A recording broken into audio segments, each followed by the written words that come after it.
Okay, so let me see here. Gotta do all this stuff here. How much is this? This is about $7.50. I think that would be enough.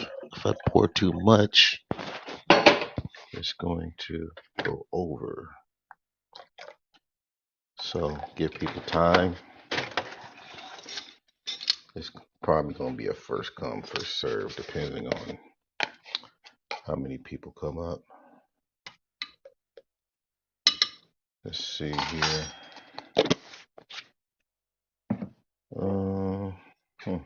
Stevia. How much? 1, 2, 3, 4, 5, 6. Just a little bit. That should be enough.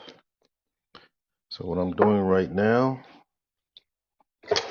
let people know. You know what? I should show you. Okay, let me show you guys. So that you guys know. Mr. Beach. Let's see how we do this here. Alright, got my house shoes up here. Alright, so this is a sea moss here. So I got this in powder form. God, can I open this? Hold on for a second. Let me leave this here. Hopefully it don't fall into the blender. So my phone is shot. Okay. So the sea moss is in powder form. This is one. I make this one myself. Let me go ahead and decam that. The other one I buy from Dr. Sabi's wife, Maya, and actually, yeah, wife and daughter. This one right here. It's called Drink Electric. You can get that at Fig. I think it's Fig Tree Bio. So right now they're out. They're out of stock. So I don't know how long it's going to be for them to get it back. So all you do is you blend it. Let me go ahead and wash this top out of here first. So I'm doing all this stuff while people coming in. A lot of people miss out on a whole. Oh, this boy put butter on my dang top. Ah. Anyhow, let's see. I'm only hard on them like 3 days a year. I used to get my Samuel Jackson on my son, but said no. Gotta make sure his mind is clear so he can focus, concentrate with no stress. All right, so I'm cut on the blender. Let me see here, right here. So I'm gonna cut on this blender. Oh, I gotta plug it. Hold on.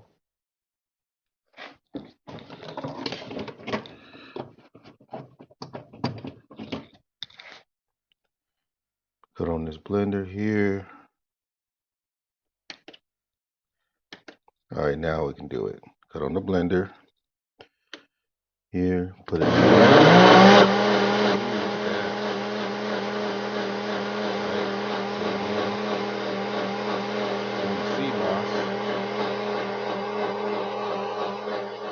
Like this. I put a little stevia in it.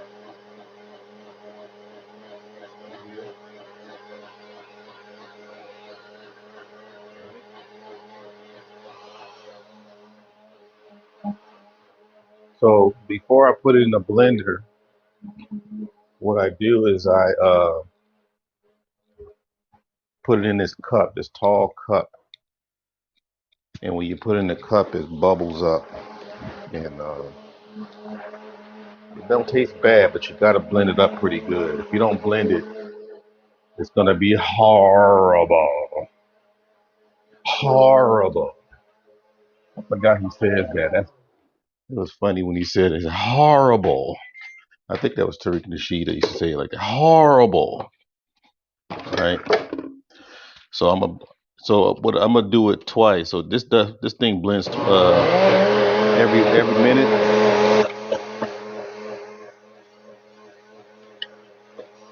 So we're gonna go for a minute. All right.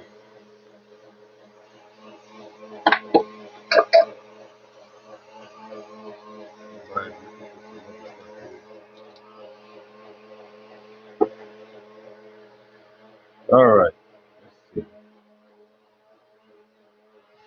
Get my straw so I can go in the other room and chill. 30 seconds. Got complex design up here. That's my little brother right there, complex. Bam. AB Media. Bam. Supreme Hipmore. Bam. Mr. Meach.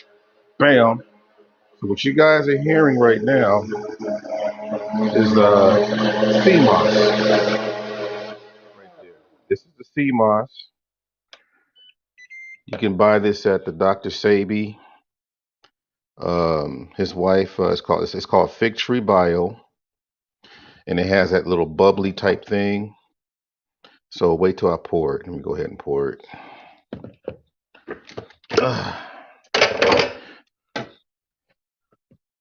So here, go ahead and pour that. This is what I do every morning, right? Before anything, this will take place of your coffee. All right. And a lot of people can read up on it. I mean, there's so many things in there. It really wakes you up, right? Assalamu alaikum or alaikum salam. Bam.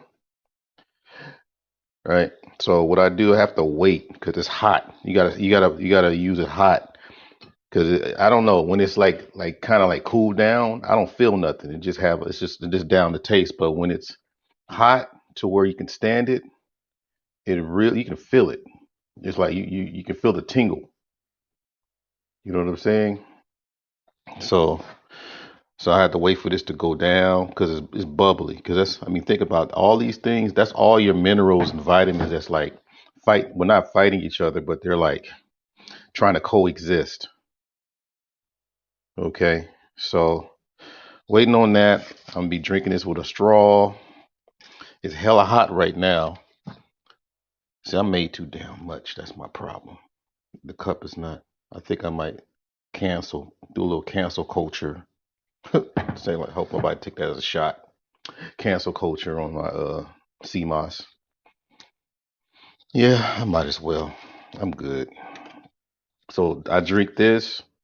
It's pretty warm. This is what I need to kick. Yeah.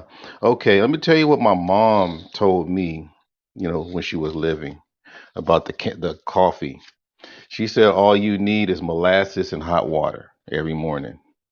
And that helped her kick her coffee habit. Molasses and hot water. Blackstrap molasses. That's what helped her. So I don't know if it'll help you guys, but she said that's all it was. She did it for a couple of weeks.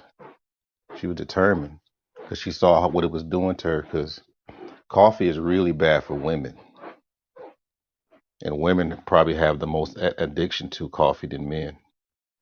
So keep that in mind. All right, so I guess so. We're at 6. I guess I got some people here, so it's worth talking about. Um, yeah, man, it's even more intense when you make cookies out of it. It's intense if you know how to make molasses cookies. I've made those in years. I used to show off. You know, only thing I couldn't get down is that icing. You know, because I didn't want to do it with powdered sugar. Um, I was talking about what's going on. Is Black Torch here? Bam. Um, let me see. I think I'm gonna transfer this to my computer. But I was thinking, man. As far as a man in the house, we say the man of the house, right? Some people read the title and say he gonna take a shot at somebody. No, dude, I'm almost 50. Watch yourself. Um, yeah. When you're a man of the house, I don't know. Maybe tell me for the younger folks, probably. Do you guys fix things around the house? You know what I mean? Oh, wait a minute. I saw to ask a question. Said, do you add any flavors to it? Vanilla.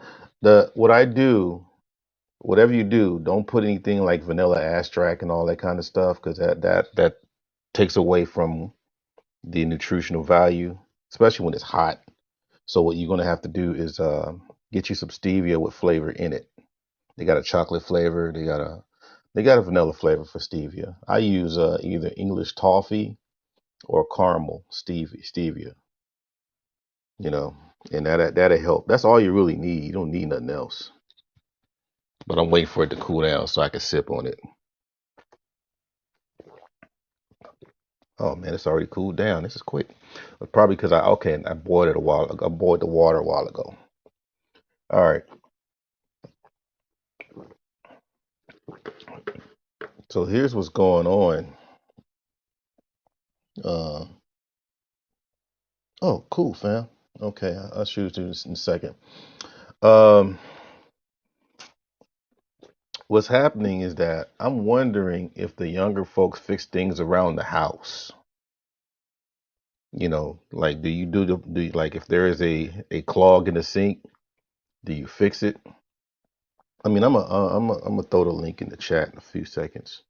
Then I'm gonna send a personal one to the good brothers in the background. But do you take a computer apart? Do you, you know, do you replace your own window if it's broken?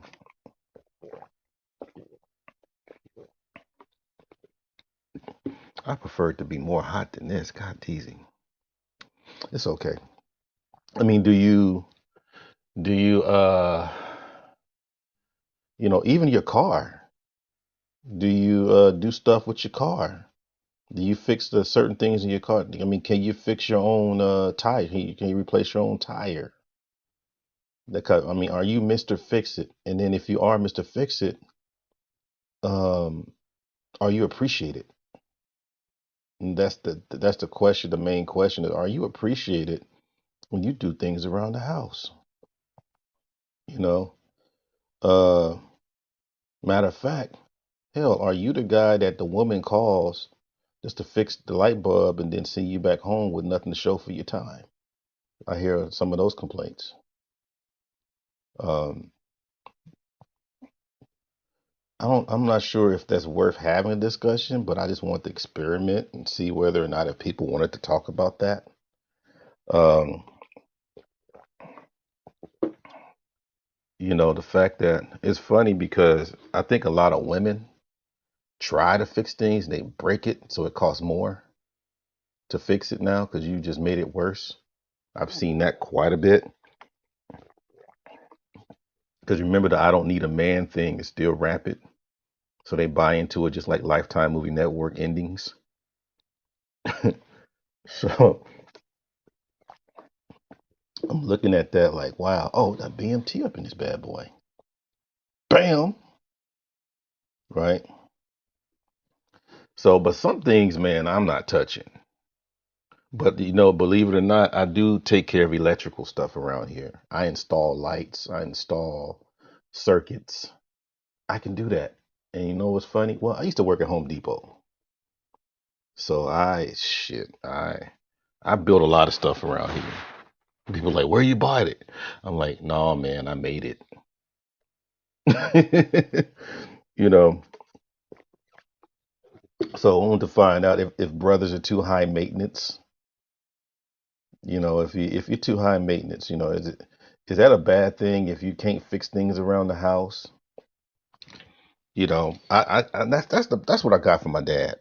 If you can do it yourself, you're a real man if you can do it yourself. If you had to keep calling people for your services like all the time, not only and his whole thing wasn't just about being tough, it's about being smart as far as being a man, spending your money smart, that kind of thing, making sure you do things that are worth doing. Um, the reason why I thought about this live because I just fixed the toilet today, and all I needed was a butter knife and a Phillips screwdriver.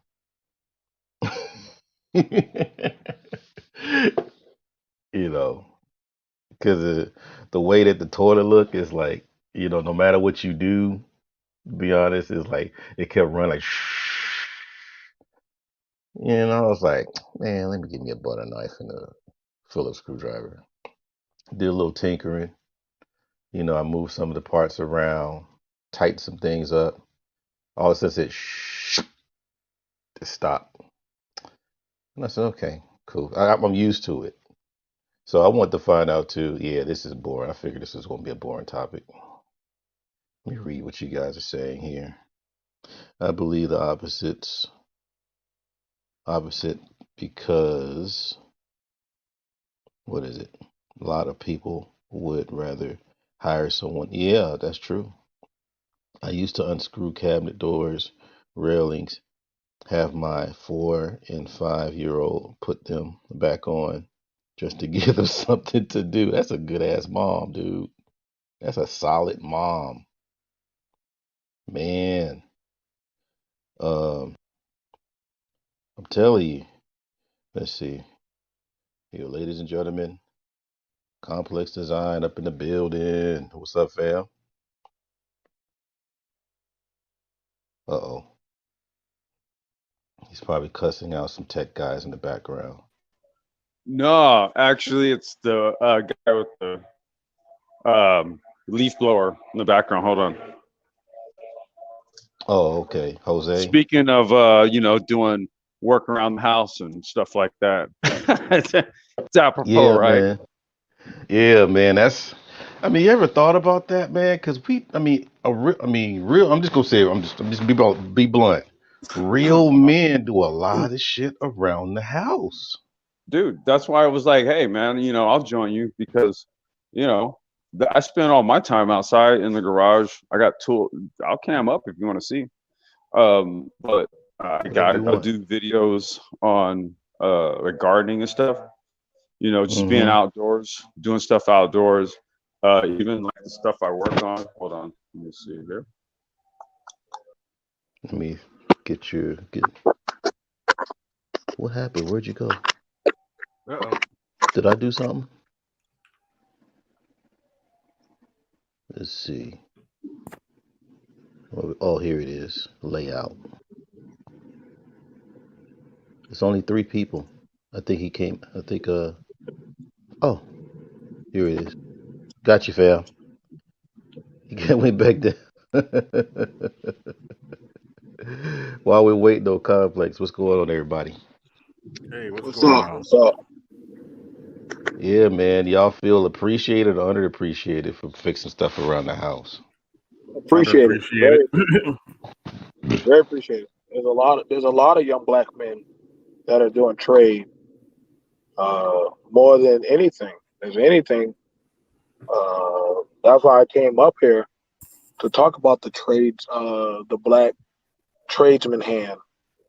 Um, it's actually the opposite. When that, if you had to ask the question, is a black man better with working with his hands or his mind or his brain? You would honestly be saying that you're better off with your hands because that's honestly it's easier to pass on, and that's just Mhm. being honest because I know more. I can literally cam more black mechanics, diesel mechanics, carpenters, Yeah, I masonry, understand. I understand masons. that BMT, but we're bringing this conversation more domestic in your own home, Yeah, Yeah, not that's the industry. that's no. I'm saying yeah, they're more appreciated. That's literally they're the ones that women will more likely gravitate toward. But they're like, she, my man can do X, Y, and Z. That's a Mm-hmm. bragging right to literally say your man can do that. That's a bragging right by trade. Well, my man Mm-hmm. can Okay. do this, can do that. That's a gift because then you can say, well, have you heard like women will market off their man or men will say, hey girl, like you need me to come by. You know what I'm saying? That's something that even I knew. Can you want me to come by and fix your tile, do the tile, fix your You cabinets? mean they pimp you? Oh, You mean really? they pimp you out? And, I mean, I mean, if you don't mind it, because that's honestly how a lot of brothers have. That's if you don't mind it, that's honestly how a lot of I brothers. mind it. That's how a lot of brothers have gotten access to their women. is because of they got a skill. Now, As do far as that lead to could that lead to cheating? hey, I ain't going to speak on that, but hey, I mean, hey, Well, A person, I listen, a guy who spends a lot of time in the shop is relatively boring to women, right? Like you Oh, spend okay. your days tinkering and building and fabricating and modifying and hacking. Yeah, that's not something the average woman is drawn to. I for whatever reason, Art, when I threw the camera on, it just crashed. So I won't Really? try it again. Yeah, I That's don't know, okay. something's going on. Yeah, I was gonna say it's cool, but oh I'm in the wow. garage now, dude. I'm in here probably like 6:30 in the morning every morning. Uh, Now, do you uh, guys? I got tools in my garage. I know you do, Complex. yeah. BMT, you That's what I got was trying tools, to right? show, but yeah, got plenty of tools. I got tools. I got sheds.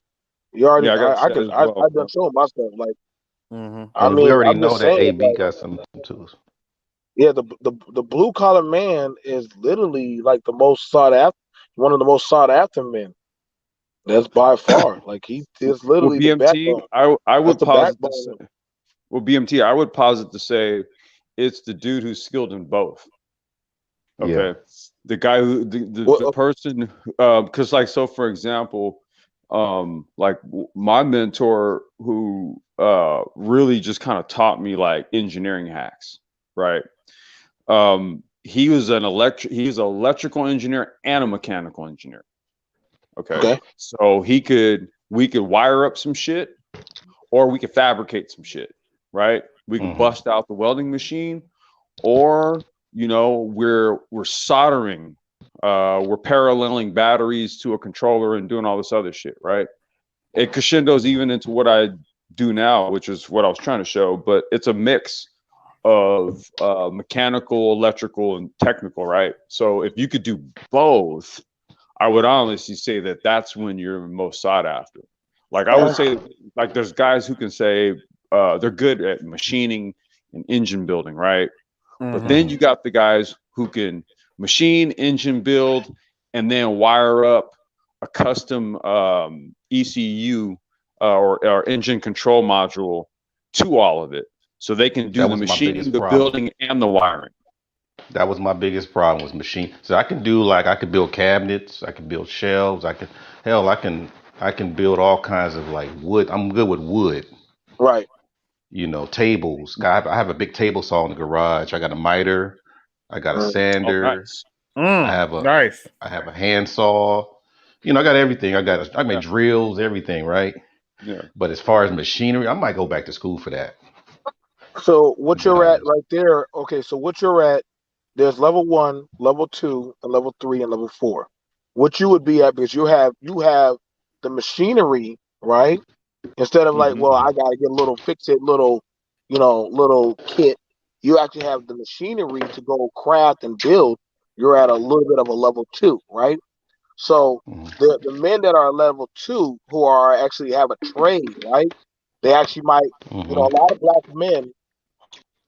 To be honest, a lot of black men they will learn a skill, but as far as pushing past the journeyman level, Hmm. that has to be a sought after thing because a lot of men start like, well, okay, I'm learning how to become a mechanic, but as far as Hmm. taking it to a skill level, like drop the engine, you get what I'm saying, or do more than that level, where they're talking about cleaning it out, acid bath, actually rebuild from scratch.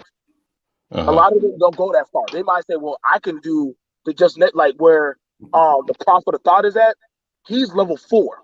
He's at the Okay. diesel level. Okay, versus he has Hmm. men that he has work for him that are at level two and possibly level three. Now those men they make money, they do very well. You know what I'm saying? They work under him, and they can possibly actually afford a decent, if not comfortable lifestyle. But what they choose to do, like are they sought after?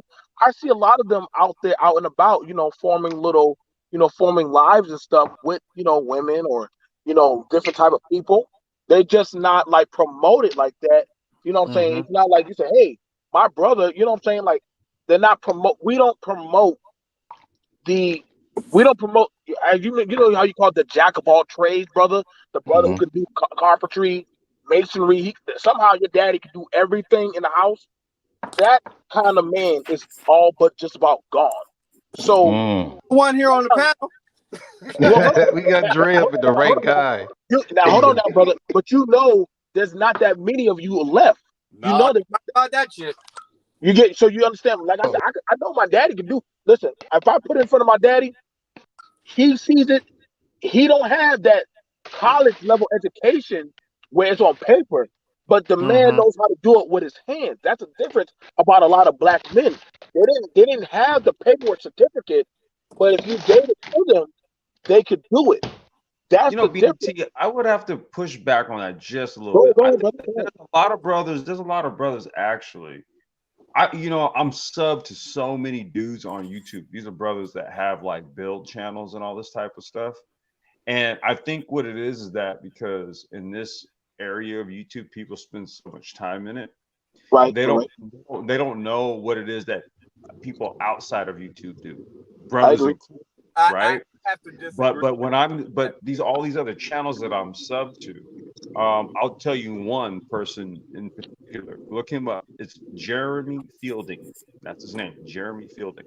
Okay, he does like basically this dude fabricated his own CNC table, and I think SolidWorks caught wind of his videos, and they were just like, "Wait, holy crap! You mean to tell us that you literally from the ground up, you blueprinted, built your own CNC table, and wrote all of the program for it?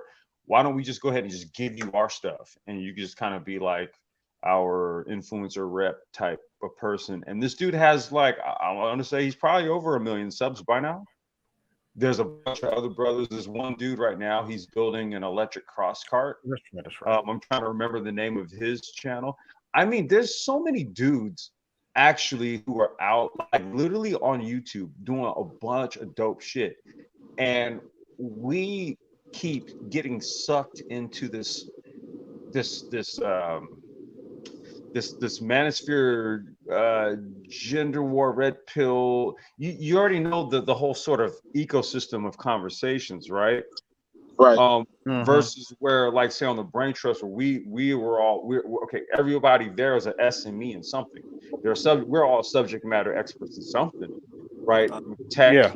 or mechanical or something along those lines. So that's a perfect example of a channel that's already here within this venue, right? That has a whole bunch of brothers that are very knowledgeable in key areas. But I'm just saying, even outside, there's so many.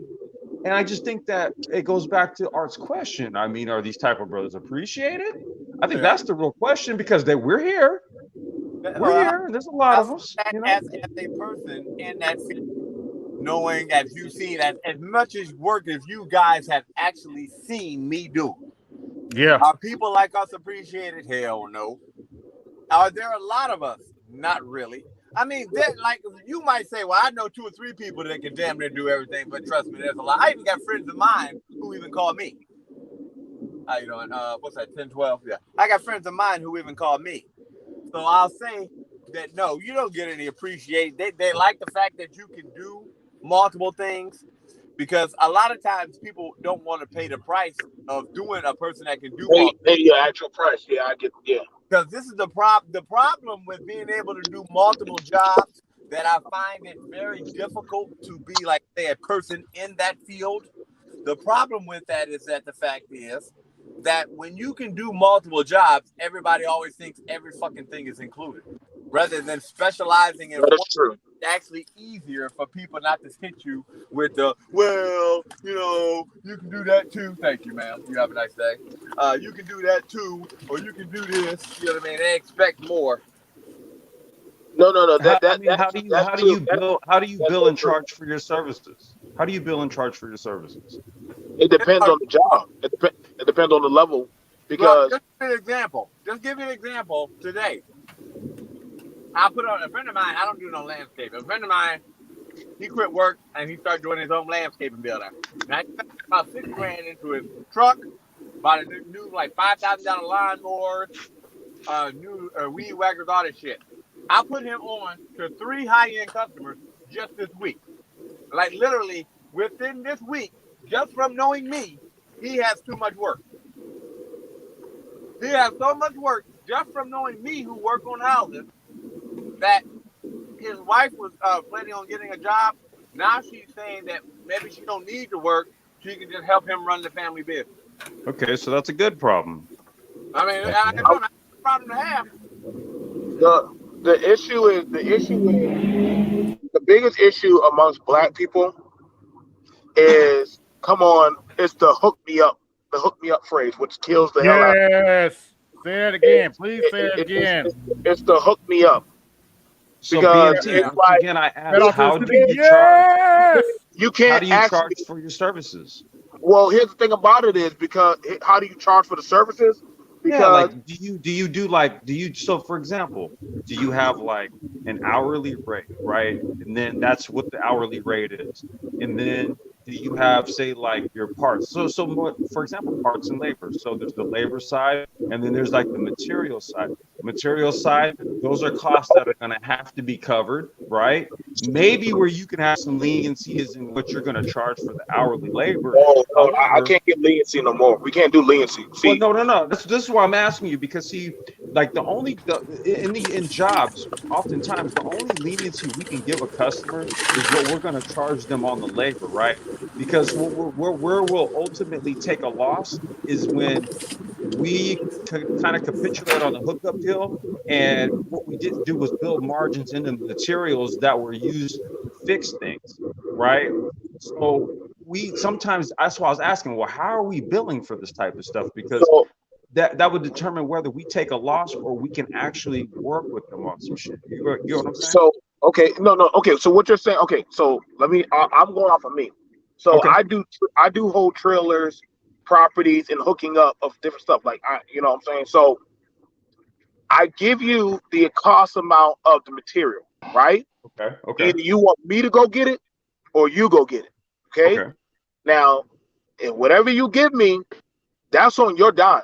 Then that's what I will work with. So if you give me that so-called low-grade material, I'm going to get you the material that's going to give you a good porch, right? But if you want to be cheap and go get that dang cheap thrift stop, 94 Habitat for Humanity wood, okay, that's what you're going to get now. I will do the best and try to make like Jesus and make it work. But you can't ask for the best. I'm going to give you the best. But now if you go, okay, I need you to put this up. Okay, I'm going to build you a porch for at least about $120. Oh, okay, but also my screen door. Wait, hold up now. You added a screen door to that. But that's part of the porch. See, that's a different job now. You now added on a Yep. different job. So that's a different whole mechanic coming on in there, because now you got us doing from a porch to a screen door to a window. So Do you now send them a separate? Do you send them a separate invoice for the work and the material?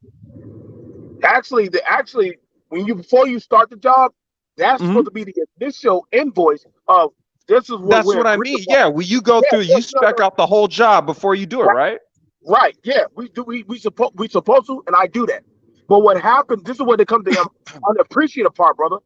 When they start saying, "Come on," they start telling you the "woe is me" story to not take into account you have your own bills for running your business or your Mm-hmm. livelihood.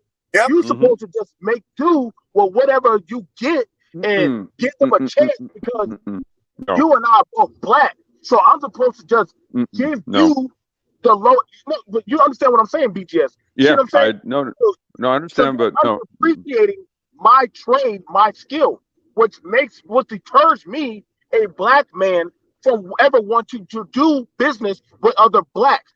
That's when other black tradesmen or young tradesmen, journeymen, they start saying, "I don't want to do work for black people because y'all Yeah. don't cherish me." And I've seen that, but I have brothers.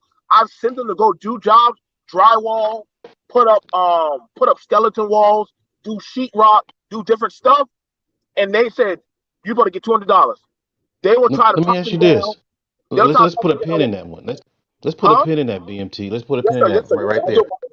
No problem. Right there. I mean, it's very important what you just said about as far as people not wanting to pay for, the value of the service. Right. There are some black folks that do pay for the value of a service. The question is, what makes them want to pay? As What black makes it people, not people in general, but us. What are some of the magic bullets or the magic potions that make black people want to pay full value for the work that someone did? I'll look at integrity. I'll say integrity. Like, you know what I'm saying? You want, like, I sometimes I get the integrity, like they want to see you grow. Because they know, like, if you keep on, if they pay for that service, you will offer more things to them. Sometimes you pay them pretty good. I don't mind doing above and beyond. You get what I'm saying? Art, like you pay me good. Mm-hmm. Hey man, you know, you paid me to do your bathroom, but I also hooked up your lights, or I'm sending you a brother to give you a good price on doing your fixture. You see what I'm saying? BMT. Right there, it's pushing me to do more because you're paying me my share too. But BMT, I want to ask you of a maxim. I wanted to see if you agree with this. In business, especially in the line of work that you do, there's a line and it says underestimate Undervalue, undervalue overperform. underappreciated. But Well, either way is all right. Go ahead. I think what he's saying is that, and I agree because my boss kind of schooled me on this one, is that what you do is you don't oversell the job, right? You basically just give them the basics and you say, yeah, you need this done, and you say, okay, great, yeah, we'll do it. But I agree with you. I agree with you. But when you do the job, it's beyond their expectations, right? And so when you do that type of work, yeah, that's why I wanted to throw that at you because I think that's what you were getting at. No, that's what I was getting at. Where yeah, that's what. I think that's what you were getting at. There are brothers out there that do the work. You feel me? Like you and all of us on this panel. But it's like, let's be honest. A lot of people don't expect much of black work. There you go. There you go. They're like, oh, damn, I didn't expect you to actually do a good job. Boom. There you go. There you go. That's where I thought you were going. That's where I thought you were going. I've got that many times. Well, damn, you did that pretty quickly. Yes, it's not hard to do. I could have easily have done that easily for you. I'm not trying to shit you or make it go longer. I'm trying to get this done, but I got to get it done. Right. They'll look at you like, how did you do that so quickly? And then they'll say, what the fuck I'm doing. Exactly. Yeah. I know what the hell I'm doing. Thank you. This doesn't take that long. I don't have a woman nagging me every 5 seconds when I'm doing it. And welcome to Dead Set. Hey, what's up? You know what's crazy? What's going on, Dead Set? Right. I called you, Negro. You didn't answer your phone. So go ahead. That's because I was working, man. Yeah, go ahead, brother. They thought I wasn't working one time. I said, no, I'm already done. They thought I was lazy. I said, I'm already done. Now, but I tell you but go ahead, Dead Set. Here's the thing. You're finished. They be like, you finished so fast. You made that look so easy. You shouldn't charge me now. No, I made it look so easily because I invested in the tools to make the job look easy. Well, right. Yeah. Dead Set. But we'll get back to Judge and then Dead Set chime in, fam. Yeah. When I was renting out my properties, I found out that a lot of contractors, they did go to business transactions for the very thing that BMT is describing. Because for somebody like me, you know, I had to turn over this house, or the house that I was renting at the time. So I bought all my own materials. I had itemized invoices done because, I had to write all that stuff off anyway. But this idea that, like, when it came to the people that I was renting to, because I called myself doing black people a favor, like overlooking the credit report and saying, okay, yeah, you can come on ahead and get in here because I know how it can be sometimes. Man, that stuff bit me in the ass so badly that it's just like, no, I'm as shrewd as white people now, as Jews. I'm as shrewd as all of them are. It's like, no, I give no F's. Okay. Don't be like the white man. I make exception for business in this case. We need to be like the white man because I'm tired of not getting paid for doing websites, nigga. I know, no. Now let Judge come in. Judge wanted to come in next. Go ahead, brother Judge. That dude is always busy, so he's on the right panel. Tell me about it. Is he there? Yeah, that's an insult. Dang, I should have hired the white man. I think I think his sound is messed up. yeah, I think because his So avatar dropped out. okay, we got the art beats in the building here. Artisan MC. This is one of our Yo, carpenters, right? The master carpenters right here. what's up, No man? no That's a Masonic level 4 names, right but just there. Level What's 3 to going level on, 4. Artisan? Nothing much. What's good, AB? What's good up, Newstal?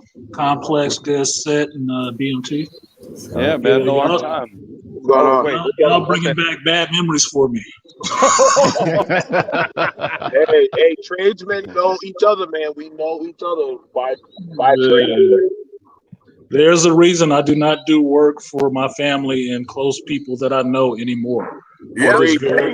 For I this don't do very that. reason. I don't do For this very reason. I contracted for 5 years, and it got so bad that you have to pay me my money in thirds the whole time. I will not finish a job until you pay me all my goddamn money. Because I'm not going to get to the end of the job I spent a month or two doing, and then you try to start nitpicking me about, well, what about this? And, well, this was a little bit too much. And, like, you signed a contract. yep. right. I drew up the plans. I drew the plans. I did all the work. Everything is done.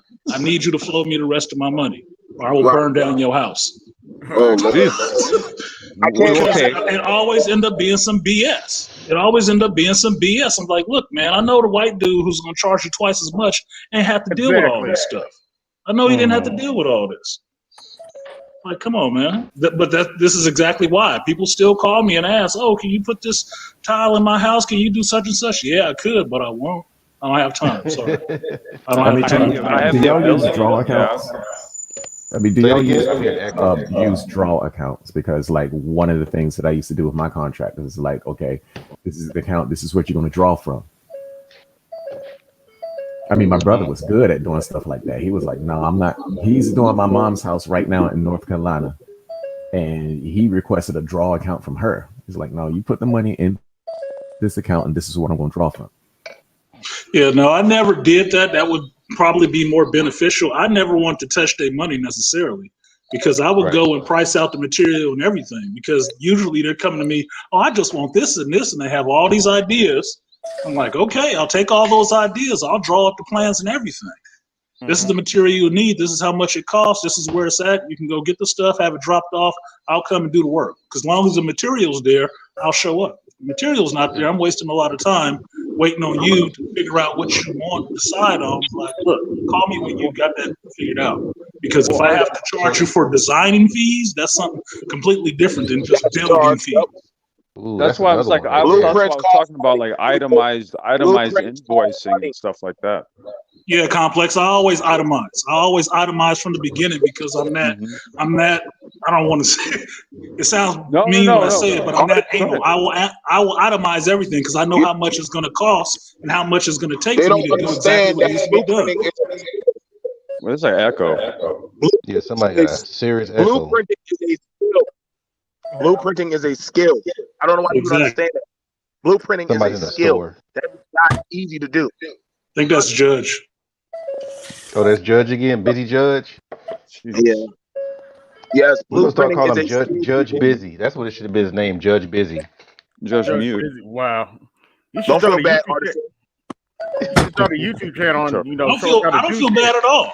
I don't feel bad at all because I know the work that I did is still there. And doing it commercial and then doing it for myself independent, I was doing the same level of work. So I knew the level of work I was bringing them, and then we were getting a discount. But I'm not trying to just be out here ripping folks off like that or just charging them up the hill. Look, usually it's a friend of mine or somebody who knows me, see me working somewhere else. So I'm trying to cut them a deal. But me cutting you a deal don't mean I got to take it in the ass too. Come on. Them deals. I hate to say, as working in the trade, I've only worked with one family member, right? That actually would like every time they add something, they add some more money. Or they'd be like, they're always coming out, sitting up here. Just give you an example now. Exactly. As y'all notice, I'm driving now, as you see. My family member, who I was actually working for, she just told me, he said, well, look, you got the shit done with your child support and all like that shit. You got it under control. Why don't you just go ahead and buy a car now? And I'm like, yeah, I ain't bought one in a while. A week later, she called and she said, come on, we're going out. You get in the car today. And she said, I'll co-sign for you. He's trying to give you some more debt. But no, this was a family member I was working for. Matter of fact, y'all don't see me working in their house while I was helping my cousin out. She said, "What?" She said, "Look, she said, this is what I do. You're gonna do this work for us. That'll be, I'll pay X amount of your car note payments for the work you did." So she said, now you can't even there's no excuse for you not to go ahead and buy a car now. You don't have to worry about the debt. You're gonna be fine. Your business is picking up. Everything is turning around. Because I didn't want to go into no debt after I took a big hit in the paycheck. Yeah, exactly. Yeah, man. Man, I listen. was. Oh, go ahead. I was gonna say, man. So much for us. Yes. Yeah, you did so much for us. And you didn't try to rip us off when you was working on our house. You just told me, hey man, if you fall behind and you need some money, just let me know a week or two before, and I'll cover you. So Okay. I'm glad. Oh, go ahead, Complex.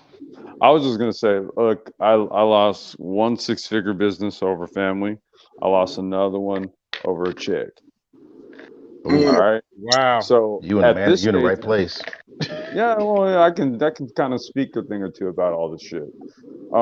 At this stage of the game, I would just basically say, listen, your partners are the people who you are best in synergy with in terms of your business objectives, and those people can pretty much be anyone. They don't have to be black.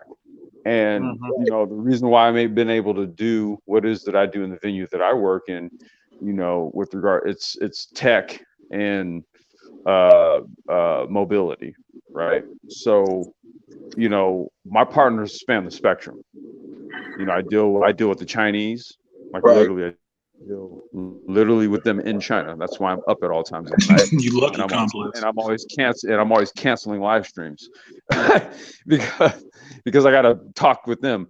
And then there's partners in Canada, some in Kenya, some in Pakistan, right? And then I got my main business partner. He's in Minnesota, and it's kind of like there's a whole lot more to all of this, right? And that's where I'm kind of like, look, in order for us to maximize on the abilities that we have to be able to create, to use tools to create things that can enrich us, you have to maximize on that.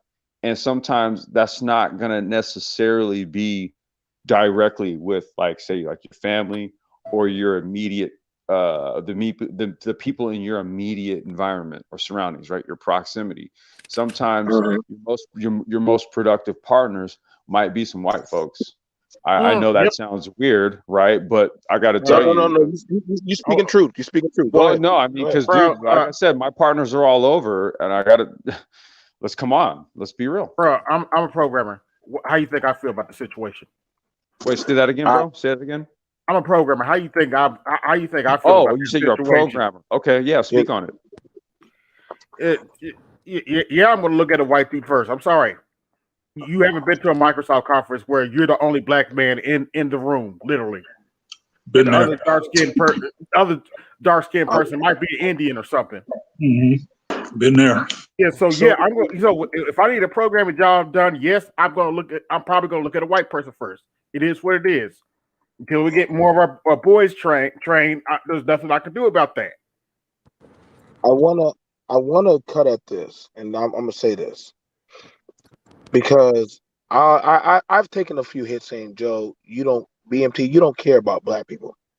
It's not the fact that I don't want to see, but I feel like if one of you brothers, if I'm qualified to do carpentry, then I should be able to go to Brother Judge and say, I need you to do the plumbing.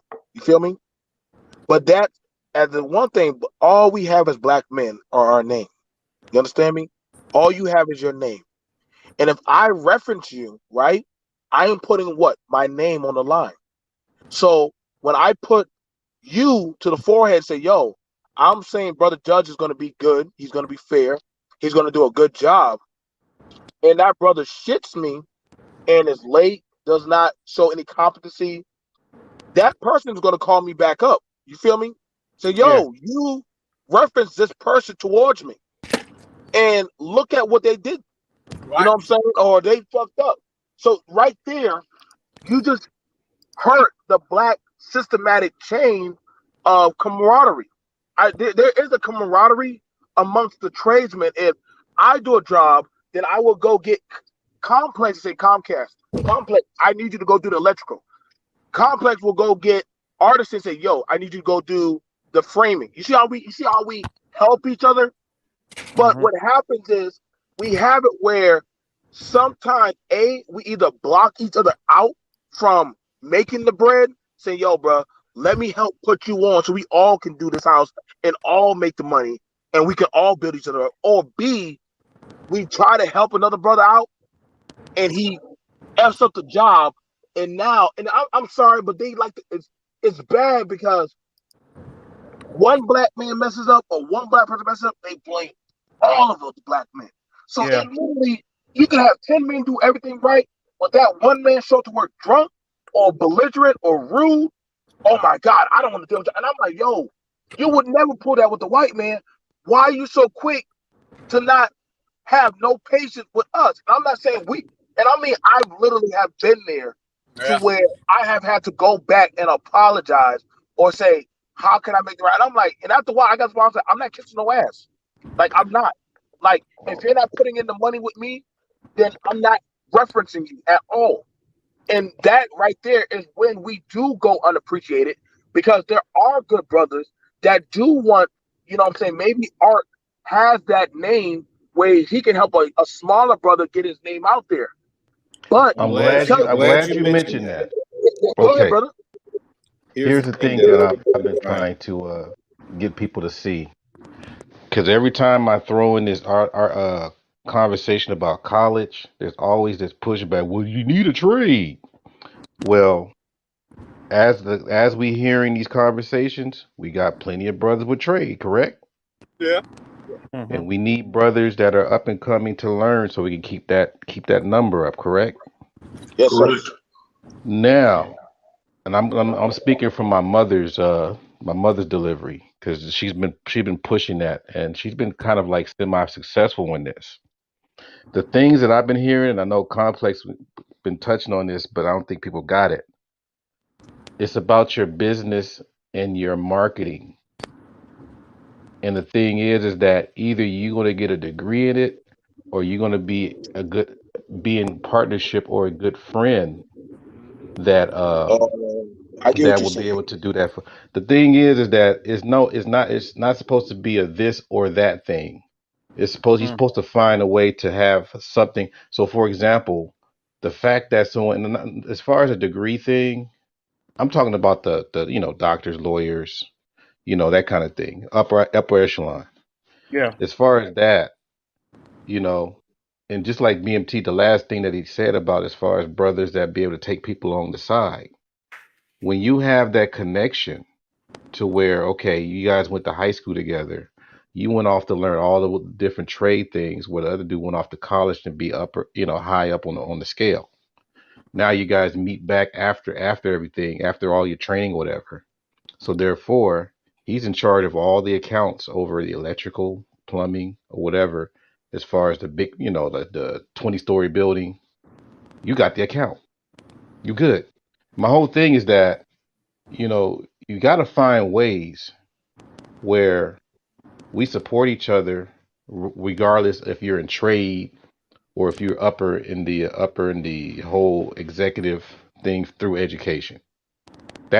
I think that conversation has to be said, because basically, I know what I'm saying is pretty like broad, but it'd be good to have brothers to come on the panel and find out how can we help each other. Art, we're just talking venue. That's really all we're Hmm. talking, right? It's basically a code. Remember, what was that yesterday? We were talking on the phone, right? I was telling you about Hmm. my HR work. Right. Remember, I was telling you that, when I got resumes, if like I knew a brother's name when I saw one. Okay. And so if I saw that based on the job description, he had the requirements, guess who was getting an interview? Off the rip. Yep, your people first. Standard issue. Okay. Yep. It's those type of things. But see, that translates across venue, whether because I was in heavy industry, right? I was recruiting and I staffed steel mills at the time. Okay, so I was looking for utility workers, maintenance mechanics, forklift operators, crane operators, metallurgists, furnace operators. I mean, anything that is required to run a steel shop, I staffed them, and I had 5 of them across the United States. And I had to report to the headquarters in Brazil because it was a multinational. Okay. Mhm. So trust me on this, man. The work was good, the pay was good, and yeah, there was some longevity in it. And I was trying to put brothers on as much as I could. So Mhm. Now, if I got now that resume complex, coming through and his experience checked out, guess who was getting a call up? Hmm. complex. I got a That's question. right. I want to ask you a question, complex. And this is just something I feel, and I just want to know from you. Do you feel that there's somewhat of a pitted like war of the black tradesmen versus the college brothers? Like one thinks the other one is better than them, or one is less inferior, or not as up to par. Do you think No, like no, I don't think so. To me, I feel No, I like don't. there is sometimes. No, I don't think so, and here's why. Because we're dude. We try to push fourth industrialization heavy. Okay, so fourth industrialization is the convergence of all of this. It's the Mhm. convergence of all things mechanical, electrical, and technical. Okay, Mhm. and everything is now algorithm driven and cloud operated and IoT based, right? And edge computing and all of these things that we've been right. So there's a computing side to it, and then it trickles down, right? Then there's like the electrical infrastructure to make it all happen, and then there's the actual hardware, right? The physical stuff that you got to use tools to fix. See, so it's all encompassing. And that, in my view, that's the paradigm we're actually in now, where you really do benefit from being a jack of all trades, right? Right. Being able to read an electrical schematic, being able to have the mechanical aptitude to look at something and basically, fabricate a fix for it, right? If Yep. you don't really have the parts, okay. If you don't have that, then fabrication. Okay, there's that part to it, right? You see, so there's also the technical aspects of it. Like shit, I really wish I could cam up. I think what I'll do is I'm gonna switch phones here in a minute. I'll show you guys exactly. I'll give you an illustration of what I'm talking about because I literally have some hackware that I just got from Poland to basically solve a fundamental problem with the device that I have. And this is the kind of shit I'm talking about, where I literally had to go to Poland, right, to get the hack that I needed. You know what I mean? So I think that honestly, going forward, we benefit from being multifaceted. Definitely. Like I want. I'll say it does being Agreed. multifaceted hurts you in some ways too. I'll say like that because one of the things I've noticed about being, as they say, a jack of all trades, when you're not told, when you kind of like know how it's done right, where like say the plumber will come in and do this, that, and the other, and like you look at you're used to doing the big picture thing, and sometimes you'll cut yourself out of jobs. You'll be like, well, really, you shouldn't do this first. I understand you want me to do the electrical, but you really need to go ahead and do this first before you do Right. it. And sometimes I will say, where I've seen other people come and they say, well, the other person didn't tell you that. I said, because 9 times out of 10, they specialize only in one field. And they're not going to tell you, Facts. I said, they're not going to tell you anything that you need to do technically before that, because that will be cutting them out of work. Like See, I told, like, don't tell them that, Judge. Don't say well, that. Yeah, yeah. That's one of our I'm gonna tell you that's this one of as our a Expose them. listen. Expose them. Yeah, I'm gonna tell you that's this one as of a our home. secrets. All right, Judge. you got to edit that out, Eric. You got to edit that out. I talk to me. I'm gonna edit that out. That's true. Because Right. a shady dude is gonna come in there and not even tell you all that stuff, not even try to Yep. fix it. And I'm always, that's why I tell people, a lot of customers that I tell them the difference between a handyman and a carpenter because they get that shit confused. They said the carpenter is a guy you call after the handyman left you with a bunch of stuff to fix. Okay? I'm a carpenter. I'm not no damn handyman. So if I come in there and see a bunch of stuff that's messed up, I'm going to tell you everything that's messed up. You might have called me in to just frame this part of the house out. But look, your plumbing is messed up right here. You got some foundation stuff going on here. You got some termites. You might need to fix that. I can do it, but we're going to have to negotiate something else if you want me to do it. But I'm going to let you know that up front. I'm not going to put good work on top of shitty foundation work. That's stupid. I wouldn't do that. But some guys look at that like, oh, that's going to be the callback. I'm not looking for the callback. That's bullshit because then they'll be looking at me like I did it. And why didn't I say anything when I touched it? I'm not touching no bad work. I'm not leaving none behind either because nobody is supposed to be coming after me to finish my work. I'm a perfectionist. When my work is done, my work is done. You don't need to have somebody else who got less skill than me try to come behind me and fix it. They ain't fixing shit. Now that right there, They're trying to make work for themselves. That's a now see that right there. That's a master talking. Because a master refuses to touch another man's work because he says no, my work is my work. Like masters do not like their work being touched. And then two, they don't like other people trying to complete their job. Like either I start it and I finish it, no other way about it. And that's the thing about it. Like I've done stuff where I've come to do one job, and I'm like, yo, you came here. I came here to do a $900 job that turned out to be in a $3,200 to $6,400 job. And they're That's like, how it usually is, especially with houses. Right. And they'll be like, whoa, Mr. BMT, are you trying to kill me? No. You've been having these fixer-upper handyman, this dude at the church or whoever dude that at the liquor store Band-aid your fixing up whole the stuff, house. and it got worse and worse and worse. Yeah, but come on. I am doing you right. Because if I really was janky, I wouldn't tell Art that you have these problems. I'll just let your house go to crap. And this is why a lot of black homes, properties, vehicles go to crap.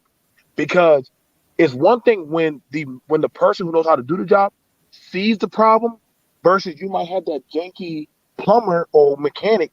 They see the problem and they'll let it get worse. So guess what? You have to come back, and they keep on doing that. Versus, I'm going to do a one-time fix. And the thing about it is, this is what problem with black men we've been having is I don't mind sharing and eating with my brothers.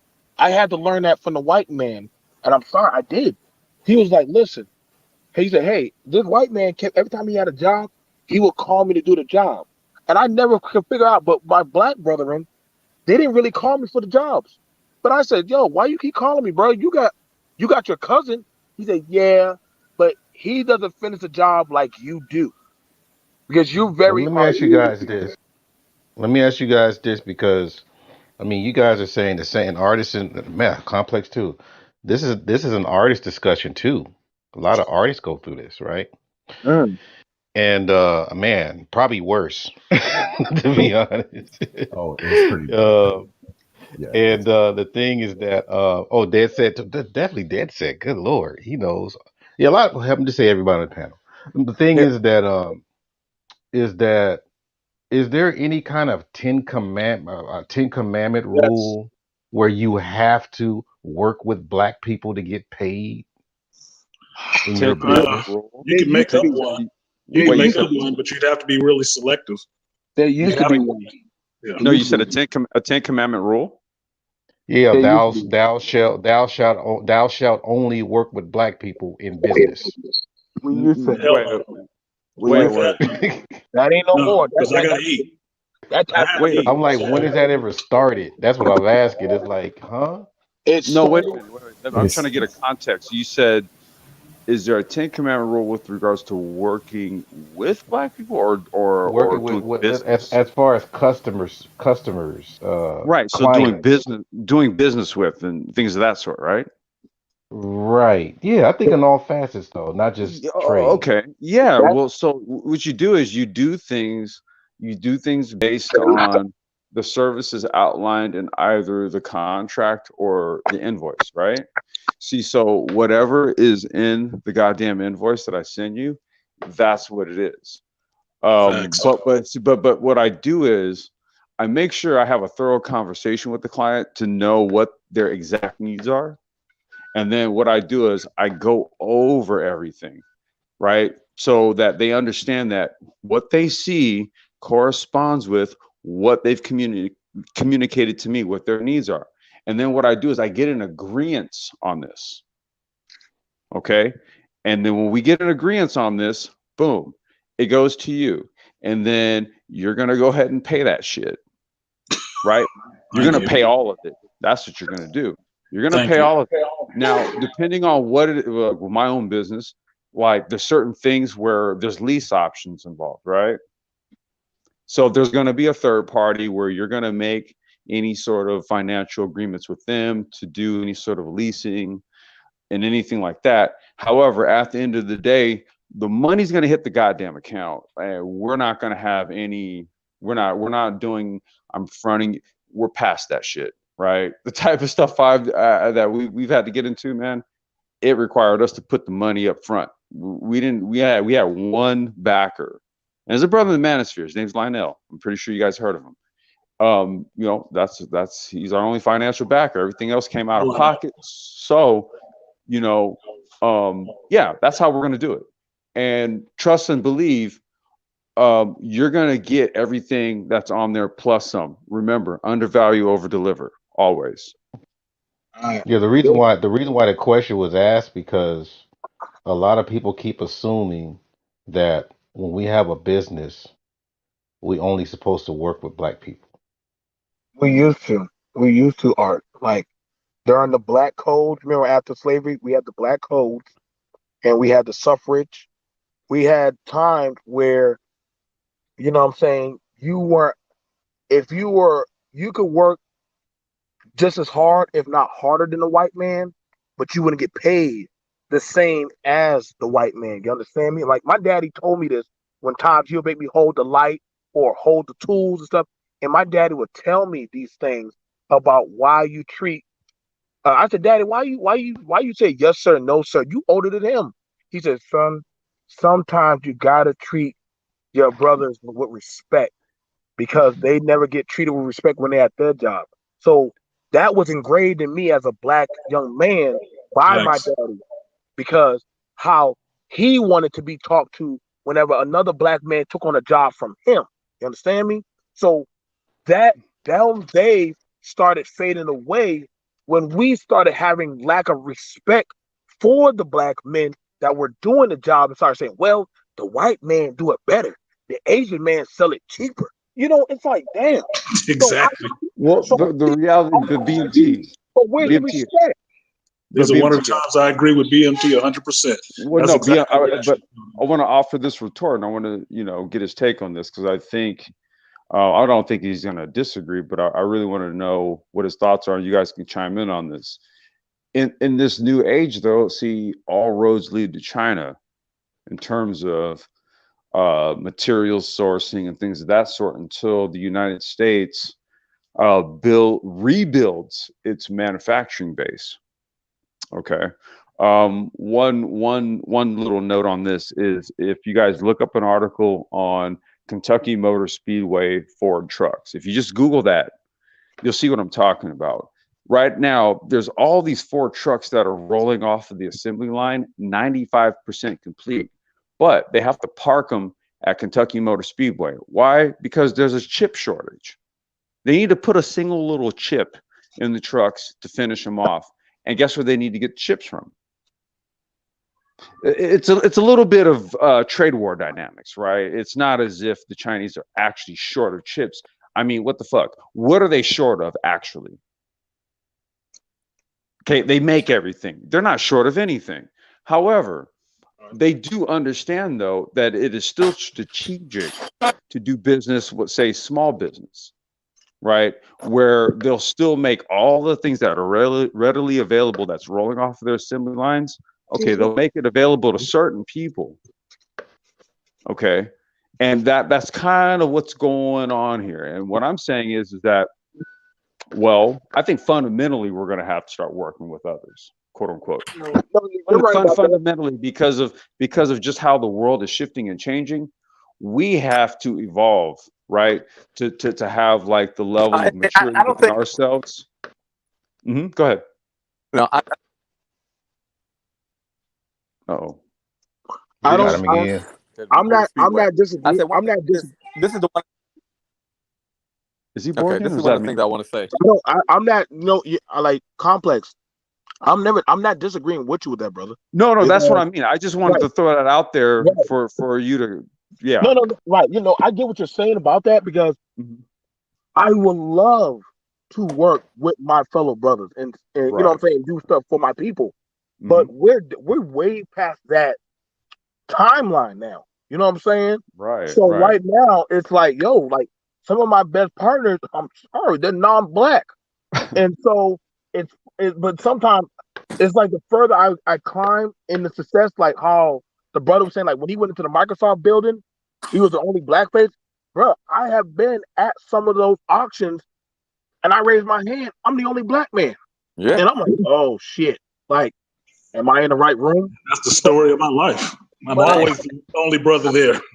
right. I've been the But same. I don't I ain't gonna lie. Most of the people that I like, just give an example. My friend Wait a Chantel. minute, he using a square to cut that? That is not a professional. He in a speed square? Oh no, Right. he ain't got no skill. quiet, master cutter, quiet, master cutter. We don't You tell guys these hear people me? I outside mean, of our Yeah, squares I give can you hear you, exact Judge. angles, though. I You're real low mean, though. Yeah, I love a speed square. I use a speed square, but not to cut a line that you just marked on a piece of wood. That means you don't have any skill in your hands. And he was sanding towards his hands. Who qualified this dude? I don't know. Who is who this hurt you? journeyman? Who Who is hurt? this journeyman? when he sands off one of his fingernails, he'll learn. When he sands off one of his Yeah, fingernails, he gonna he'll learn. sand off the whole inside of his palm because he's sanding towards his hand. You You sand sand, away from you, you dummy. sand away, never towards you. You sand Oh away. my goodness. He got Again, all Well, the I ain't gonna tools, lie. none of the I stand skill. towards my hand sometimes. I oh my stand I God, towards know you do, Judge. I've seen you working. It's okay. Lord. my Judge, Let me find Judge's channel because Judge got some stuff like I this. turn down the camera when I watch you work sometimes. I'm like, oh my God, Osha, where are you at with Judge? Oh, But forget you, Bill. OSHA, yes, it's OSHA approved. It's OSHA approved. I would need a damn good insurance for Judge. I would need a damn good insurance for Judge. I'm Only like, time What are you Judge made talking me about? squinch when he was on the camera up in the ceiling messing with the wires and not looking what he was doing. I said, Judge, what the hell? He about to shock himself right now. Let me show you something. It don't hurt after a while. Fire Marshal Bill. It doesn't hurt after a while. I don't know what you're talking about. It's only one Yeah, I thing. know, because it's numb. yeah, I know. Don't worry. My daddy's the same way. He'll be working inside of the engine, smoking a cigarette. I'm like, Dad, please take out the cigarette. Boy, Yeah, I've you been can blow doing this shit yourself for up. 30 years. Oh, I know Oh, what so I'm now doing. you're gonna come over here next to me. I said, "Where's my hug?" When I get here, I didn't get no hug.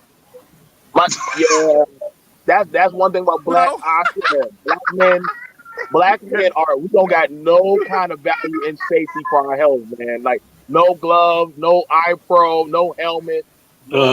you got to take that back because I use all that stuff. But I'm saying, artisan. Like when I watch a lot of the brothers, I'm like, bro, you're gonna put on like they'll be welding with no goggles. I'm like, oh my god. Yeah, that's not a professional. Like hell, I'm that's usually to me BMT. That's a tell. That tells me where you learned that and how you've done this job. Because if you've done it professionally in a commercial setting, you would be in the habit of always having that protection and stuff like that on. That's why I'm not skeptical of guys, but I'm looking at them like, dude, that is hella unsafe. You cutting towards yourself. Who taught you how to cut? now So question. that's why I'm looking at this video critiquing this dude like, who taught you? You Now, wasn't talking about no. but artisan, ask the question. We got to ask this question. So when we have teachers here, are they being trained efficiently at a professional level? Because some Maybe not. people they get trained to just let me just show you how to do it. Yeah. Versus some people, they're just taught. You will teach them at the listen. I'm gonna teach you at a professional corporate level on how I want this done because you represent me. Versus hmm my daddy was lighting up a cigarette working on diesel gas fuel, and I'm like, what are we doing? Listen, hold that down, black boy, and he'll be smoking a whole cigarette in front of diesel fuel. But I'm like, why? I think Jesus must have been taking the wheel, but we never blew up. But They say God love a fool. You know what I'm saying? But that was how some black young boys were just trained. Right, because most of them were trained by just watching. That's the thing. Most of them were just trained by watching, but not getting into the professional trade and taking it to the limit with that and learning, okay, this is the code for doing this in this state. This is what the standard is for this state. This is how we build. Well, So here's any the job you issue go on that to, this is how we do it. so this is an answer to BMT's question, and I'm just be very honest. Too many of the parents give their children choices. Oh Lord, yeah, that's Here that we parent go. Here we talking. go. This is what I'm That's a talking parent about. talking now. Oh Like Lord, Dead said, here we get this. What I'm talking about. Yep. They give them choices. Oh, you could do this. Oh, whatever you want to do, baby. It's okay. Whatever makes you happy. Oh, football. Okay. How much the pads? You know. And then there's more pushback. Make sure you got. Can y'all hear me? yeah, we can hear you. We can hear you. Okay, Yeah, cool. you good. And then there's more pushback when somebody either want to go to the military or college. But Facts. I'm dealing you with know, that right now. yeah. So and congratulations on your daughter getting her was it her bachelor's? Yep. She's the second Congrats. bachelor in the family. Awesome, Yeah. man. Sir. Thank you. Congratulations, Appreciate man. All that. right, man. Hey, she did the So work. She did the work. yeah, man. I'm proud too, man. I never even met her, but I'm proud, fam. But Um, that's my dream. I don't want to learn how to do the family carpentry and electrical. I want to be, I don't even want to go to college. Let me just live my life. I mean, you already got the good. Why do I got yeah, to go to school? right, right. Y'all That's the know, argument. This That's it. that's before. a real conversation that happened. I literally see that. That's a real conversation. Like, I had my nephew tell me that he said, "Uncle, why do I got to go to school? We already got the family business." I'm like, Yeah, oh, we screwed. yeah. That's what we're dealing with, and the We parents screwed. are like giving in. They're giving in, dude. Well, And I'm like, I think it go was ahead. LAR Movement. He put out a video this week. About hip Was hop. talking about Gen X parents being soft. And I said, yeah, we are. Oh We did yeah, get that was soft as crazy. hell. We gave them too many options. Now I laugh at that because Yeah, I trained my children to understand where their choices were, but at a certain point they didn't have no choice because it wasn't their choice to make. It was mine. You know, yeah, I'll take your viewpoint under advisement, but at the end of the day, it's my choice. But the whole idea was training them to the point to understand any situation you come to, understand where your choices are. What's the outcome of each one, and make one for yourself, because that's going to be your choice. The only person got to deal with it is you.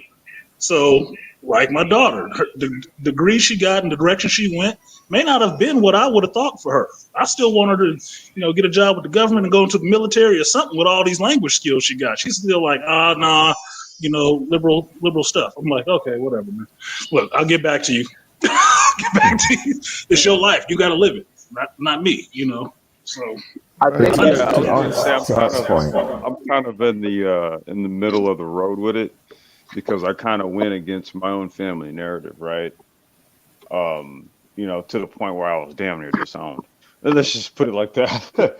But I bet on myself, right, and won out.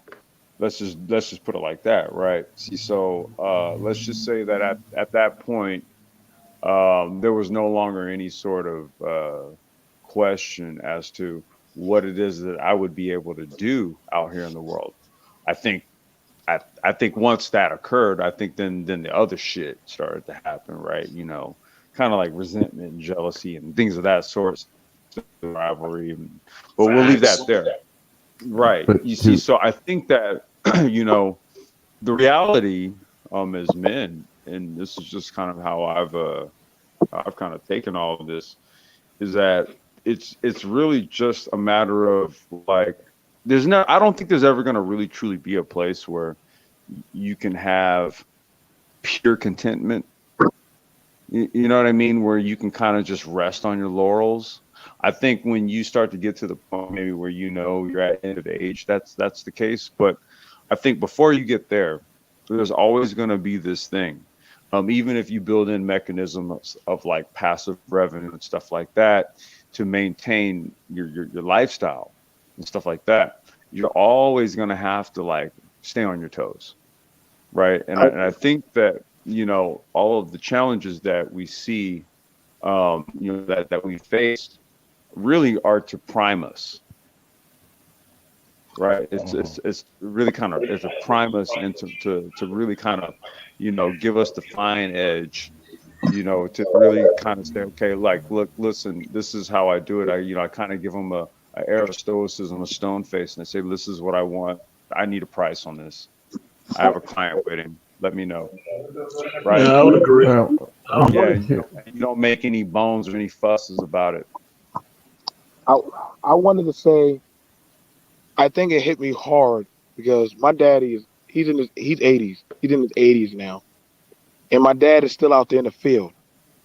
And my daddy, he'll get done at least about I'll say 15 acres a day. He can get done 15 acres. That's pretty good for one man. And after that, one time my dad just started crying. And I said, Dad, what? He was crying on the phone. He was like, I'm afraid when I'm dead, who gonna keep on working the land? Exactly. And Carries and I on. was and I was like, and I got quiet because I couldn't answer him. And I was like, Dad, I'll call you back. So I called my brothers and my sisters, and out of the multitude, I said, so who knows how to work a tractor? And we got YouTube. That's the wrong answer. So none of us know how to work the tractor. Like, what tractor does my daddy work? Like, what? You see what I'm saying? So now we're in a scramble because we have an 80-year-old man, and God forbid he kills over any day now, and he works over 40 acres of land for shipping to the flea markets. So now we as children have to figure out between the nieces and nephews, all his kids, like, oh my God, like if he dies, that skill of the multitude of skills that he has dies with him. You see the frantic that we're in right now? And so we're like, oh God. So we gotta hurry the hell up and learn whatever we can. And see, that's one of the biggest things that is killing the black community. This The dummy skill, right here. right? The yeah. skill, I'm sorry, BMT, but Art, you got to turn this off with this dude sounding like this. I'm like, what the? Come But on, man. but Hurt my BMT y'all feelings. touched saying, but BMT y'all touched brothers where I get what wanted I'm to We go. got saying? some experts I get here, what so you're we'll go saying, ahead. BMT. I heard exactly what you're Yeah, saying like that's because one of it's our about big, training you have to train somebody to take that over. And and that most people just right. accepted that, oh, grandpa, that's what grandpappy do. But no, this is our land. Somebody's going to have to pick up after granddaddy fall down. And When that's the granddaddy fall biggest on thing the that, ground, somebody still need to do this. and that's where we're dying at right there, brother. Is Exactly. that the That's skills are dying with the old and not getting there. We're not taking them. Like somebody else's kids is taking over what we should know how to do. Like that's the thing that should be clicking in every man's mind. Like, yo, when I die, does my skills pass on, or do they die with me? I understood why my dad started crying because he's like, yo, I shouldn't be working over 40 plus acres by myself with a bunch of Mexicans. This No, should it be should. my children out here.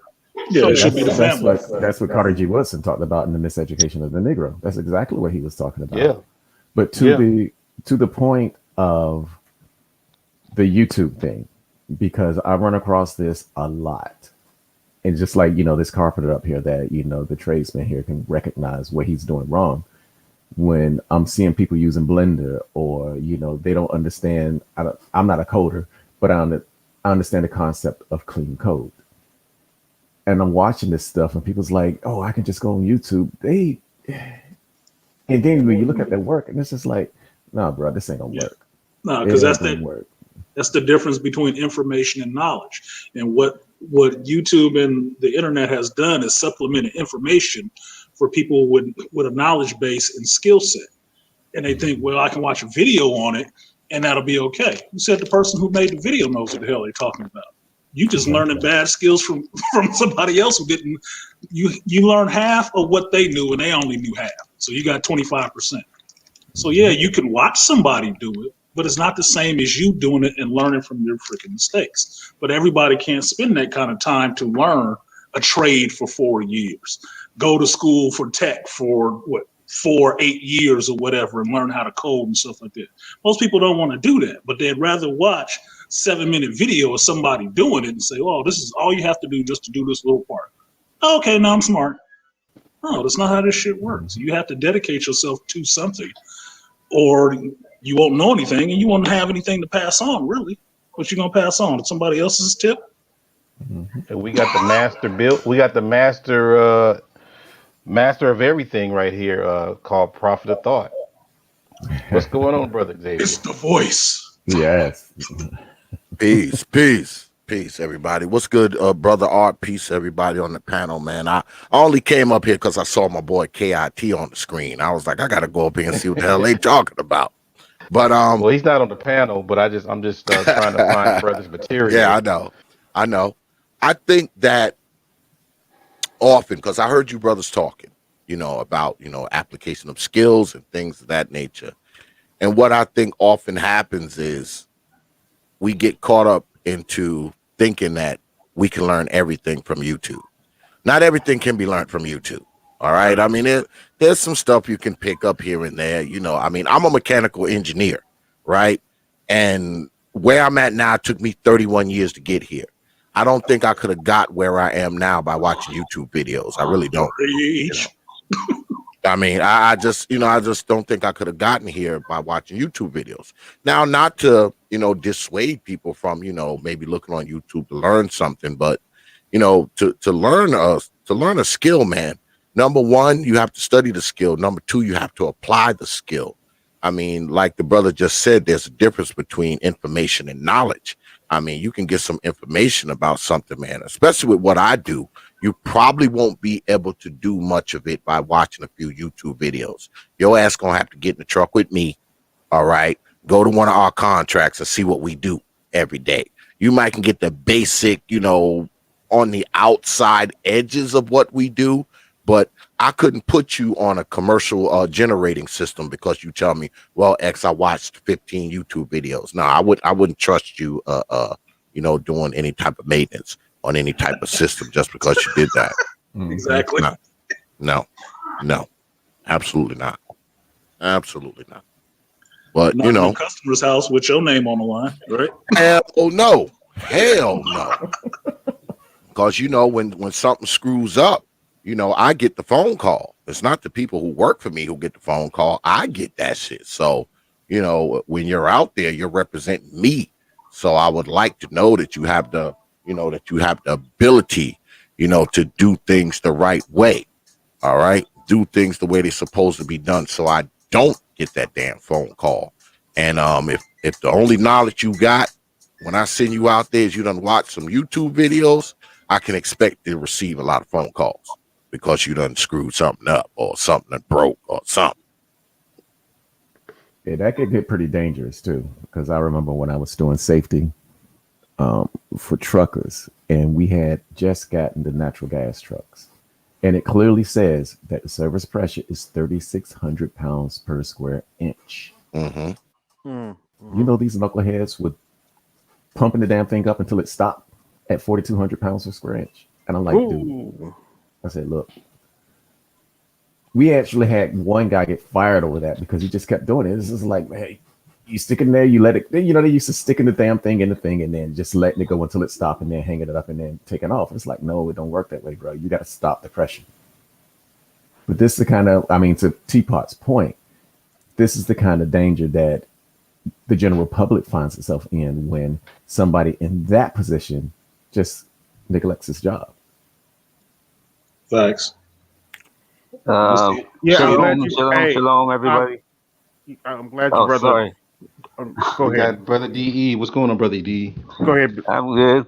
Shalom, everybody. I Shalom, just fam. jumped in here when brother was talking about his dad's farm, and he reminded me of something that my dad used to tell me. A story my dad used to tell me every opportunity he got about this guy who went to university in our country, and this lady who would knowing that he was trying to make it, she would cook for him and do all kinds of things. And one day she asked him to, just do a little job around the yard. And he said, "No, I can't do that. I'm a pen man." He was a pen man. He can only lift up his pen. And from that day on, the lady stopped feeding him. And then he was walking around the community because he can cook. And nobody would feed him because they heard the story about from the same lady. And this is one of the problems we have in the black world today. It's not I don't see it in Brazil, places like Brazil or Africa, but I see it the Caribbean. I see it in Europe where I travel, and the U.S. And it's pretty bad that a lot of our brothers they want the quick, fast money job. You're a I'm glad performer, you you're a went there. basketball player, you're some of us become doctors, but can't cook, can't plant a garden.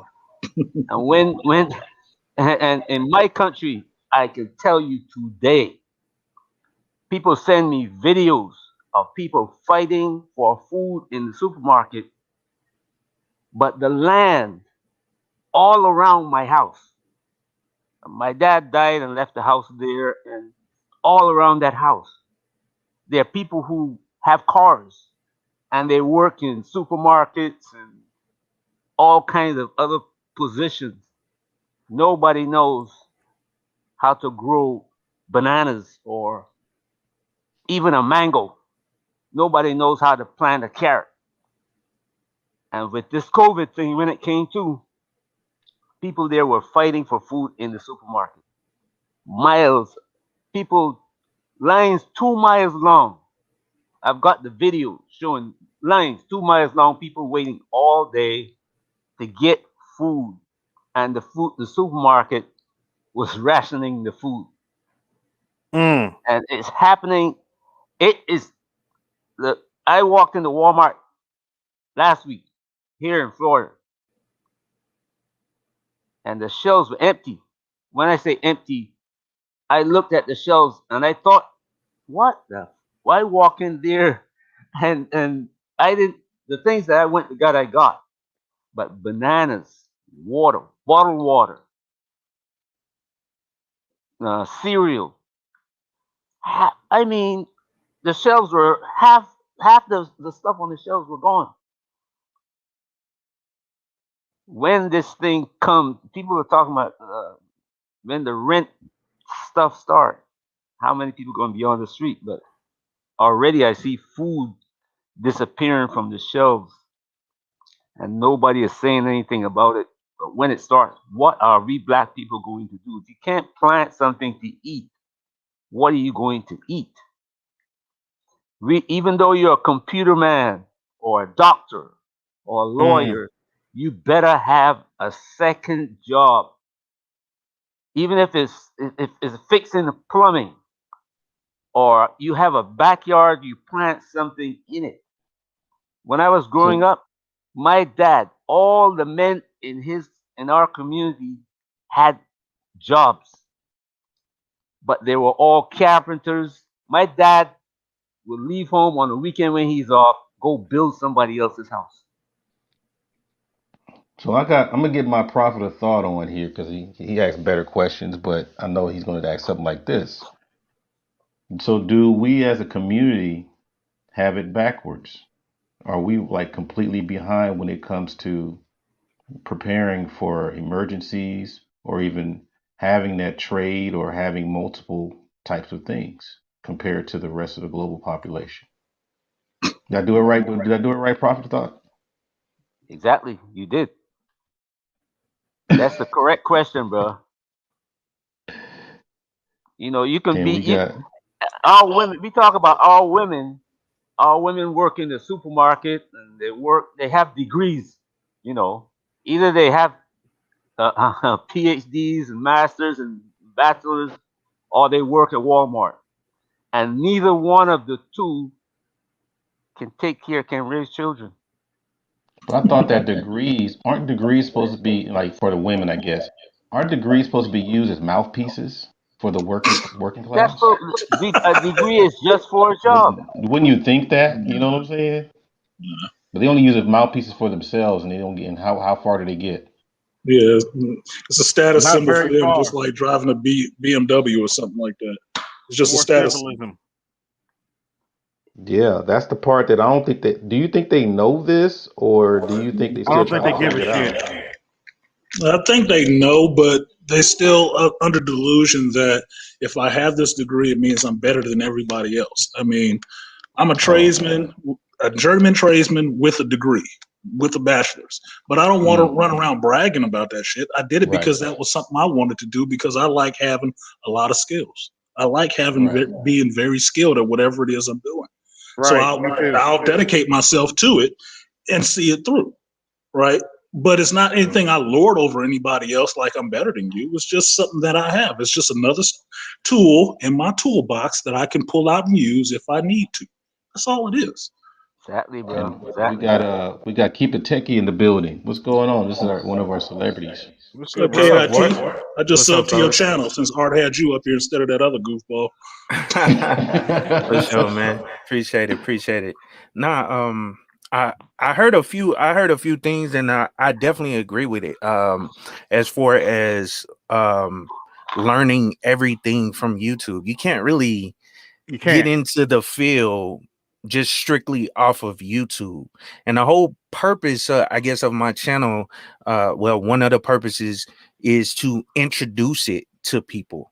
It's not like an end all be all. I know, and then plus I don't work in all the different areas of IT, so I don't know everything, obviously. So what I do know, I try to highlight as much as possible and just try to put it in front of as many people as I can to get them interested into the field. That's the whole purpose. It's not to have a, like, I don't offer no certification after watching my watching my videos. That's kind of absurd, you know what I'm saying? And you can't really, I guess, um get a job off of just watching my stuff, you know what I'm saying? But it will point you in a direction. That's the way I see it. Same here, because So I can't get a cert for watching your video.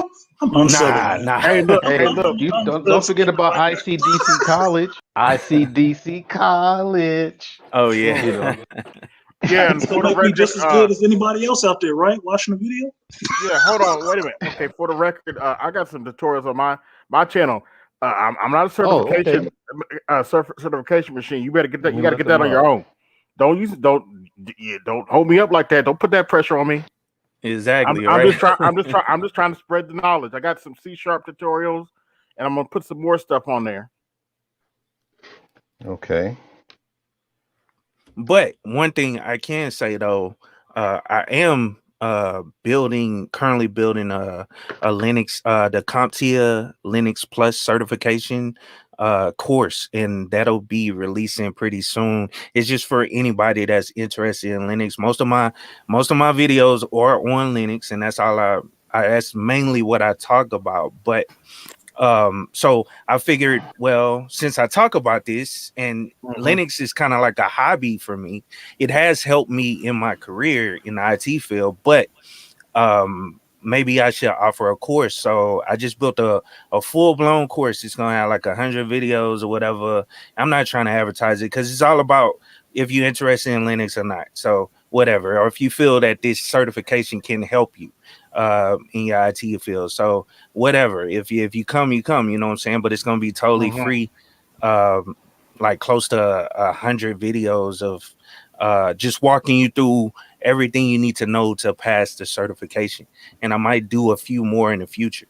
So we'll see. Hey, what you do you have anything on? Because I've been looking at Linux for my for Yeah, I'm running looking my at Linux render too. farm. And do you have anything on like running Linux with a heterogeneous network? Uh don't know what that is, but I'll definitely look into it. What is it called again? Or can you Heterogeneous type is it? what I mean because you know I'm because I have to use Windows Mm-hmm. for my software, but when I'm tasking like my rendering processes, they go to 4 servers that I got behind me. Mm-hmm. But I'm using Windows 2K, and as you know, 2K Windows 2008 server, you can only get that in a bulk license now. Yeah. And Yeah. so, but that's the fastest way to render for those of us who render graphics. Now, So, Mm. yeah, FFmpeg is, that can be used on Windows and Linux, but Yeah, that's I one can thing you confirm can that. do. Yeah, that's one thing you can do to help with the rendering process. Like if you have a server set up.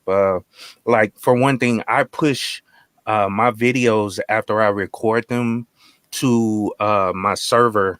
I have a bunch of virtual machines on it, but I have a specifically rendering server, and it takes me like 5 minutes to render my videos once I edit them and I drop them into a specific location.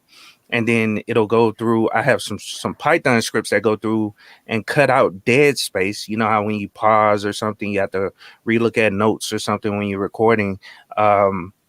It'll remove all those pauses out of it, put the video back together, and then render it out once it's finished, and then Wow, put it that's in a interesting. specific location. So That's yeah, dope. I tried to automate the whole thing, but it's not fully automated. I have to copy files and sometimes change configurations, but that's how I render video, if that makes sense.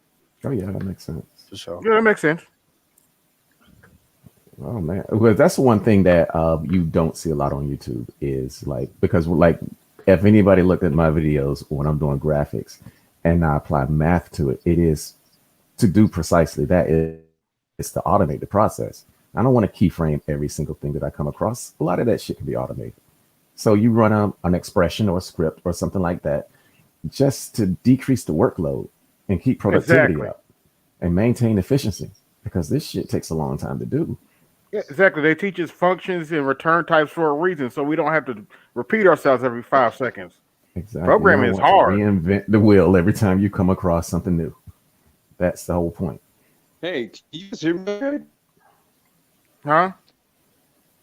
Can you guys You hear me? said Or Zoom? what the hell? Yeah, I can hear you now. I can hear you now. Yeah, we couldn't Yeah. hear you before. I Yeah, keep we can hear you dude, I've now. been dropping in and out for the last 10, 15 minutes. I don't know what the hell's going on. But you guys can hear me now?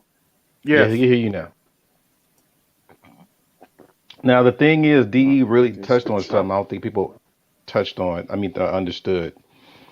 The whole thing is that our young boys, or not even boys, but just young men, probably even from 30 and below, are they like high maintenance where they don't want to get their hands dirty or cut their fingers or hell change a tire? Are Yes. we dealing with that like in large numbers or is it like insignificant? I think I That think I think it's kind of like a I would say a change in the culture because of technology.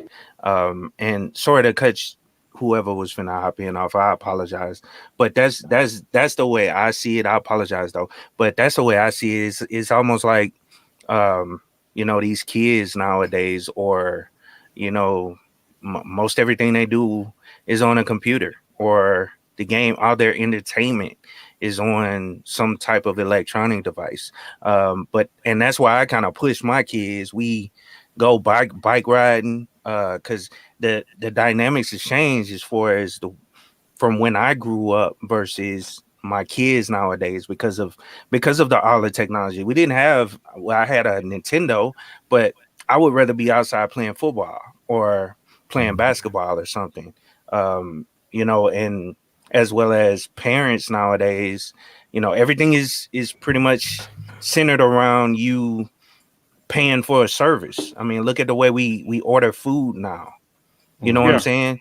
saying? It's just all the whole dynamics has changed. It's kind of like a spoiled type of mentality that a lot of kids are growing up in Well, nowadays. I think it's a combination of things actually, Mhm. not just the technology, but you gotta remember that a lot of these boys nowadays were raised by their mothers, and they don't want the mothers are afraid for the boys to get their hands dirty. You got to remember that. I Yeah, don't that's even true think too. they're afraid for their sons to get their hands dirty. They won't allow them to get Yeah, their hands dirty that's what I because you mean. They won't allow understand them to it's get their hands dirty. yeah, it's more of a feminine mind state to have something broken in the house and call somebody than to understand how to fix it. I mean, I just had to go over this with somebody else about their little boy who is going through the house, got a broken broom, trying to make a bow and arrow out of it and doing some other stuff. And I'm sitting there telling her, I said, that's your future engineer right there because he's trying to figure stuff out. And Yep. she's like, well, I just want him to stop tearing up my house. I said, he's not tearing up your house. He's figuring things out. I said, what I see him doing is the same stuff I was doing as a little kid. He has this broken broom and he's trying to turn it into something else. He sees something else in it. He's trying to turn it into that. And he wants your help to do it. He's trying to figure it out. That's a mind that you don't see too often because he really wants to do stuff with his hands and actually figure it out with his mind. You're telling him to go sit down and watch TV. Well, you're going to turn him into a damn couch potato or one of these Madden Kings or something. That's what you're doing. You get the results from what you put in. And if you tell him to sit down in the corner all the time, don't be surprised when he's 15 and sitting in the corner and don't know how to do shit. It's to that point. I had this argument, that very argument with my ex, maybe 2 years ago, because she was talking about the level of service that we get, and that she was starting to go on that whole toxic masculinity kick. And she was like, I mean, we men are pretty much, we don't really need what y'all are putting out anymore. And I had to remind her that across this country, even in this country right now, male brute strength is still the most common and most used force on the planet. And then she was like, how you figure that? I said, when you got that flat tire, guess what? There ain't no computer out there doing that shit. Or when the mechanic fixes our car, or when somebody needs to bring shit up and down stairs, or loading and unloading trucks, or building the homes. All of this shit is still male brute strength. Even the cops who come out there to wrestle your ass down, that's male brute strength. I said, you need to get this shit out your head. That's it. A perfect example. I'm working on this house on a hill. They want these big ass 14-foot long sliding glass doors made out of completely aluminum casement on the second floor. How you think it got up there? An app? Didn't get up there by no goddamn app. That truck pulled up and men pulled it off that truck, and male toxic masculinity huffed that shit up them goddamn concrete stairs up this narrow shit that this woman thought would be a good idea to put this sliding glass door on the second damn floor.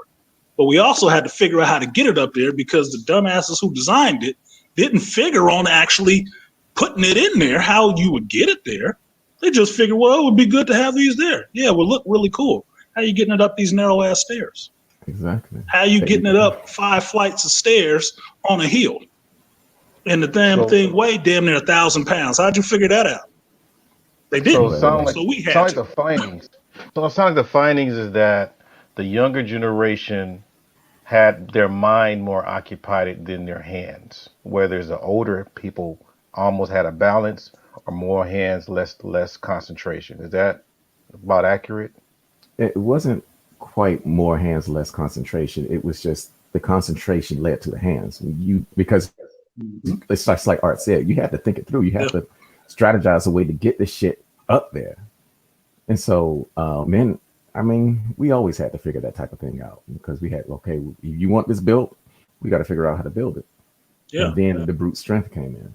Yeah, that's what I would consider mainly the part of my job is troubleshoot. The building stuff, you can teach anybody how to hammer a damn nail or cut a straight line and not cut their fingers off. But most of it is the troubleshooting and figuring out how to make this stuff work and bring this intangible into the real world of where it has to abide by some kind of rules and some kind of physics to actually fit and work. That's the main part of the job. It's just the troubleshooting, figuring out how to get this done. Like, yeah, it looks nice on paper, but you got to build this in the real world. So how's that going to work? Well, I don't know. That's your job. Yeah, exactly. Yeah, I'll show you guys. If you want to see an example, I'll show you. Am I sounding okay now? Yeah. Yes, we can hear you. Yeah, I had to go reset the damn modem. Jeez. Okay. You got excited because I got. You should have videotaped that. No, I'm joking. Videotape resetting the modem. I go. Most people don't know how to push the damn button. Pushing the little red button on the side. Legit thing.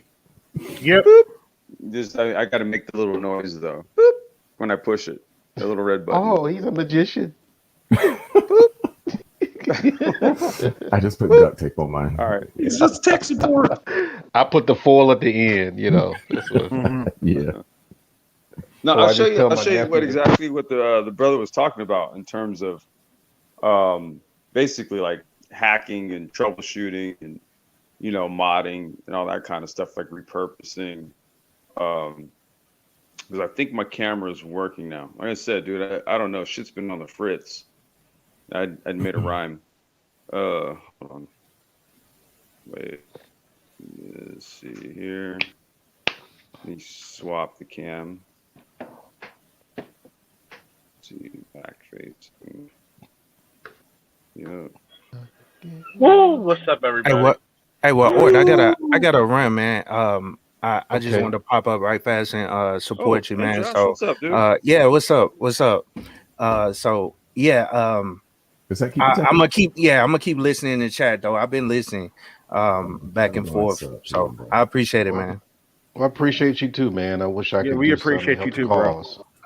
Yeah, no Yeah, problem. facts. I'll be watching. For sure. Peace. All right, brother, keep it techie. Peace. Hey, what's up, That was keep everybody? it techie. What's going on, What's Charles? going on, Charles? Are Oh you my God! Mr. Fix It? You should do a video on taking a gun apart and putting it back together. I can do that with several. I'm gonna tell you what. I'm gonna tell you what that. I'm gonna tell you what I had to fix today on Platinum Elite's channel. It's kind of funny. He had some female retired police officer giving some kind of soliloquy of how she never had help in the police department. I kind of called her on her bullshit, and come to find out she's one of them bitter baby mamas. No, she's a bitter ex-wife. I know. Mm. And I had to fix that because a lot of shit she was saying, well, the black guys never looked out for me.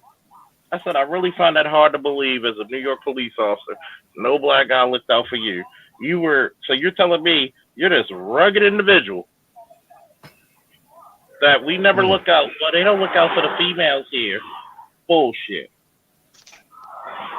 You're talking to a guy who works in the police department too. I don't care how racist, because a lot of fucking police departments are have their race issues. So, but guess what? They're always gonna have a softer side for women, regardless of the race. I said, because guess what? They're not gonna send you out there to the most dangerous place out in any city and expect you to do it by yourself. Get out of here. So yeah, I fixed a lot of shit. Then when you say something she doesn't agree with, like I told, like if she brought up some shit about black men being on welfare, I said, so what? So when y'all do it, you glorified for it. You're supposed to feel sorry for you, but black men who are poor and homeless get welfare, you acting like we're breaking the fucking bank. Mm-hmm. But when we try to fix a situation, You are, Charles. You're taking from their money. You're taking out of their pile. but when you try to fix a situation like being hungry and broke, like I told her, I said, so you're trying to justify black men being on welfare, even though let's just say we don't get anywhere near the benefits you as a black woman do. Well, we don't get any help. And what about? And then she brought on her ratchet sister with some. Of course, she had the blonde hair. Well, I had 10 Lord. kids. I said, well, what about these men who don't take care of their kids, but they take care of somebody else's kids? I said, let me fix this. Did you vet that man? No. And when you, of course, you know, and I'm gonna have to tell Platinum, stop saving these bitches, man. Stop saving these broads. The only way you're gonna fix them is actually telling them the goddamn truth. Just like how men have to deal with certain stuff, like Artist and MC said. The one thing about being a man is that you got to troubleshoot every goddamn aspect of your life. Yep. When you're a man, nobody feels sorry for you. Even if you don't know how to do stuff, people would expect you to fucking fix it. Guess what? You know how you learn how to cut grass sometimes in the black community? You went out there and you messed up and you learned. Exactly. You learn. You know how to. You got to realize something. We don't have a lot of STEM programs. You know what you did? You pray to God. You got an old computer by somebody, and you looked at a few programs, and you probably messed them up that you learned how to fix stuff. You got an old VCR back in the day.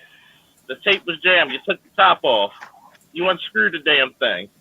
You try to figure out a way to jimmy that damn VHS out. Boom. You learn how to fix stuff. You learn that there's a release and a spring inside of that thing. Yeah, that's when you figured out there was no difference between a cassette tape and a damn VCR Exactly. tape. It's just the same. It was Scotch tape. But guess what? See, we don't have.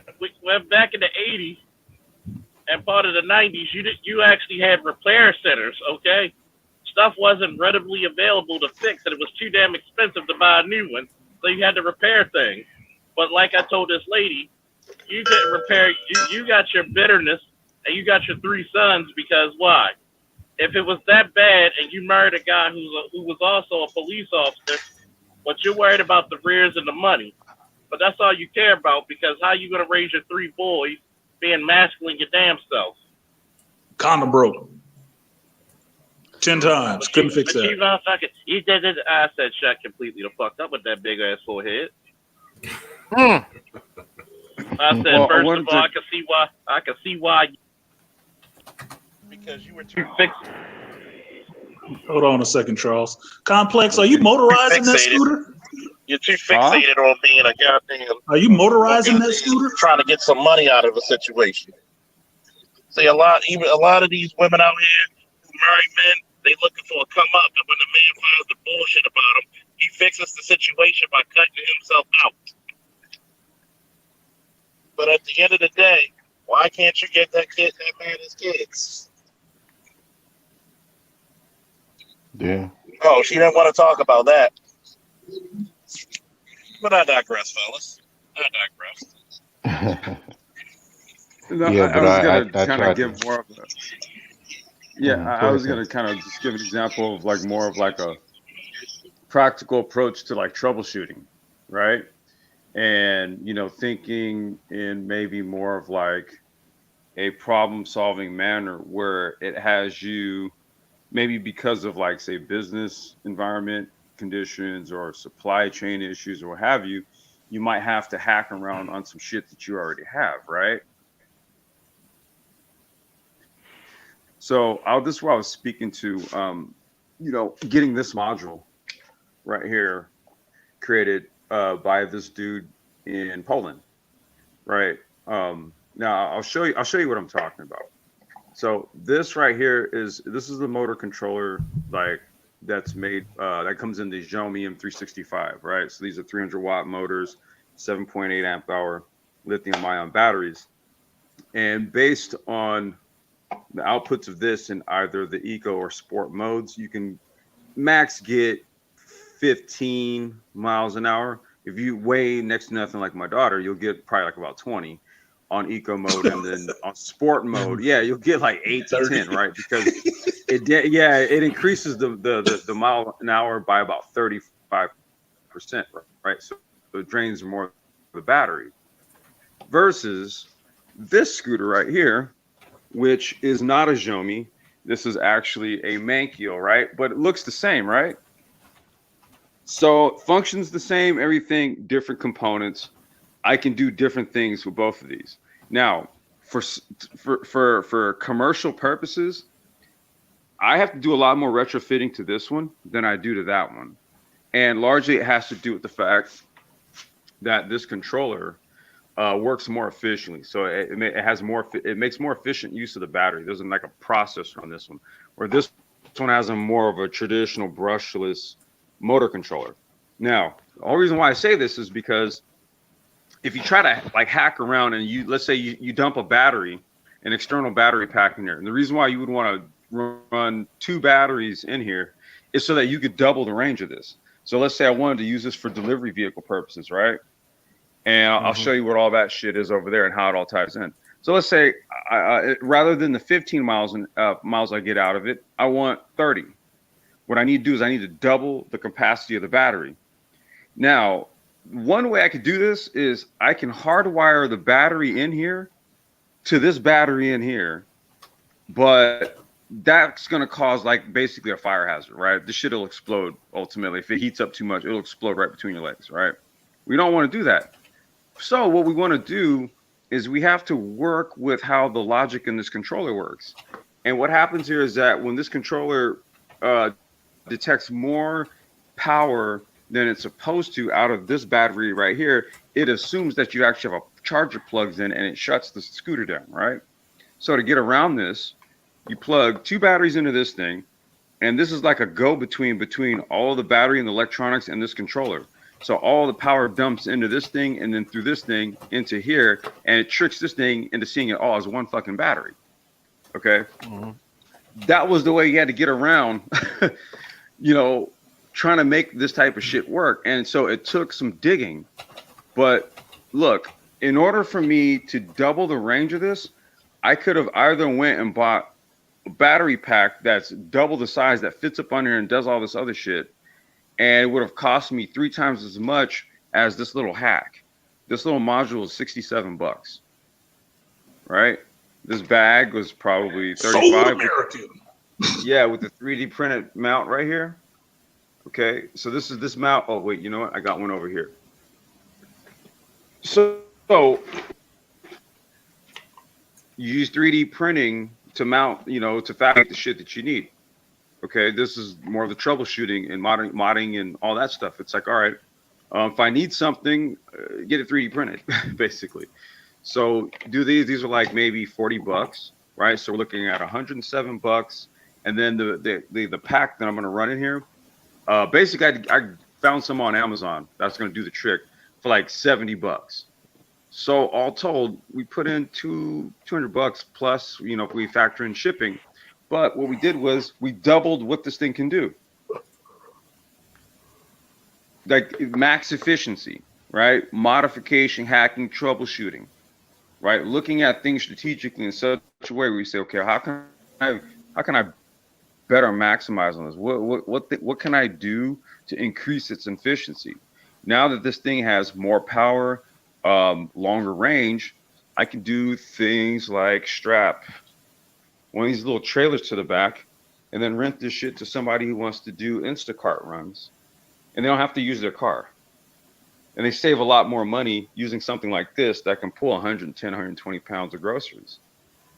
Right? So it's all about problem solving and solutions and shit. Sorry, dude, I'm just a little mess over here, but yeah, you need some OCD in your life. No, you know what it is, dude. This is just random stuff I have here because there's an actual I'm shop. fucking with you, Plex. I'm just fucking with you. No, there's an actual shop I work out of, but dude, like this is where I just come in here and like lose my head. Bullshit. He stole that from downtown. That's one of them Lime scooters. You ain't shit. What are you talking about? Wait, what? I had to get you. He's talking shit. I know, actually, no, I worked for Bird, actually, dude. I worked for Bird for 2.5 years. For real? No, I'm serious. That's how I know all this micro transport stuff, dude. I was like an IoT tester for them. Huh? My girl, she do birds. I help her with them birds. She don't do birds. She do Lime. She do Lime at night. You would not believe. Oh, okay. You make a killing at that. I mean, sometimes I done gone and helped her, and you make like after a run on scooters, you can make about $100 a night on just 2.5 hours work. Yeah, that's for like the people who support the charging infrastructure, right? Yeah, so the model that they had was, you could basically just go out if you agree to go out, grab scooters, plug them in at your house, juice them up, and then put them back out on the streets. They pay you for it. But nice. Dude, like I said, I worked for Bird for 2.5 years, right? And I gotta tell you, like going forward, that's not the model. Yeah. And that's where I have like some docking hub technology and all this stuff that'll work with this shit, where basically it locks to an actual hub via an adapter that goes on the neck of the scooters. So that's like the next shit that I'm working on. But see, those hubs could be multi-purpose. So you could put scooters, e-bikes, mobility wheelchairs, electric skateboards, robots, all kind of shit. You can port it all to these hubs. Right. Nice. I mean, like just give an example, man. You got to be, especially in this time of day where I sit here, you got to be able to do more than one thing. Like like people, as you say, jack of all trades. It comes in handy to be multifaceted, because if you're not, some things are dying, but other things are coming out alive. And I watch a lot of people who only have one skill, and a lot of those people are sweating bullets right now. Mm-hmm. Hey, blow me up for a minute. Tell me something. Who here owns a 3D printer? I'm curious. Where is he? Right here. I thought about buying one, but I don't own one. I don't own one yet, but they're not expensive as they used to be, though. They're pretty cheap now. But like what I'm doing right now, this is CSS, but right now I'm working with something called SAS. And I'm working with this because it allows me to separate. You have to understand, to build a website nowadays, you have to have a very complex style sheet, because you gotta think about mobile and the desktop and the tablet. and I'm using this along with the command line, so I can separate my styles out. It'll compile to one file, so I don't have to link to multiple files when I build my web page. But this is part of this is part of the process. This is what teachers have to learn. It's not as simple as what you probably learn in college. SAS is not. They didn't teach stuff like SAS in college, and I doubt they do it now. They just taught you regular CSS, and they probably teach you how to do Bootstrap. But this is some of the technical stuff we gotta learn. Now, is working with your hands, is that a dying breed? Is that going to be phased out eventually? No, no, No, hell not no. ever. I'd say yes and no, a little bit. I said it will Maybe a die little down a bit, but bit. Yeah, it will die down a bit, but you will still have to have those people who have to do those skills. Even in a technological world where everything is damn near automated, how are you going to repair some of this stuff when it Well, breaks no, down? electric cars Somebody has to still have the have skill to do it. motors, wheels. They have screws and bolts and nuts and these things. The devices themselves. These aren't gas scooters; they're electric, right? But you saw I have a whole I have a tool bag, a toolbox, got a drill here, right? You're still gonna need tools to do stuff. It'll just be different. What you're doing is different. So much so to the point where you guys know that Tesla, if you wanted to get a job at Tesla at their assembly plant, right? Mm-hmm. Or even SpaceX, you don't even need a college degree. Do you guys know that? They'll Yeah, hire you at 18 yeah, I knew years that. old with Yeah. just a GED because Yep. they understand that what electric vehicles and electric that you can more easily train someone on that stuff, right? The concepts are more simpler than, let's just say, like an internal combustion engine where you have anywhere in upwards of 8 to 10,000 moving parts at any given moment versus in an electric car where you only have maybe in upwards of only Components. 17 moving parts exactly at any given It's all moment. components. So it's much simpler. Mm-hmm. Or Now, what is it the called? Modular. It's all modular. So Yeah, it's just modular click it into because modular. Yes, modular, exactly. I so mean, you going take an into internal combustion engine, you're talking about pistons, lifters, all kinds of shit, and then you talk about valves. What else? Timing valves, all chains, kinds of shit, cranks, timing chains. gears, If you got a belt, serpentine, Wheels, all then kind of rotating go to the assembly, damn crankshaft, transmission. bearings, all Yes, that but you shit. talking about an electric motor, you're only talking about a rotor and a stator. That's That's it. it. That's literally it.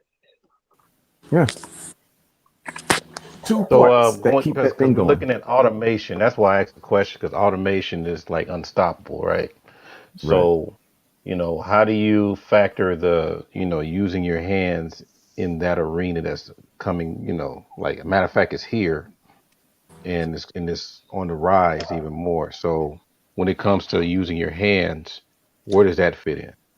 I would just say for me. 100 Go ahead. years. Go ahead, Dre. Go ahead, Dre. And you got at least, I ain't gonna say 100, you got at least 50 years by the time, like, even if you were starting a trade right now as a young person, by the time you were not never being used again, you would have enough to bankroll and have your retirement. You're not, I mean, trust me, your hands are still gonna be used. Period. It ain't until I'm gonna tell you like this: until they got robots walking around that use tools as a human, that's when you need to worry. Yeah, that's the same thing Like, I'd say. until robotics come out, until we getting to like some shit like iRobot, unless they're a robot like that, you don't have to worry. Yeah, Dude, I'm thinking of commercial. Judge, we're already there, bro. My technology supports automated robots now. Yeah, Go ahead, Artisan. I'm sorry. But this is the problem is your technology supports it, as you say right now, but it ain't nowhere near being ready for mass production and to take over all jobs. Have you seen those Domino's Pizza commercials with the self-driving car?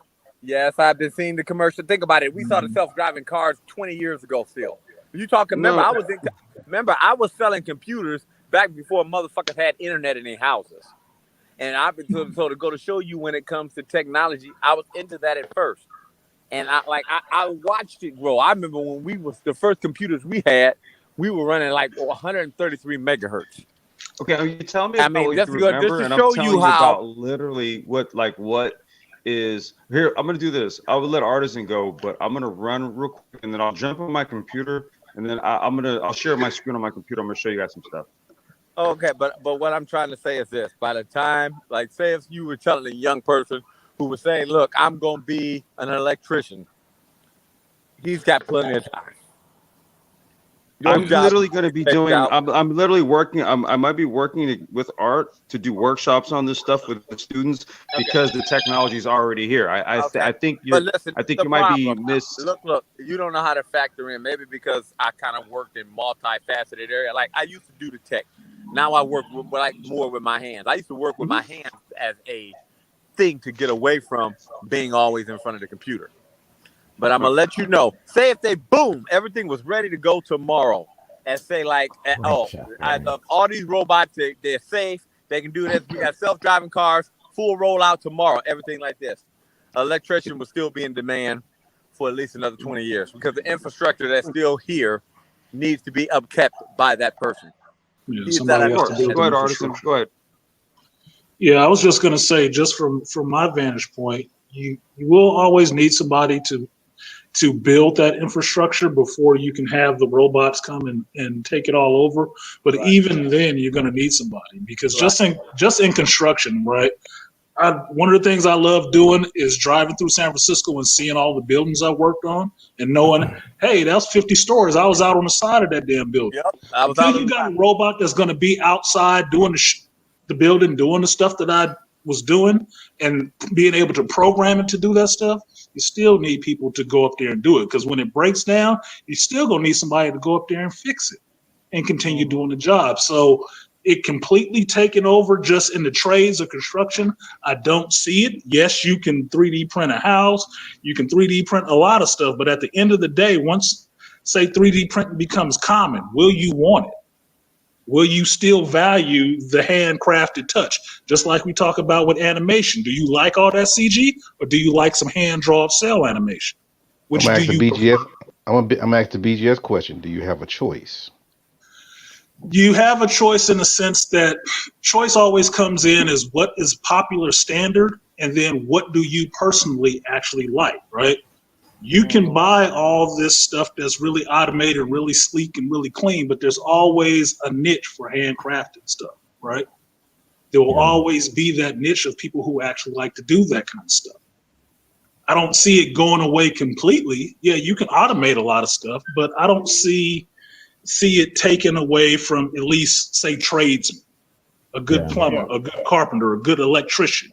You can't pour 30 years of electrical knowledge and working with stuff into a damn robot. You just can't, because it's not going to have the intuitive thinking to understand why you don't do this and how to make a life hack fix on this to make it work.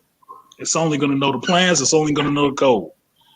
Let That's me add something. So I gotta Let me ask add you. something to what my brother just said. I work in the aviation field, right? And I've gone from where we had dials in the cockpit The guy that got to springs.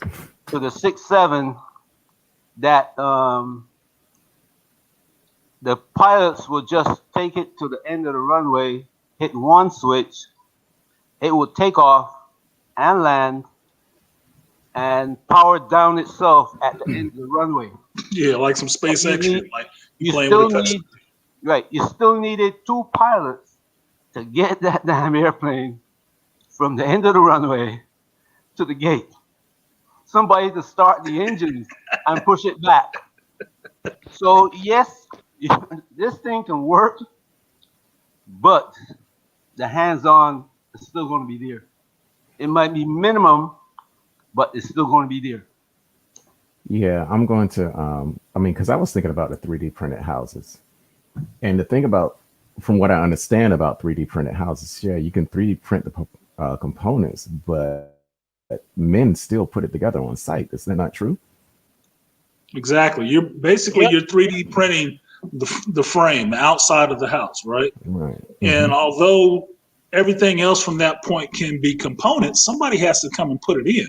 So say you 3D print your 3-story house, a 2-story house, and now you got all these open spaces where doors and windows actually go. And some automated computer somewhere made the windows and made the doors, and an automated truck drove it and dropped it off on the job site. How does it get attached? Who's going to shim it? Who's going to make sure it's level? What robot is doing that? None. This is where the human touch comes in. That you're going to have somebody to come in and see that the ground is not level and where you 3D printed this is not exactly correct. So now somebody has to alter it to make this door work because the robot at the plant only had the specs, and the robot on the site with the 3D printing had the specs, but it was a little off because fucking gravity. Okay. Yeah. And we know that the ground changes all the time. Needs to make these two things work together. And the plumbing and the electronics that goes into the system. Right. Everything. There's also another element too. Let's just talk about automated cars or anything just dealing with transportation. There's a lot of people ignore recovery because these things do break down. Yes, they do. And they break down. They don't break down very often, but recovery is a big field. And recovery is, we just don't have a way to deal with recovery other than men going out there and figuring it out with their machinery. So let's say somebody, I don't know, rolls their car down into a ravine. Well, that shit's got to be recovered. But I laugh perfect example. These people that sit up here and think automation gonna sit up here and turn the tables overnight. No offense, it's a very slow process. Yeah, that's stupid. A very slow process. For these, I mean, I got love for you, and I understand that you. Oh, I'm on a backbone. No offense, dude. I was selling computers, and I saw the state. That's the reason why we stopped our larceny thing, where I told you about we was embezzling money. The reason why we stopped is because we saw the information is in. I even lied. People knew we were stealing, and I told people were set on to us, but they couldn't catch us. So to know that a person can sit up here, and I was in the cuffs back then, and I remember, Judge, I'm so sorry to interrupt, but bro, over there, like, we need your help, man. This chick is tripping, bro. Charles is over there arguing with this fucking chick. She don't even know what the fuck she's talking about. She's talking all this shit about black men. We need some fucking help. Truth. You don't do that on somebody else's stream. Yeah, true. You don't track your feet from one stream, bringing somebody else's bullshit into somebody else's stream. Yeah, I'm not trying to dispark it, son. That's hella disrespectful, bro. Yeah, but yeah, my bad. I'm not trying we to... talking about something else. I'll stop by later on, but what I'm trying to say, I'm just tripping, bro. He'll be all right. But bro, what I'm saying is this: like, I've seen so many survive people. Iraq. I think you can survive a YouTube panel chat and shit. I said we've seen all this crap, and as a person into tech and stuff like that, I was into it before it was actually where we had YouTube channels and was talking about the shit now. I mean, what? No offense, technology has made a couple things easier, but it ain't uprooted not one thing that I can think of. I mean, like, you don't see the carpenters and stuff ain't going out of business. If anything, they got a couple better tools and stuff now to make the job a little bit easier. Yeah, but I mean, the shit ain't going. And on top of that, you got hundreds of years of infrastructure that's already built today that's still going to need upkeeping. That the robot could never come in and take your job. Because the robot, this is the good. Everybody talks this bullshit about computers, but unfortunately, computers are some of the smartest machines, but then also some of the dumbest machines. Well, they're programmed by human beings. Right. Yes, I could confirm that you people have no clue how stupid the computer is when you programming that shit. Right. I mean, like literally. Remember, I was in networking before all this shit was common. Just one little point off where you'd be like, I put the screwdriver in my left hand pocket, the third one back. So I got layered pockets. Say it ended up being in the right hand pocket, first one. You tell a human, go get that screwdriver. You tell a computer, go get that screwdriver. It's in the left hand pocket. The computer gonna come back. That motherfucker ain't there. I don't know. Yeah, where the well, that's the strength of computers, though. Let me go ahead and look here. The strength of computers is that when you program it, it does it the same way every single time. Right. And if you programmed it wrong, Yeah, but if you program it wrong, you're gonna get the same. Yes, sir. Well, Look, no, that's the look, thing. that's If you it. program, here's the thing: if you program right and it compiles, if there's something wrong in the code, it's still gonna crash. And what's so bad? Just give you an example. I sit up here and laugh. Everybody talk to these iPhones. Like you see, I got two phones. I got two iPhones. Supposed to be so these iPhones supposed to be. Man, you realize I done had these damn iPhones done crash just as much as the other phones. And I sit here and laugh. I got two iPhones, and the motherfucker sit up here and act up just as much as any other brand. You But need they to stay away supposed from to them be the porn top sites, bro. line of the My shit. iPhone don't act Stay away from the porn sites. My shit ain't never crashed. The iPhones can't. Stay away from them free porn sites. Yeah. Getting your viruses. I said, but what this the problem is? The only thing Catching the digi-AIDS. I mean, and they sit up here and talk to these phones supposedly supposed to be so good. And you know, I was the first one to switch over to Apple. I regret it. I would take my Android any day. At least I can make the motherfucker do what I want it to do.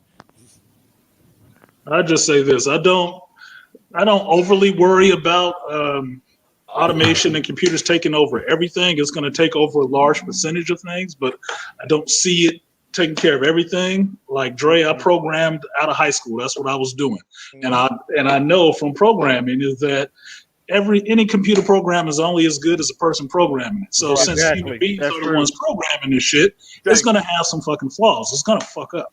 It's not nothing that we touch is perfect. So even in an automated society, it's going to break down, and somebody's going to have to fix it. That means that people who have the skills, who know how to use their hands and their brain and fix this stuff, are going to be still in demand. Even in a completely technological society, you need people who know how to fix this shit. Because if you don't, you have a bunch of people who know how to use this technology, can't build it, can't service it at all, and then you look like you're living in the Foundation series where all this technology and nobody can build any of it. They can only use it till it falls apart.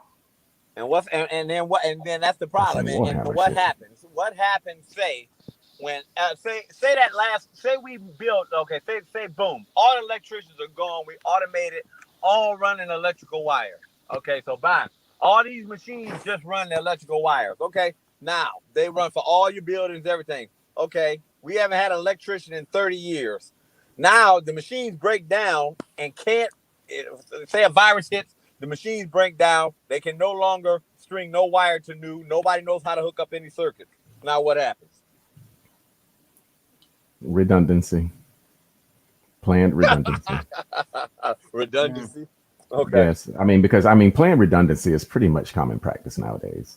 But usually some of that redundancy includes manpower. Right, man. And that's why if you ever notice, there might be less of you, but you won't be gone. Like if you notice, like I noticed, a lot of people who are actually in the trades, like they're working on houses and all like that, a lot of their children grew up and they're not doing that shit. I do see a lot of that. Like I have a lot of business owners who, hey, you can just turnkey right into the family business. Dad is gonna let you take over. He's got a big enough customer base, all this other shit. And a lot of them, no, I'd rather go to the military. I want to do this, that, and the other. I don't want to do that. But I've noticed that a lot of them, they might still learn the skills. They may not be like proficient as Dad was, but at least they figure, well, I know my base is around that way. Yeah, that's the same thing. But even my kids, Judge, like they've been with me on jobs I was doing and stuff like that, and I've taught them stuff, but they wouldn't do it at the same level I did, and they didn't go into it. That's not what they were into. Right. So when I go, who's doing it? Nobody, and I'm the only carpenter in my family. And that's my larger family, even my mother's side. I'm the only carpenter. Well, look at me. I'm a jack of all trades, kind of like, but basically, I ain't gonna lie. I learned a lot of my shit from, like, you say it's always gonna be somebody that want to learn. Somebody want to tag along with you. That's a lot of goddamn dudes on that roof, man. Somebody don't know what the fuck they doing.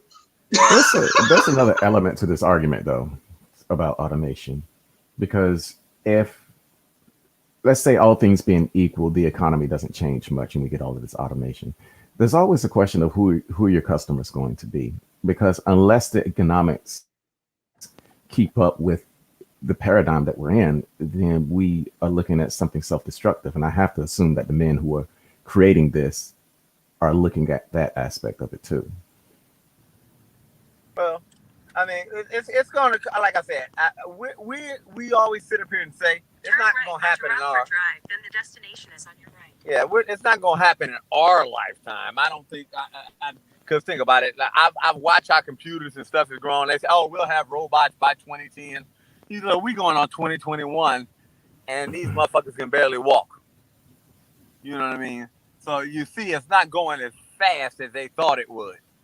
You know, I think we've reached that plateau, and certain things are just, you know, really have to be. I say, maybe by the time we old farts in our chair, you know, us where we probably got 2 or 3 marbles rolling around, it'll be that way. But no time soon. I think in tech, I think because there is one field that was eliminated by computers, and that's, of course, the switchboard operator. Yeah, switchboard and the cashier. Well, I mean, but yeah. Yeah, but this is the problem. Yeah, you're going to think certain things will be automated like that. But no offense, I mean, it ain't like just because they know switchboard operators, it transitioned into customer service. You see what I mean? I'm just saying, I mean, it's just the like, unanticipated. It's the things that we can't anticipate, like, basically, is what I'm talking about. Yeah, but it's not like those people, like say this, they transitioned into customer service workers. So now they do that for a living instead. I mean, it ain't like that they're out there on the street and they're never working again. I mean, come on. It's not like a field that, like some things you might transition into something else because we don't do that anymore. But no, it's not like a field is just gone and they don't. What nothing. What about teaching? Do you think that? I mean, because I'm looking at the YouTube paradigm right now, where people go, I can just learn that on YouTube. Yeah, right. And that would be something that, you know, some clever capitalist would capitalize on. No, actually, what happened? My phone went dead, and I had the address in the other phone. I had to wait for the phone to charge. Go ahead. I mean, I guess this is more geared towards art. I mean, do you see that type of thing going on? Which art? Newstal? Yeah, Newstal. I think he took off. He on mute. Okay. Don't be leaving your panel. Yeah, because I'm curious about because I know automation is going to make a big impact. I mean, I think we all see that coming. It's a question of when and, you know, how we're going to adapt to it. And there are some things that are going to remain largely untouched because there are some areas of activity where you just need manpower. Yep. You need to stop playing these videos with these dudes making these mistakes, dude. It's freaking me out. You keep leaving what you looking at right now? What the fuck, you idiot? What are you doing? It's going to slide and hit you in the shin. No, turn it the other way. Safe direction. Oh my God, dude. What you're looking at right now, you're not going to be able to get robots to do this. You're not going to be able to automate this. You might can come up with some degree of machinery or equipment to make it faster and more efficient, but at some point of it, you're going to have a body up there. You're going to have to have a body on that roof. Facts. I mean, yep. Gotta have a body up there, man. Some things that's just what they are, man. That's what it's going to be. You know, everything can't be automated, man. It can't be, especially this kind of stuff. Most blue collar type jobs can't be automated. The only thing you can do is have advances in equipment and technology to make the work more efficient, make it quicker, make it easier. But at the end of the day, you're still going to need that blue collar brother out there. Not to hit the hose. This motherfucker right here. You know, you way too close. What the fuck, dude? Oh my God. You about to go crazy, man. Oh, I am, dude, because it's like being a journeyman is like being a teacher because you're responsible for teaching the next generation of your trade. Right. And I'm watching this dude, and I'm like, he making fucking mistakes. I'm like, mother, who taught you to do that? Like, you don't kill yourself. This is what we're seeing on YouTube. And people are like, yeah, I can do that. And here you are saying, like, you're doing it wrong, man. Yeah. I'm in California, so I'm sitting here looking like OSHA. He ain't tied off at all. No tie off, no nothing, huh? So safety standards just out the window. You bought a 6-pack of homies from Home Depot and that was it, huh? Okay. This is Anyway, go ahead. That's just me, professional critique. Like, oh, what the fuck? Did New still come back yet? No, I think he's. I know he usually do that when people start arguing. I think I'm going to get me something to drink, fam. Yeah, no. You're the Homer Simpson. He just fades to the back like, I'm going to let them argue. You guys there? I'll be back when it's over. Yeah. Michi, what's up, Meech? Can you guys hear me? Yeah, we can hear you. Okay, so check this out, right? I want to chime in real quick before I lose signal. So here's the issue we have here, right? So it won't be taking over anytime soon as far as full-on automation. And one of the biggest things that dawned on me while I was listening to y'all is, hey, good enough, right? So if you're building a house, not everything is going to be exactly the spec. Some things are going to be good enough. But what you were just talking about, Art, with that roofing, putting the roofing that they're doing right now, no house is 100% built exactly as it's drawn. No, right? If it was, it'll throw off the whole world. Right, you're gonna what you'll have is sometimes things are gonna be centimeters off, maybe inches off. Hey, maybe I need to cut one of these panels to fit a strip where it's a inch and a half longer than we planned for it to be, right? And a robot isn't gonna necessarily think about that. They're like, okay, this doesn't reach. How do I solve that problem? Whereas then somebody else is just gonna say, hey, man, just cut a strip and put it over there. Do you get what I mean? So, our loser, right near your leg. Okay, homie. So it is.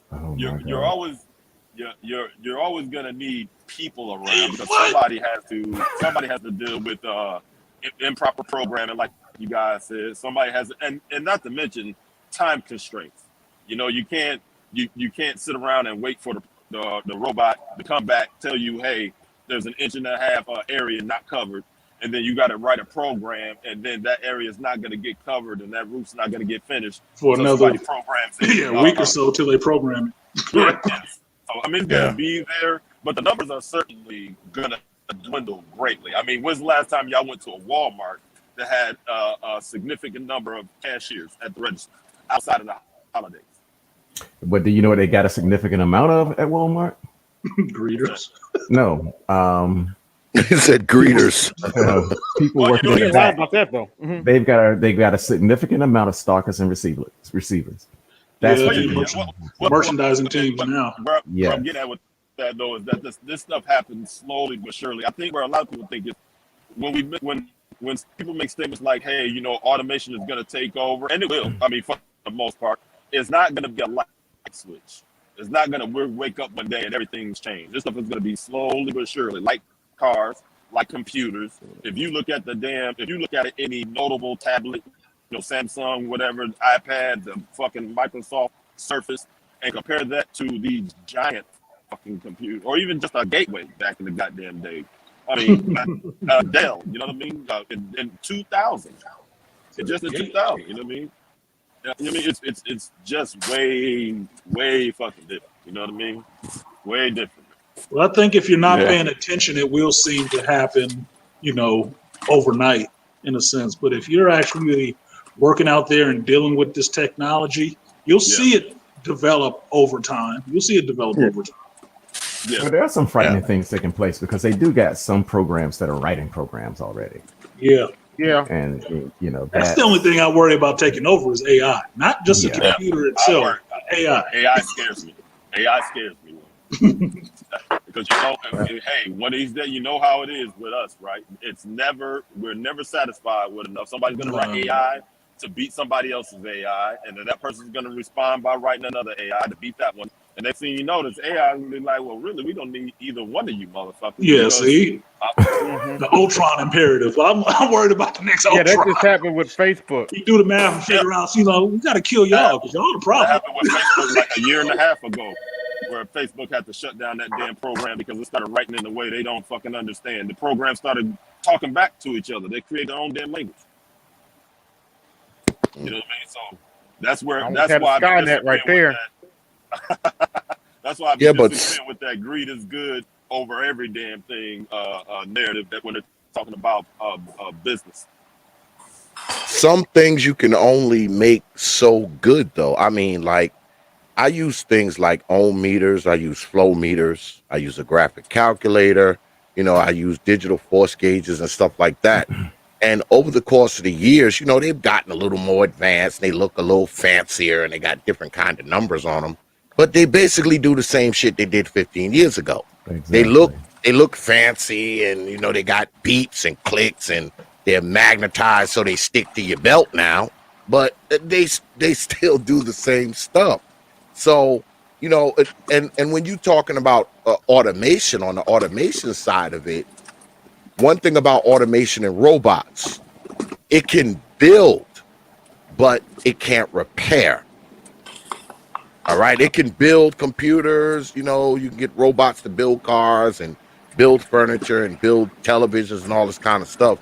But the one thing they haven't got their hand on yet is how to automate repairing these things. Mm-hmm. But I think that's integral to modular design. No, it's Because now it's just actually like, that's remove the part. that's not 100% the case. It's called over the air repair. Right. So Yeah, it's that's basically software update. Yeah. yeah, it's diagnostics via software. It's no different than what I would do to repair someone's Apple computer when I used to work for them. So yeah, so it's kind of works the same way. It's called over the air repair. But I'm Yeah, talking about as far as hardware goes, yeah, the new modular designs, it's just a matter of swapping pieces. yeah. Can Yeah, the robot swap pieces? Can a robot install a new hard drive? That kind of stuff. Yeah, if it And can what's so place bad it is into if it can place it into a chassis, it can remove it and put another one in. Because server hard drives, I don't know, well, complex, you probably know, server hard drives, you hot swap those. I mean, you just pull them out and stick them right back in. yeah, but I mean, your car is not hot swappable. Yeah. And then this is the problem. Electric cars actually are hot swappable. They're Yes, modular. they are. Like They're the battery modular. systems. Electric, yeah. It's basically a rolling it's a rolling computer basically. But I'm saying Or a computer with wheels. Mm-hmm. Yeah, things such as transportation, we're going to see, I mean, because the modular designs are already there. So in those areas of activity, logistics, transportation, getting things to the end user, I think that's where we're going to see most of the automation is, because those are your more mundane tasks. Hold on, I'm gonna switch over to my laptop. I'm gonna show. I'm gonna show you guys some stuff. Hold on.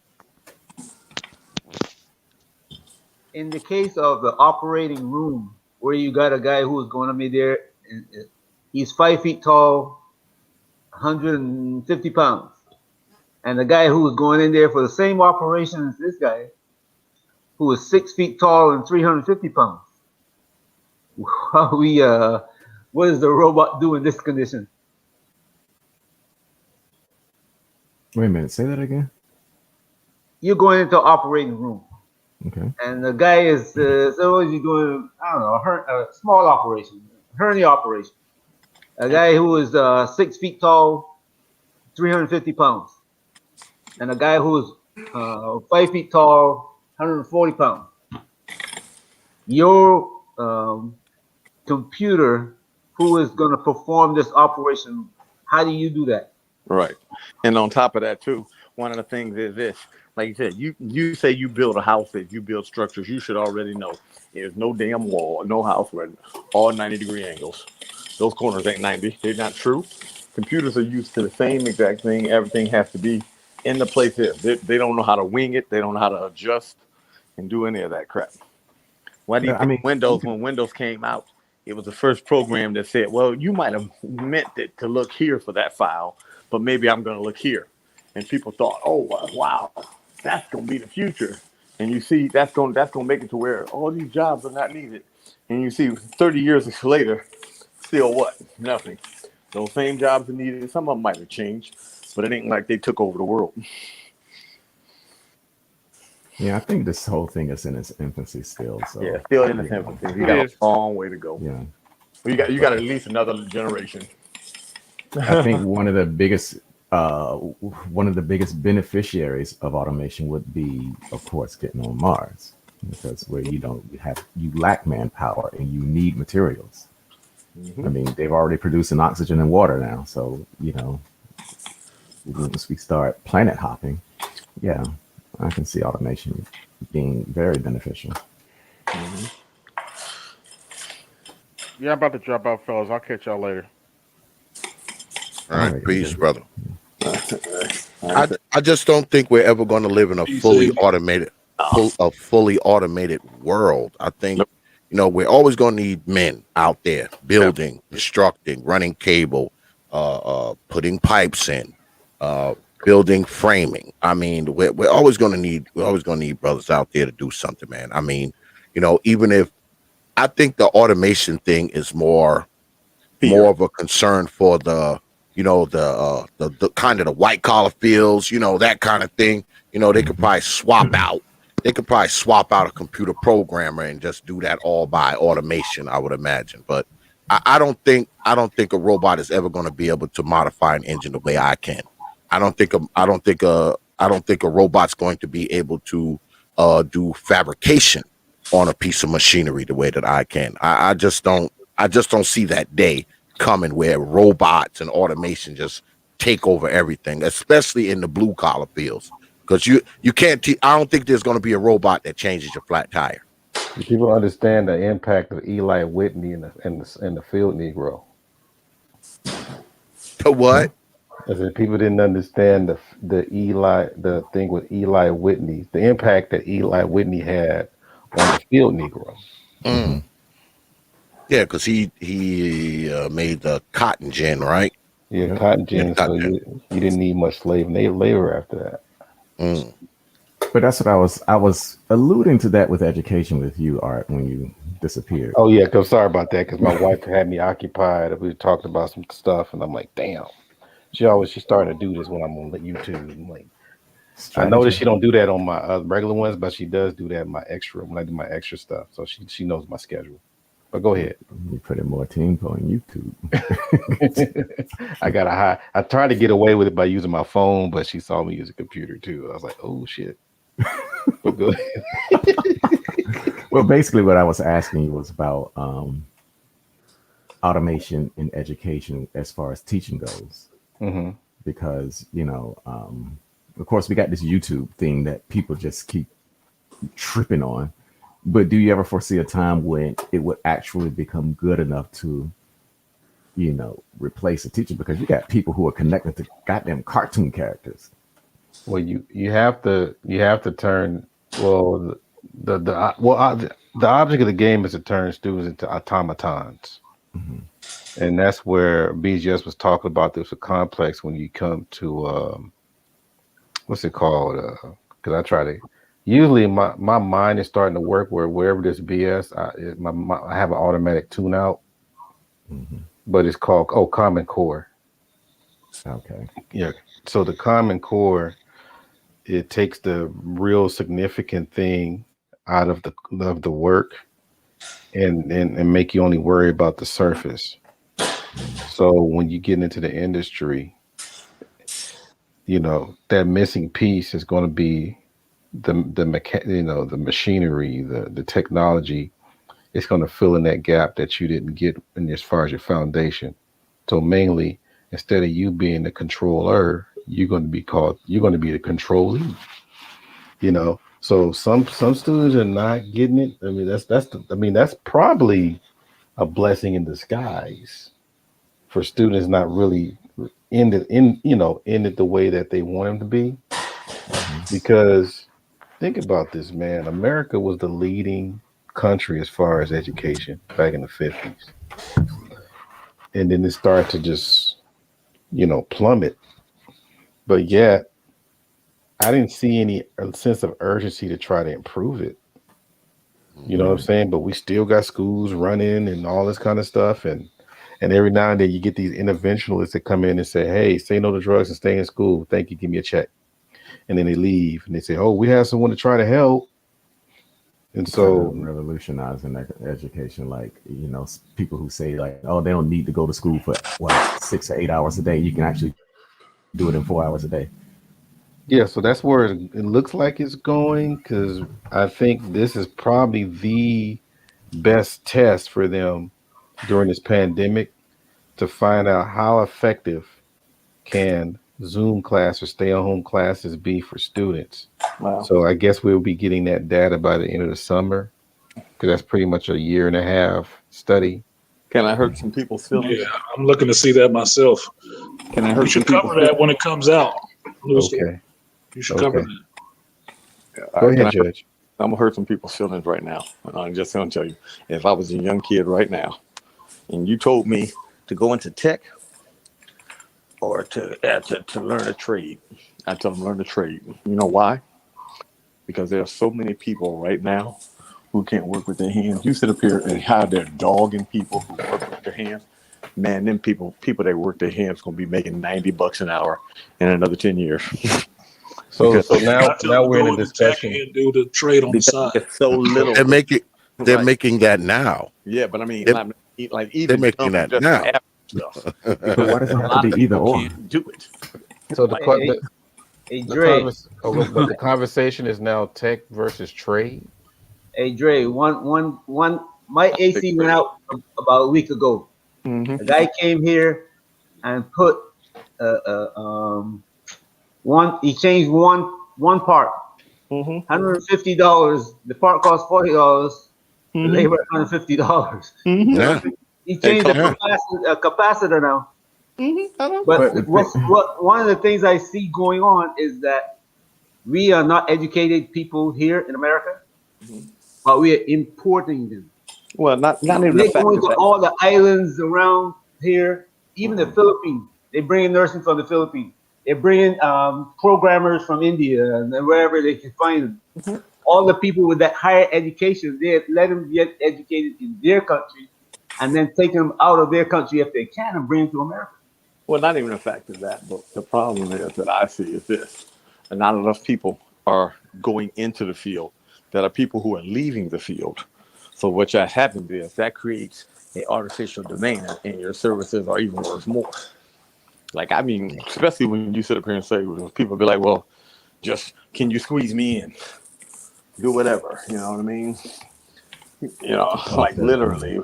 Talking about demand. And I'm curious about how this going to affect the demand, military. Right. Demand is so high you wouldn't believe. And I mean, like you wouldn't believe how many people you know, average people, where they couldn't do nothing minor to their house. Yeah. I Believe it or not, COVID kicked off. I know where I am. I'm in North Carolina. COVID kicked off the blue. It gave the blue collar fields a boost. Yes. Because no one wanted to go anywhere. Everybody wanted you to come on site. Everybody wanted you to come to their business or to their house. You know, so when you move like that, I notice how we move. When we move on a mobile call, we charge just to show up. All right, just to show up, you owe us money. So it really kicked the blue collar fields into high gear, the whole COVID thing. Now that may wane off in due time, but as it stands now, I mean, because I know our business increased by 35% last season, and it's probably going to increase at least another 20% this year.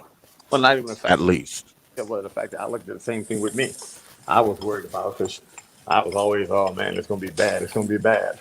Hey, to say, I got too many jobs open. But isn't that short term though? No, it ain't short term, because what's so bad is this is the problem.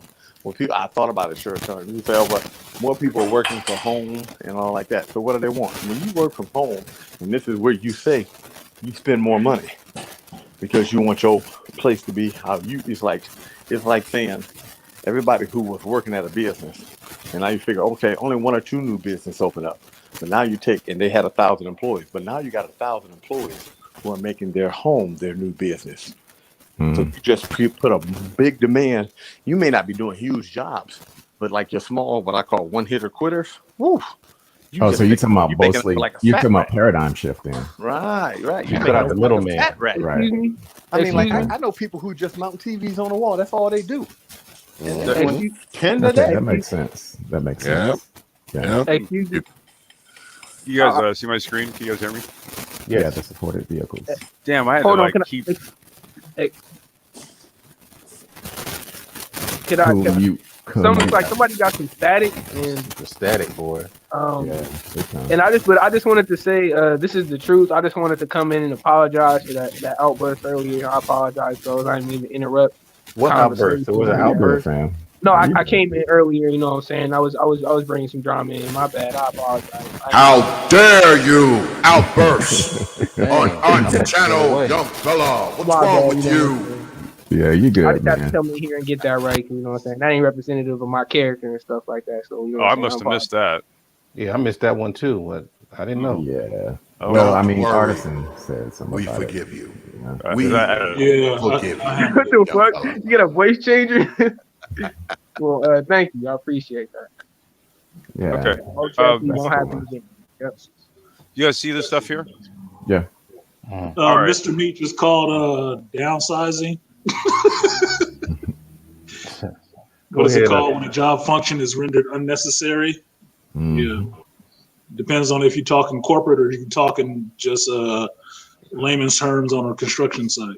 Corporate will be a longer term, but on a construction site, it's talking about we don't need you. Bye. What does it say in that movie Falling Down? No longer economically viable. Yeah, no longer economically viable. That's a corporate term for it. He was shooting everybody. Go ahead, Complex. Oh, hey, all right. You Oh, what was it? That's tight. That's tight. Trade versus tech. What was it? What was this? Art? No, I said that might be a good Black Brain Trust conversation. Trade versus tech. If that's a conversation. It's not because this. What I do is it's both. It's a mix of both. This is what I'm trying to illustrate. So okay, I think I've kind of indicated previously that what we did. You know, we do micro mobility app development. We have our own micro mobility app where you could do the whole rideshare bird type thing, and you could do it freestanding, meaning you can just leave something out in the street and not necessarily freestanding. You're going to lock it up, but you can go scan it with your phone, get access to it, take it, do whatever. However, what we recently did was we got our software compatible with these docking hubs. Okay, and these things are actually IoT connected through a universal app that can actually, or a universal adapter that essentially hijacks the controller and ports it to this hub right here, right? So basically, anything from a mobility wheelchair to a skateboard to a scooter to an e-bike can basically be charged. It can support anything from a 24 or 96 volt charging system, and it's all app controlled, and it locks to the hub. Now, the reason why I wanted to show this is because there's something in micromobility called multimodal. So this singular hub can serve actually like a multitude of functions. And I won't spend too long explaining it, but I'll go all the way down to the bottom and show you. Because what it says is the supported vehicles, right? So we'll scroll down. They show all the different types of bikes, blah, blah, blah, blah, blah. Scooters. Why didn't it load? There we go. It's loading now. Wait, so we're going to scroll down. Various types. Okay. These are like the mobility wheelchairs that have the multi-directional wheels. Okay. This hub supports these. So imagine you have this type of hub out in your communities and stuff, and there's a number of purposes that it can serve. Like you can even have robots ported to it. On a live stream we're going to do tomorrow on the Brain Trust, we're going to do a live stream called Robot Shopping, because we're going to talk about all the various type of robots you can run off of the same hub that I run my scooters and e-bikes off of. It's just the same stuff. My software can support all this, and these robots are available. That's why we're going to do robot shopping. Complex, we need to talk, bro. Okay, we can talk. Yeah, So what do these robots do? What do they deliver? Groceries? They deliver. What do they deliver? They do all kind of stuff. Like when we were business modeling, that was the last live stream we did. I did the one of, I think maybe it's gonna be like 3 or 4 parts on on fourth industrial business modeling. So we're like, okay, let's take a technology like this and let's start brainstorming and coming up with like all the different type of shit you could do with this stuff, right?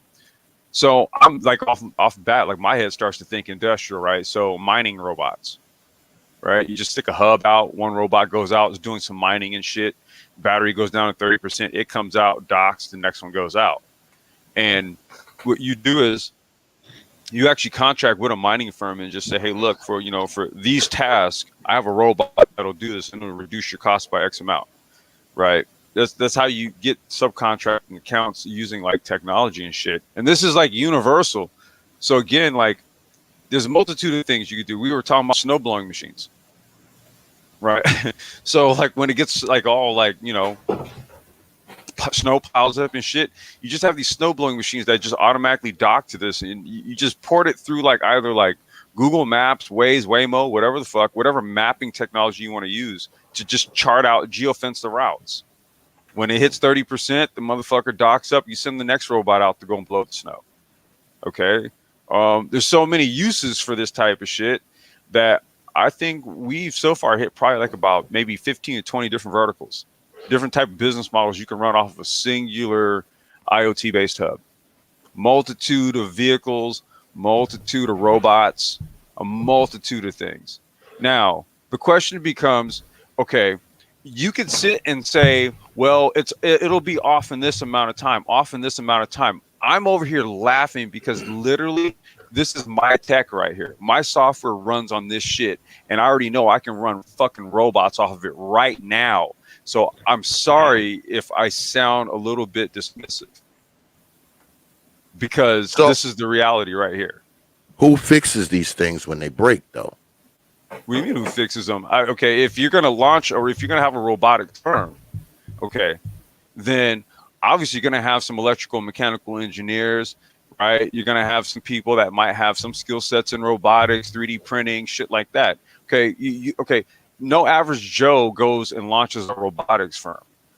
Okay, so it's like if you're going to have this type of shit, then it would be wise to be skilled in it or have some knowledge in it and then know maybe who are your specialists to go to like outsource a contract.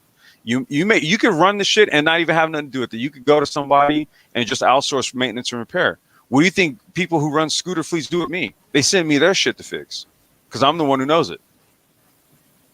They don't fix their shit. They send it to me. And what would be the broad application here? Okay. What about if you had like a scrapyard and you needed security bots? What if you had, I don't know, a private manufacturing facility, right? That's fenced off and shit. Mm-hmm. Yeah, you got security bots, hospitals, airports, or just regular ports, right? Seaports. Hell, large public events. I mean, come up with some shit. I can come up with a whole bunch of shit. I'm looking at. I'll talk the for the next focus 3 here. hours. Basically, is what I'm trying to get at. Yeah. I'll come up Because with all with any invention, there has to be a focus of like what are we doing with it? Well, And no, that's the whole yeah. point. The whole thing is that what you have is you have basically, well, again, you have the multimodal node Right. to launch it all. See, so I don't do robots. Well, not yet now, but what I started out with was what I knew: micromobility, electric scooters and shit. Okay, I know how they connect via IoT through your phone and through cellular data and Okay, all that shit. I know where I got lost. So you're talking about the node, not the robots. The node enables you to run a multitude of devices off of it. Okay, I see now. Like even automated robots, which is something that can also be explored because they already make them. So they already make these. They already make robots. Put 2 and 2 together. Mm-hmm. Okay, I see. Yeah, that's pretty clever. And all I have to do is take whatever robot like we're gonna use. All I gotta do is like go send it to my partners, and then they'll basically make an IoT adapter for it. They'll hack it, make an IoT adapter. They'll send it back, and then we throw it on and test it. Mm-hmm. That's it. Well, I can see this type of tech, especially in warehouses where they have a lot of mobile equipment. Yeah. I mean, that's what I mean. It's like whatever. So like, okay, so let's look at warehousing, for example, right? Now you could have more of a simplified infrastructure, right? Where basically your robots dock to something like this and they're managed offsite versus maybe sort of like the more massive infrastructure that you'll see in like Amazon warehouses, Mm-hmm. right? Depending on warehouse size and like use, like what you're going to need this for. Are these robots that are lifting things? Are they pushing things? Like what are they doing, right? Are they categorizing? Are they organizing? Are they order picking? What are they doing? Well, I mean, the thing about the offsite is that, I mean, I've contracted with Amazon myself, and they often, even at one warehouse, run into bandwidth issues. You said And I running into know, bandwidth issues? yes, lots Well, of what this bandwidth does issues. is, okay, so with IoT and all this type of stuff, this runs off cellular data. I mean, yeah, So they were running on cellular data, and they still ran. I mean, because they use cellular as backup, no, and this they, is you use this as primary, and yeah, there's a reason that's for the that. problem. Well, no, it's no, because you the pipe is the pipe for the device in and of itself. Okay, one of those IoT adapters. Okay, it doesn't it it only serves, like, it has a singular function. Okay, its connectivity does not spike. Okay. Right. You see, so if what we do is from like a bulk purchase standpoint, we negotiate each adapter. We pay, let's say, $15 a month cellular, right? Dude, like, it's only using probably like $2 or $3 of that, Mm-hmm. right? It's actually only using like $2 or $3 of it. So like that's where all the connectivity for this stuff, like birds like systems never went down the whole time I worked for them. And it ran all off cellular. It never went down. Yeah, because I know Amazon, even their cellular network just got bogged down because they use What CES. do you know? Who are they using? Do you know?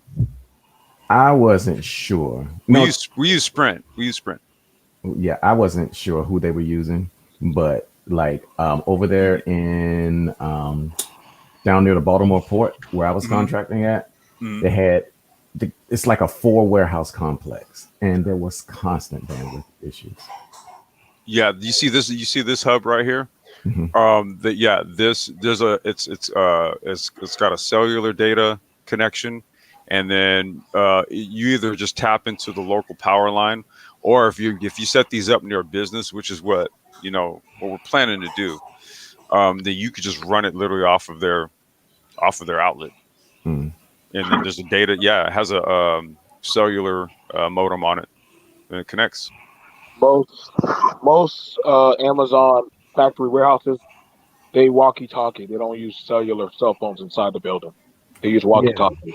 but I mean, as far as I'm talking about their information systems, so like if they're like Oh checking no, in, checking moving stuff okay, like that. checking in. Like I know because like my friend, we do the trucking for them. Mm-hmm. Like we also contract with Verizon, but that's one of the big ones in AT&T. But Mm-hmm. as far as it goes, like you can hardline, like you do have certain server areas where it's good for you to make your calls to like get stuff out there or like for the Wi-Fi. But then you also have your drop areas in there because the structures themselves, they are, it's just going to be a wonky thing. Like y'all seen the structures of the bigger facilities. Like Right. you can't get a signal out there to save your damn life. Like once you're in certain areas, we don't. It's just how the structure is made. Where some things they don't want, they're very protective about certain information. Jeff Bezos is just one of those guys. He's very protective for reasons about certain stuff that they don't want out there. But as far as it comes to like robotics, they have the areas where they have the drones that can deliver stuff. But as far as the high frequency stuff, that has to be actually scanned by hand and actually read and coded because it has to be some things it has to be a double check by a human. Like when it comes to the trucking, when it comes to like scanning them to say like this was done, this amount of frequency was actually shipped off and put onto the truck. You know what I'm Mm-hmm. saying? But we've had that conversation like, hey, like I think a guy came and said, hey, we can get the robots to do this. And sure enough, they said, okay, cool. So they went and did that. And all it takes is one hiccup of a signal, and all the shipments can be thrown off. So Yeah, because it one little runs hiccup of a very frequency. thin margin. That's when a human would have to say, stop the truck. Like, where's that item at? Because we also do contracting right now from Mount Pleasant to Boeing. And if your signal messes up one time, you already know one number can throw off a whole shipment. And you can't allow that to happen. That's why some things have to be key coded in personally on certain stuff. Like, you have to code it in personally to make sure. I just love I do this personally I do this personally. So I just Yeah, know. that's Go what ahead. I was saying. Like, I know we're moving slowly towards everything being automated, but one thing about everything being automated, it has some vulnerabilities. I mean, we saw what happened with the gas pipeline up there in Jersey. I mean, it wasn't a physical shortage; it's somebody hacked into the system and messed it up. So these things are vulnerable. If everything's automated, it's vulnerable to hackers. And I don't want some robot that you got there guarding the stadium and somebody hacks his system and now he's walking around there chopping people's heads off. And because we live in a world where there are great minds on the good side of things and there are also great minds on the bad side of things. What's So the if you difference got between that and a human liability? I would rather deal with a human. I could deal with a human versus. Well, I mean, a liability is a liability when it comes from to a business standpoint. Like, a loss is a loss, whether it's a mechanical failure, whether it's human error, whether it's theft, whether it's whatever the case may be. A loss is a loss is a loss is a loss, and it goes on the ledger sheet. And this is just my pragmatic business mind talking. See, so I know that if I can minimize certain tasks that are prone to human error by making it more efficient by maybe automating it. Like I said, like nothing is like I think we're not really giving a more sophisticated approach to automation.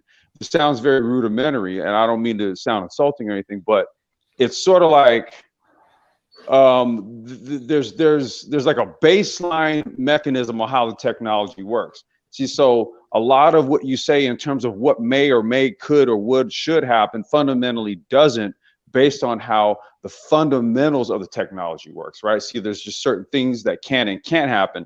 The hack you were talking about, I believe, was a ransomware. And that does not necessarily have to do with the functionings of pipelines per se. So that's more of a sophisticated type of system of compromising a system.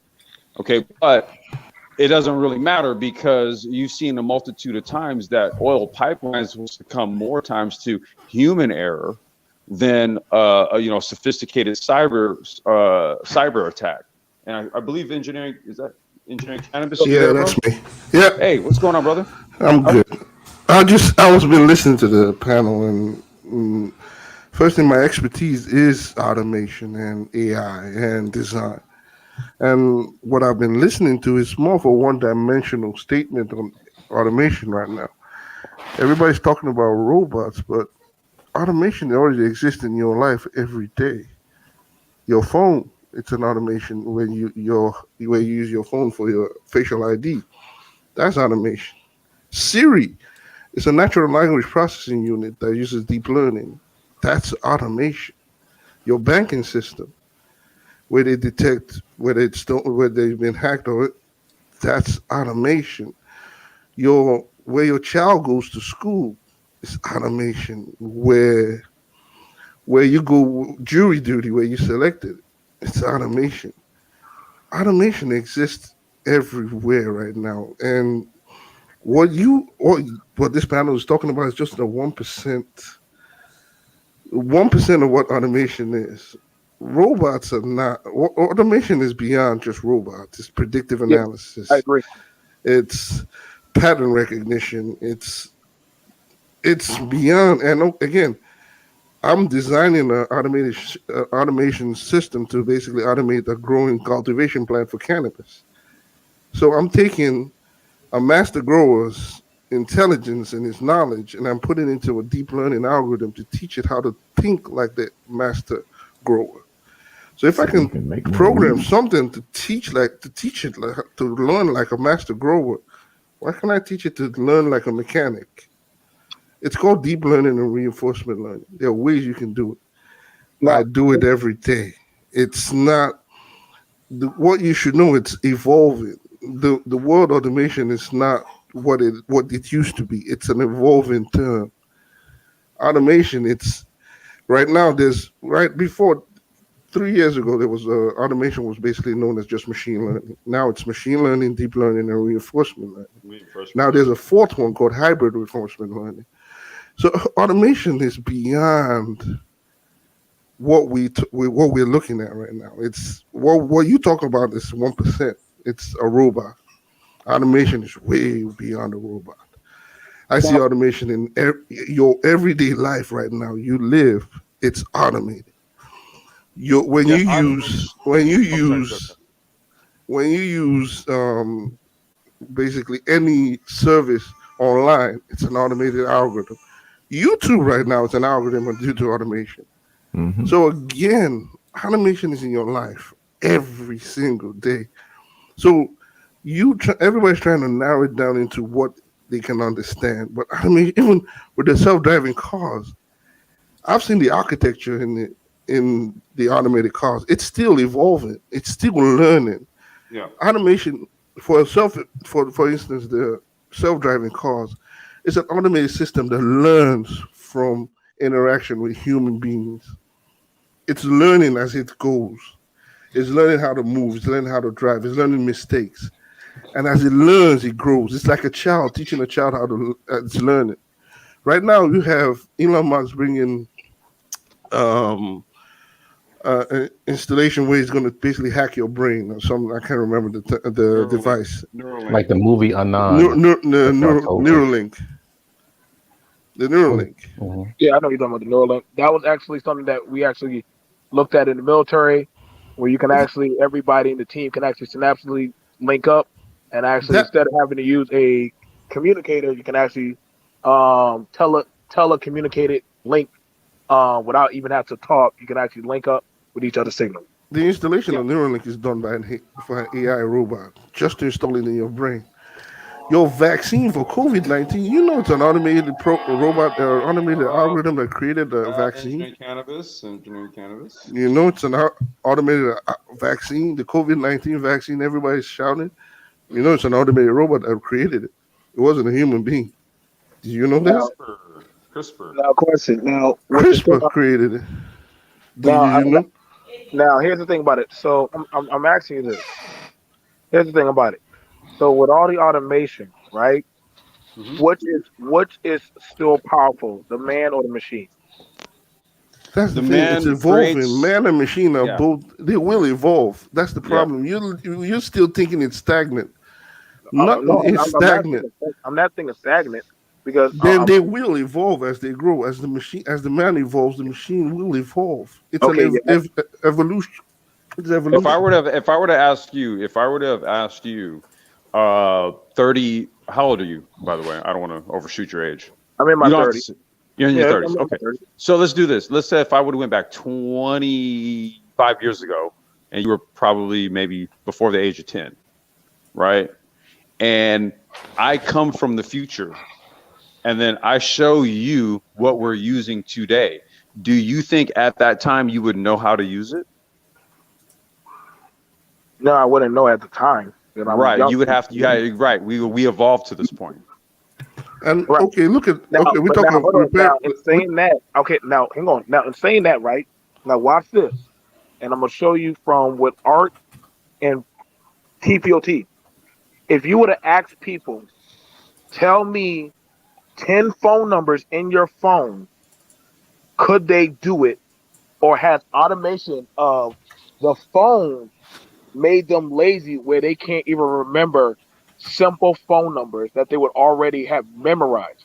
Why are you calling it lazy? Why is it lazy? Why are you occupying yourself with space when there's a tool for it? It's like saying, whoa. That is hold on, wait. there's a tool for it. It's like saying it's like saying why you're using matches or why am I? It's a tool. It's meant to be used. Then you create space to use something else. So hold on. You know how many times I have had people, if they have not had their cell phone, and I said, "Can you tell me the number?" And they're like, "Wait, my phone is dead. Wait, you don't know your phone number to your so and so. You don't know your phone number to the job or so and so. It's in my phone. Wait, what? You don't know it? Why Again, did it's you a not bother to tool. memorize it? It's a Why did you tool. not bother to learn it? Fine. We don't need to Again, it's a tool. We've You saying gotten used to wait, the are you tool. saying we don't need to learn how to memorize it or don't need to learn it? Well, I mean, the thing is, It's what your he's trying to get at, choice. is that even though you're saying that people can't memorize 10 phone numbers, they seem to be able to get by day to day, right? Yeah. No, I think people are getting stupider, like day by day. Nobody's getting stupid day by day. Everybody's evolving. You think it's stupid. Nobody's getting stupid. Everybody's evolving into a tool and the practices that's being used right now. Nobody's getting stupid. Well, You're I still got trying to. remote control and the television. Yeah. Nobody's getting stupid. Everybody's evolving. Okay, look, we all went to I guess most of us went to school, right? And we understand doing what's the opposite of a square root? The one where you pi, radius. No, that's trig. I'm talking about when you take the square root. Who here knows how to do square roots manually? 3.14. 3.14. No, that's pi. That's pi. It's pi. That's See how bad. No, I'm talking about square roots. Square root. I don't Yeah, remember you that can do one. square roots because they don't teach you in school anymore. They don't. No, Square root of an even number and all that. Yeah, they can do even numbers, but when it comes to odd numbers, when they have to go down and then figure all of that, It becomes a fraction. Radical cubes. Yeah, but that's because they teach Common Core, which is algorithmic thinking. No, this started a long time ago. This started with a calculator. What I'm saying, because this goes to BMT's point. What we've done. Did any of you use an abacus when you were in school? Look, when I was in elementary. No, did any of you use abacus? No, you're getting away from my point. No, I'm getting the point that it evolves. You never used an abacus. An abacus is a powerful tool. Let me finish, in bro. math. Let him make his point. What I'm saying is, to BMT's point, is what we're doing is we're diminishing our base abilities, things that we should know, for something that does it for us. And that doesn't really help us in the long run, because what we're doing is we're diminishing our own abilities for these little tools and these little things. And like, why is it that a kid going to, like, somebody who graduates with a bachelor's degree can't perform square roots on odd numbers? Because this is where it boils down. Let me see if I can make a connection here.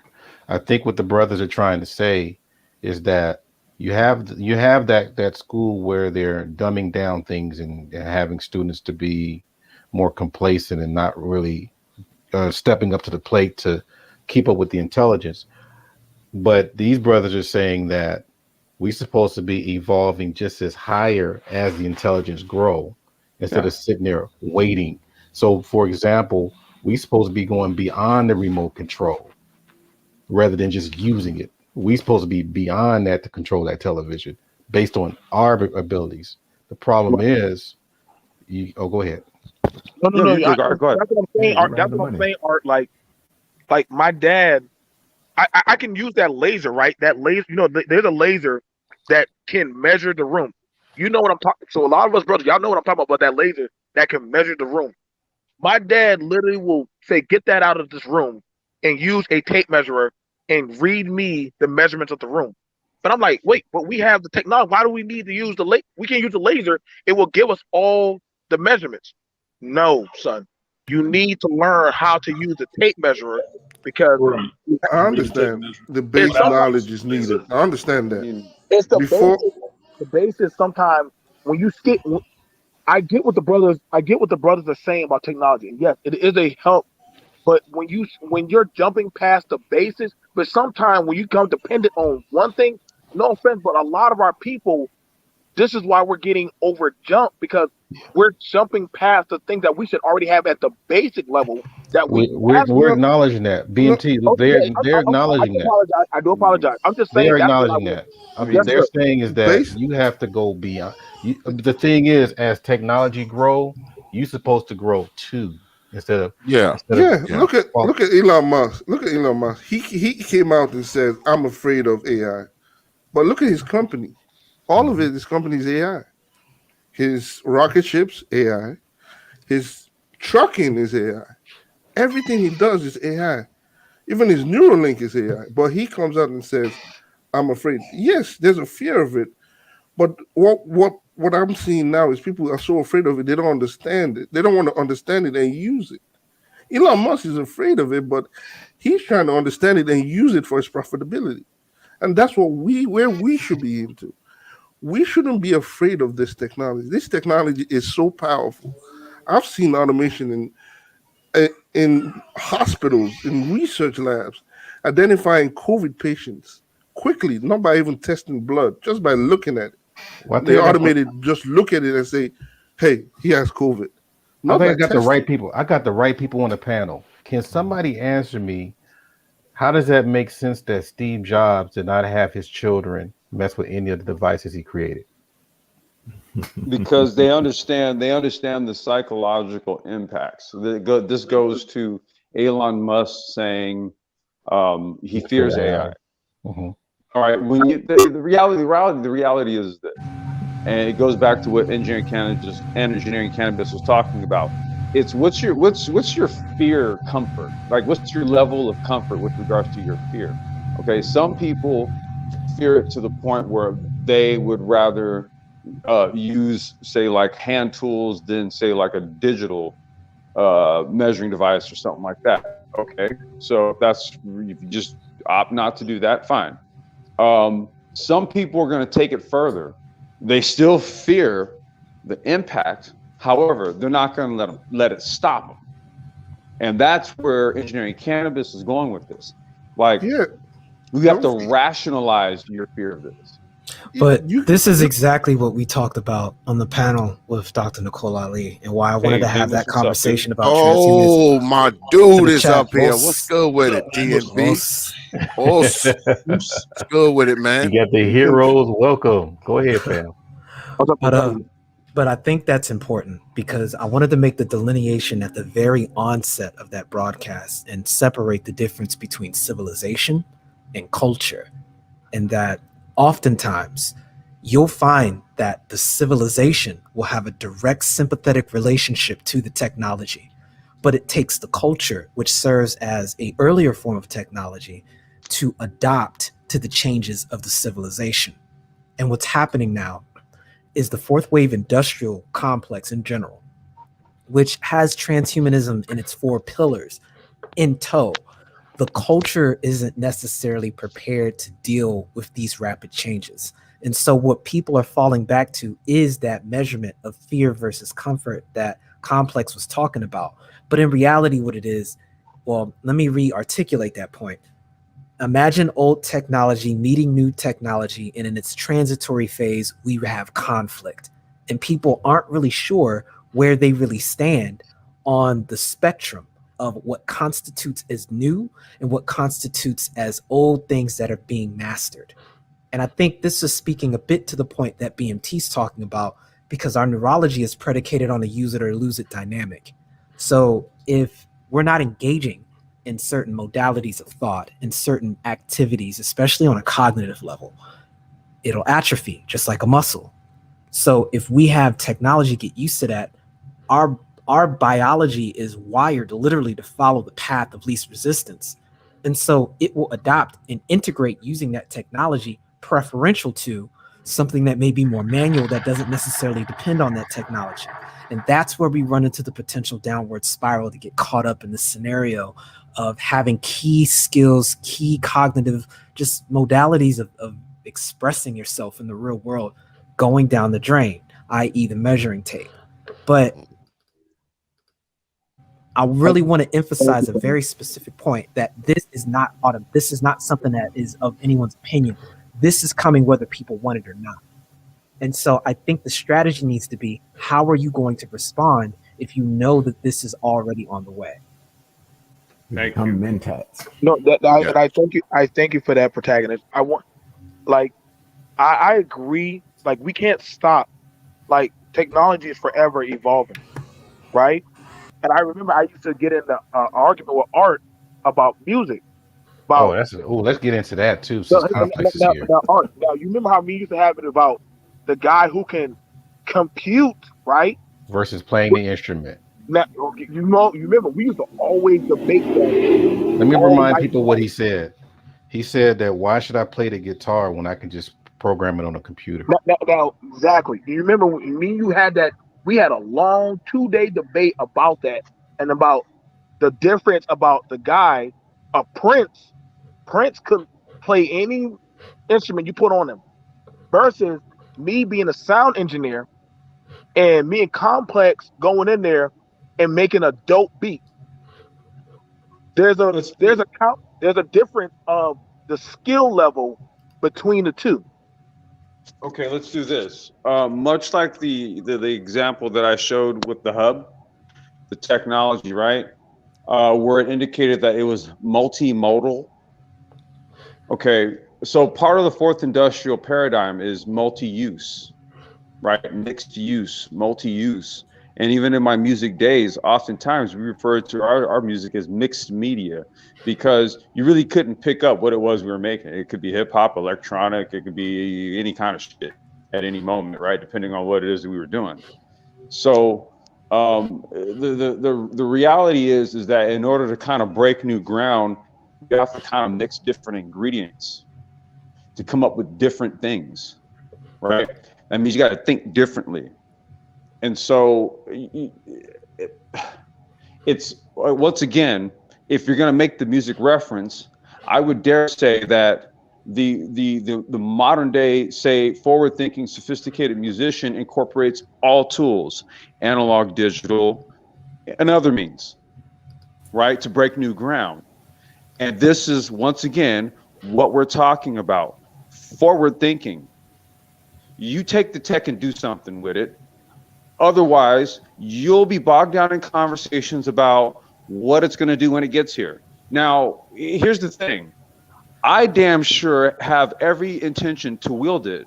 So, what are you going to talk about me when I do it? Well, again, we're back to culture, right? I mean, what's the difference between what you're talking about right now, Complex, and the day the spear met the firearm? Oh, that's a really good one right there. Bingo. Speak on it. Well, I mean, there's no difference. This is why I said it boils back down to the odd relationship between the civilization and the culture. You can have people who have similar cultures, but if the civilization is at a different level, the degree to which the higher civilization can influence the lower civilization is profound, and it will undermine culture. And in order for these individuals to catch up on a civilizational period, there has to be a transitory phase. And these questions have to be asked because ultimately Aren't those it's the things, culture that comes with the the solution. nameless, Go ahead. nameless? It's Aren't already the things? transitioning, isn't it? Aren't the AI, things it's already in us. It's with well, I was us. gonna, Okay, well, I was but gonna let say, me aren't those use the things It's that cause that? Aren't slowly. they called culture disruptors? Isn't that the technical term for that? It, yes, but again, what I'm really trying to emphasize here is even though the change occurs, the disruption is there, it's individuals in aggregate that decide how they respond to it. So I'll use another illustration. Okay, got you. At this point, the technology is entering the realm, and this is why I made the statement on your chat not that long ago about how, in a certain way, culturally speaking, we're about to go back to the Stone Age because Right. technology is so advanced. Because we're about to enter a state where individualism, which was a key component to changing the culture, is now going out the window. And that really started with the advent of the telegram, when communication became far less individual and became much more open to the world around you.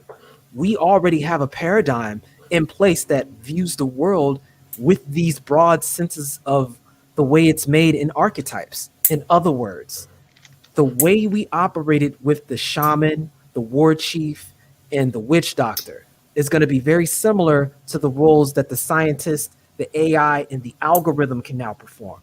And we already have a modality of thought that is rooted in an older portion of our cultural development and biological development that will eliminate the idea of the individual. And so the question has to be, how do people really feel about that? And more importantly, how do they feel about that with relationship to their children bringing this on? Yeah, I can Brother answer that. Brother TMP, though, isn't there a difference? And I'll ask everybody this: isn't there a difference then, and when you talk about the levels of the evolution of technology, right? Now, I do mechanical work, I do engineering work, and I'll take something simple like a caliper, right? Okay. 15 years ago, I literally had to read the numbers on the caliper when I'm measuring a device or measuring a bore or whatever. Now, when I use a caliper, it digitally reads it out. I don't have to look at, I don't have to look at the measurements or the label. It reads it out digitally. So, are we talking about making products? Are we talking about making things in life easier for people to use, or are we talking about things that are coming down the technological pipe that are eliminating the process of a human having to use it at all? I think you're looking at both at the same time, and it's all nuanced depending on what you're interfacing with. So, for example, I wanted to describe transhumanism as 4 pillars because these things synergetically play off of each other. So you've got the AI branch, which can tie into the biological engineering aspect of it by being able to do things like change your or replace aspects of your immune system by placing nanobite technology in there, which is another pillar. And that same technology can be used to do the job of the caliper in general. You can even have nanotechnology combined with things that 3D printing does, and you can literally transmutate and 3D print car parts and possibly entire cars, even down to the point where you can emulate polymers and different minerals. I mean, Hey, this is 3D where we're printed. going with a lot of this. So here you go. Here's some 3D printed components. We Go can't ahead, hear you, Jack. Complex. We can't hear you. I said, here's some 3D printed components right here. But that's a scooter. That's a That's scooter. 3D printed right there. Yeah. Yeah, I think I'm Go going ahead, to go engineer ahead and fork cannabis. out a couple thousand for a 3D printer. Now, I'm gonna ask this thing, and this is something, and this is one thing that always amazed me about a lot of you guys on the panel. Because Art said this about when it comes to learning about your history and your culture versus a Google scholar, which one is ruling the day? Because mind you, you do have it like the engineer said about you have it where you can get the information, look it up, Google it, and boom. Versus you have it where you have the books where you have to study, research, and develop and actually go over and do the references, right? But you have the I'll let technology. I was gonna say I'll let engineering cannabis and answer that. I'll answer after him. Okay. So I have an answer for I'm that. just saying, I'm just saying, but when I'm looking at it right now, dealing with young men and women or just young men about the culture versus the industrial, they don't understand the culture of cultivating. Like, I'm the son of a farmer. What is So what? am I. So okay, so what we I'm a learn. son of a plumber. So okay, so what we learn on how to work the land versus what we can look up and how we can use a computer and say, hey, do X, Y, and Z. We know certain tricks that the computers will never know because DMT, let me tell you Well, you this. can teach it. Again, you can teach. Oh yes, oh believe me, yes. I program it. You can teach it through your neural network. I can teach a computer if I can teach a computer how to think like a master grower, why can't I teach it to think like a plumber? Because if we look at how the food you still use physics. You still use hold on. I got you, but variables. You make a lot of sense. You're making sense with that. But I'm saying the potency of the food today, yes, it grows faster, but it's the food today that we're growing faster as good as the food that we had back then. That's nutrients, and that's different. That's chemistry. That's nutrients. I'm saying I'm teaching how to think like a human being. That's bioengineering. Yeah, but that's chemistry. Okay, BMT, I think you're misunderstanding. Let me, and this is what Complex was bringing up earlier. Okay, well, wait. We need Dangles, real quick. I want to engineer because he creates AI algorithms for this. So I really want right, him but to I want to explain this. answer. I want to address Okay. what BMT is trying to articulate before he responds. So BMT, listen. I think what you're trying to compare is like the GMO product versus what we would call organic. You know, I'm vegan. This is what I do. What I want you to understand, BMT, is that the arguments you can make about the point you're making is literally in the intermediary stage. Once these things kick off on an exponential level and it can get to the simulation point the way it already is with deep learning, every possible configuration of what could be done will be discovered. And not only that, we may actually find ways to do what we already know even better than what we're doing currently. And that's exactly how quantum computing works with that interface with deep learning. And it's available now, and they're solving issues now to not only do that, to literally do things like create new substances that didn't really exist before that solve older problems we had. So do I think that we need to make sure that we cultivate a measure of wisdom to understand what we're tampering with? Yes, because when you manipulate these things, it's just like playing Jenga. But understand that you can't use a snapshot of what we understood in the 80s, which is pretty much what's available out there to the general public, versus how much this has exploded in the last 5 years alone, and how much more it's curving upwards immediately. Engineering, go ahead. I just wanted to make sure I clarified I that agree with with Nameless BMT. and everything about how deep learning. So I'm going to say this, why I'm so adamant about AI. Now, brothers go to court. When brothers get charges, everybody, they go to court and they are basically jury duty. They get picked by juries and all that. The juries are now picked by algorithms, and they're picked by algorithms by their peers. Or if you want to make bail, your bail is based on an algorithm. And the funny part is I've looked at this algorithm. Nobody has asked the question, why is this algorithm picking me to pay $100,000 bail, and this white dude is paying $100? Nobody, and the problem is nobody tests these algorithms. They just they put the algorithms and just throw it in the court system. We actually have. It's called systematic, and literally they actually brought that up. No, they didn't test it. I know those algorithms. They didn't test it. I know the variables of those algorithms. I'm just saying that systematic algorithm right there, literally, they found out that, when they do facial recognition, they found out that they were facially recognizing. That's facial recognition, but I'm talking about bail system. No. I'm talking about that systematic judicial algorithm about bond and all that stuff. They literally brought that up about how it was different for black men versus for white men. Do you know that right now nobody's told you the reason why? They tell you it's the source of the data, but there's a lot of bias in that data, but nobody's telling you the reason because nobody wants you to access that data. Nobody's telling you why, but it's still being used right now.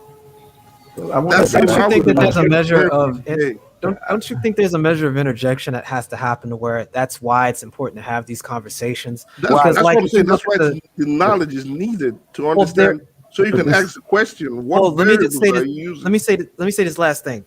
There is a cultural undertone that a lot of these algorithms are being measured against. Because, for example, look at the self-driving technology. There are parameters culturally and logic problems that this algorithm gets put through to determine what would be the most appropriate outcome relative to where they're at. So let's say you're in a situation where you've got a car that may hit a lady or it may hit an older dude. They have to decide if it's inevitable one person has to get hit, who gets targeted preferentially. And they're having these surveys and they're sampling these scenarios through metadata and surveys and people being involved in the rollout process, doing risk analysis and all that. Yeah. Right. And, it's important that we have these conversations because if we're not there to put our input in, guess who gets left out to the default? And that's the problem. We are being left out right now in the court system. Nobody's asking that question. What is in the algorithm? What variables are you judging me on that's in this algorithm? What variables are you using? Are you using my income? What are the variables? Nobody's asking that question, but we still follow those algorithms plainly and just sheepishly in there and say, okay, the algorithm judged me, I'm good to go. But nobody's asking that question. What variables are you using to judge me? But Can I see that algorithm? we're running into a measure of values there, and that's right there in the culture. And it's we can't escape this reality. And I know I hear Complex talking about it a lot. Like, look, this is a window of opportunity. But if we don't understand how rapidly this is changing and how the gap of your influences really shrink, the less you're in these foundational stages, it's gonna be a wrap.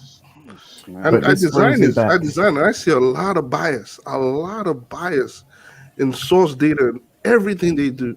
But nobody's asking that question. Why is that so biased? Why is there that bias?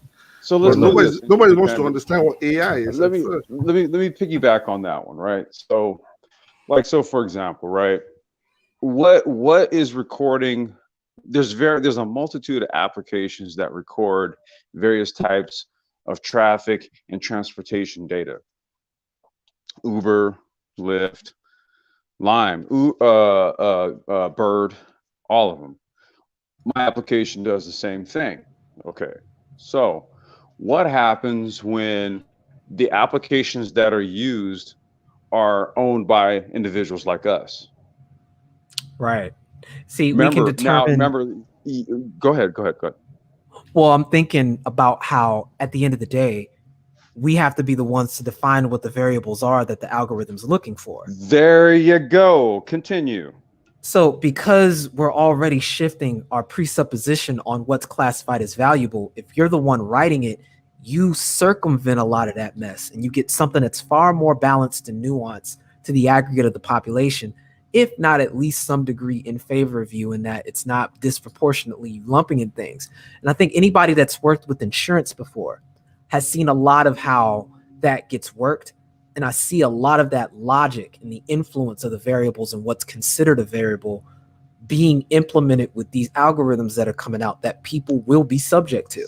Would you say that same concept works across all various industry verticals? Let's say food and banking and think of all the different types of transactions that take place through all these various apps. Well, why do you think China wants to be independent with regards to that? They already know what the deal is.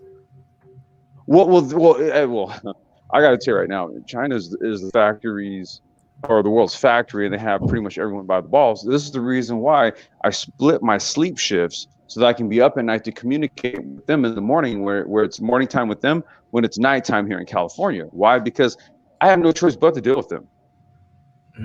It's the same reason why Ford has all these trucks parked over at Kentucky Motor Speedway with no chip in them. And don't get me wrong, China has beyond even deep learning. They go to reinforcement learning, hybrid. The way the advancement in China, it goes way, way beyond what's going on here. And the tracking mechanism in China, it's can be easily duplicated here easily. But again, nobody's trying to. We're trying. What I hear in panels, AI has come in. We're afraid of AI and AI. But the question is, it's here. The question is, how can we understand it, and how can we make sure it's not going to be used against us? Engineering. Why don't wait? Let me get this point out, because this is actually, I remember now. This is the main thing, because this is to speak to what BMT was saying. Yeah, no problem, fam. Okay, because he had said about being able to, I think it was from a book standpoint, or I'm trying to reference that, but here's what I wanted to propose. Okay, what we've always professed long on the brain trust is that we're pushing technocratic thought. So when we look at what, in our view, Black technocracy is Black folks who have mastered technology, essentially. See, this is how we answer all the questions. How about that? You just become a master of technology and you wield it. So here's the issue with that. Without question, I'm joking. Oh, there's an absolute issue I know. I'm joking. in the application phase. So we're back to culture. Do we have, or rather, is there a strategy in place to, one, identify what our cultural disposition is with regards to implementing a strategy and agenda as it relates to power? Because that's ultimately what we're talking about when we're speaking about trade and commerce and anything dealing with that. It boils down to power. But We've first, got to you have have a to cultural understand it. relationship.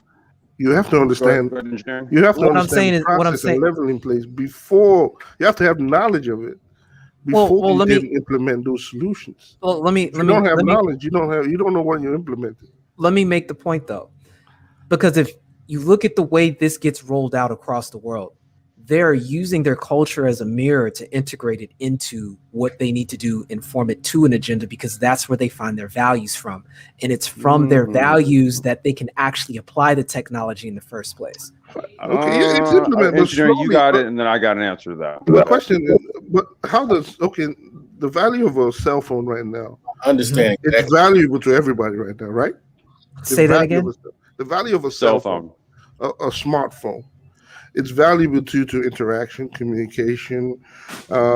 Basically, that's as valuable as you can get. And slowly and surely, AI is being implemented through your cell phones. No, that's not the value I mean. Let me make sure I'm clear on what I mean by this word value when I regard to it with regards to the culture. There are certain concepts, ideas, and modalities of behavior that are important because they relate to that group of people's history and what has allowed for them to survive up to this point. Generally speaking, that's classified as a value system.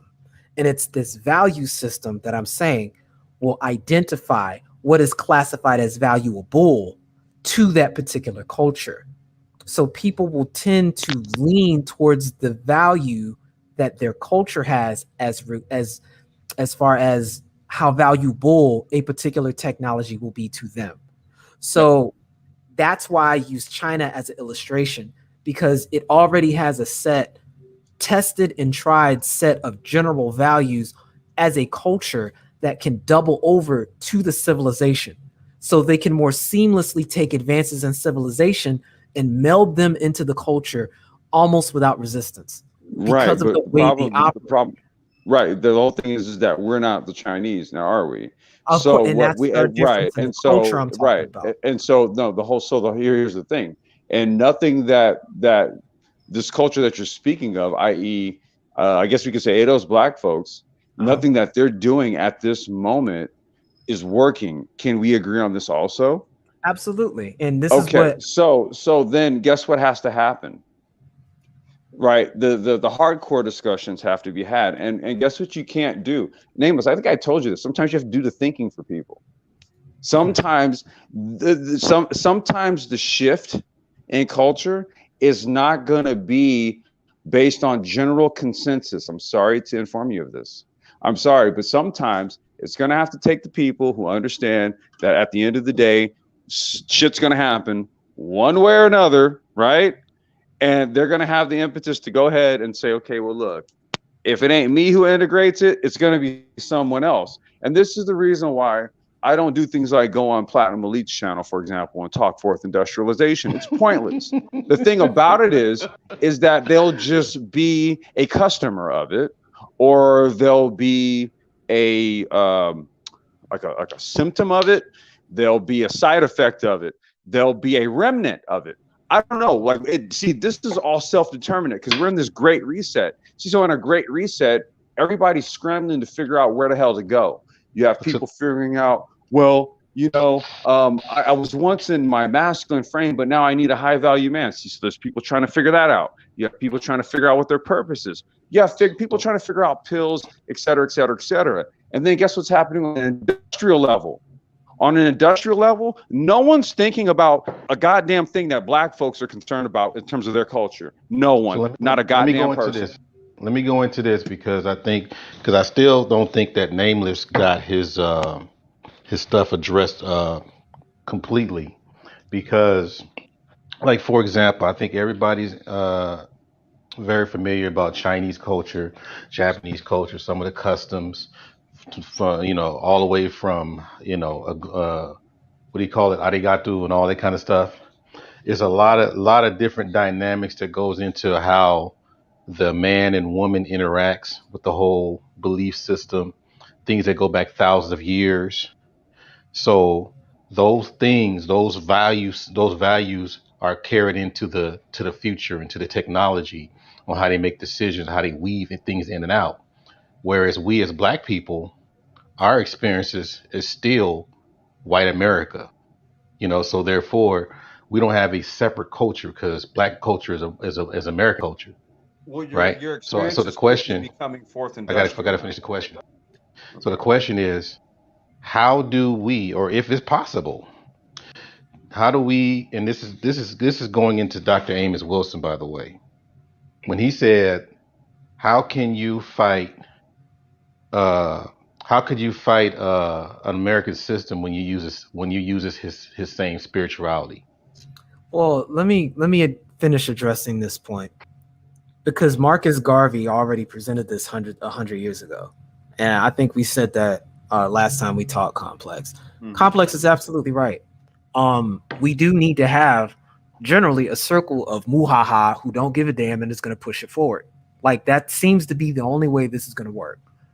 But if we entertain the culture conversation, it means people are going to get left behind. Yep. So are we in general comfortable being the imperialists this time?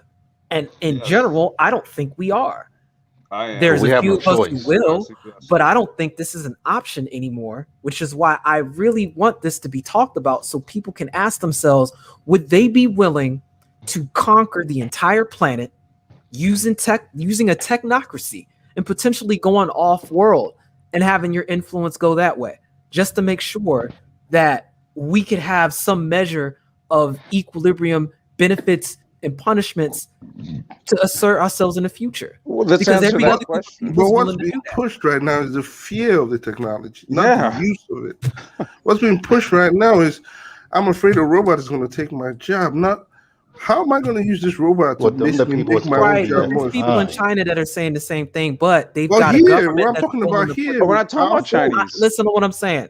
I'm saying that right now we're under the American bubble. And as of now, the because American we're bubble part of that, is bursting. It's going to be global. We are going to a global economy. that's obvious. We talked Okay. about that with the globalization piece. What I'm saying is this: we need to be willing, if we're speaking to ADO's black folks as a demographic, we still have a cultural imprint to not engage in fields of power like this, as illustrated by Marcus Garvey. He said science is going to be the only way black people set themselves free. Period. So the nameless, the Then only why aren't we logical, focusing the on it? only Why are we logical. focusing on the? Y'all both talking. I can only hear one. Go ahead. No, go ahead. Go ahead, Go ahead. Complex. Oh, I was gonna say, so then that would mean that the only logical deduction that you could take away from that, right, is the very thing that is evidenced in history and time immemorial. Some people just don't make it. Now, do they? And the level Yeah. at which that's going to be hmm the case in this instance is it's going to make the Industrial Revolution look like nothing. So wait a minute. So And so I don't know and if engineering people campus. are understanding it.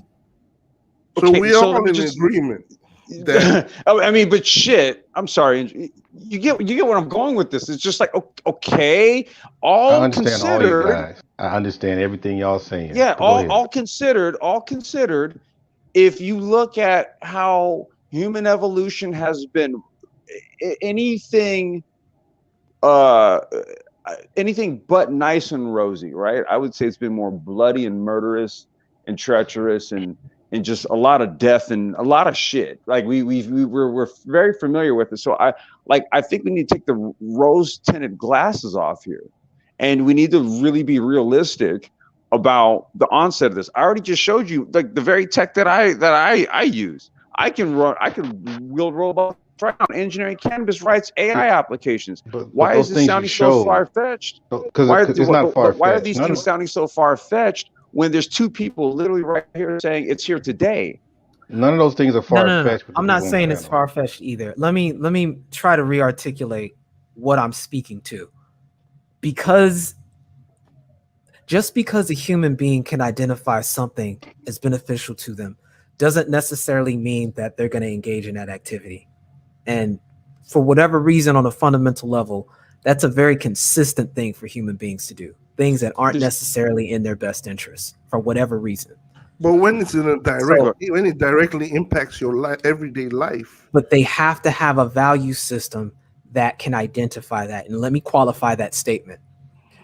With the advent of civilization progressing, and at the speed at which the civilization is going to progress at, understand that culturally speaking, since we have generally been used as the bottom of the bottom, when the bottom raises, people are going to be alive now to recognize these changes in technology be to a point where they're living as though they were kings.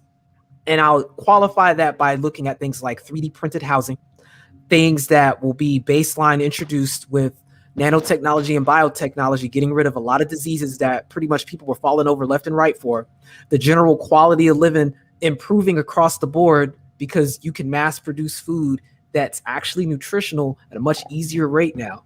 People's bottom line needs are going to be met so much so that they won't see a need to invest in it because these things will literally be handed to them. And what you're going to have is almost a damn near cattle class. When you've got people who can be that comfortable, how do they identify what it means to be left behind? I don't see it happening unless you've got a point of cultural reference to do that by. Now, to speak the Complex's point directly, yes, that's going to leave a very stratified small group of people who are going to see the writing for what it is and not be content with being on that bottom level, even though it fits the definition of comfort we have currently. And that's really where the struggle begins. One, identifying these individuals. Two, aggregating them somewhere so they can be directed. And three, cultivating a strategy so that we can get involved in all the different major areas. Because yes, it won't take a lot. But you say that we're gonna be you say, stratified from our but wait, surroundings. you say these things as if there haven't been the same individuals that you speak of that haven't been spending some years doing this already. Right, And but this you is don't this is have this as is many. where this is where I say, okay, this is where the rubber meets the goddamn road. Because see, I can tell you firsthand, engineering cannabis can tell you firsthand. I'm gonna keep this short because I want him to chime in on this. Right? You ask these questions, and then there's two people here who already have the experience who says, well, you know what? We spent hours upon hours upon hours upon hours putting the information out there, even so much so to the point where we decided to go ahead and restream the information back 24/7 so motherfuckers can get a goddamn clue. But see, business has to take place either way, right? See, while you're asking those questions, guess what? Shit's moving. Go ahead, engineer cannabis. You got it, man. Yeah, right now again, we're seeing the impact. We're seeing the impacts of AI. We're seeing the impacts on a daily basis. It's again self-driving vehicles. We see that. We saw that in the vaccine for COVID. We see that every day. But again, this space is more focused on the fear of AI, not the understanding of AI. Because every time I go to panel, I hear panels are talking automation. Most of the time is the fear, not the understanding of AI, not the comprehension of AI, but how is this going to take my job, or how am I going to prevent this taking my job? Right, but Not that's the understanding of it, but Before how can I Nameless go prevent in, it? before Nameless go in, because I'm listening. Again, Everybody agrees that we're at step one to where everything is like but other groups kind are of in step cloudy. But 5. Other let me groups are in finish, step fam. 5. Let me finish. Everybody's sitting there like, okay, how are we going to get to A, B, and C?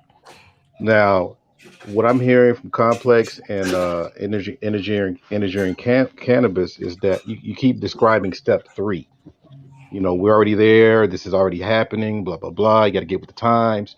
I'm just speaking in broad in general. But what I'm hearing Nameless is talking about, he wants you guys to address step two, What is Yeah. step two? which is What's which is step the And two? culture. And Okay, and here's what so I'm when trying to articulate. and so wait, let me just because I did Yeah, I yeah, yeah. answered that. Go ahead, Then go ahead. let's go back and address it then because I actually answered that. I actually answered that.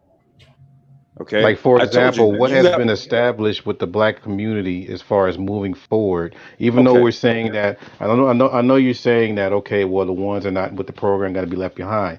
Yeah, that's a decision after you establish a culture. But the thing is what are you doing to establish a culture? No, so here's I'm gonna answer that again.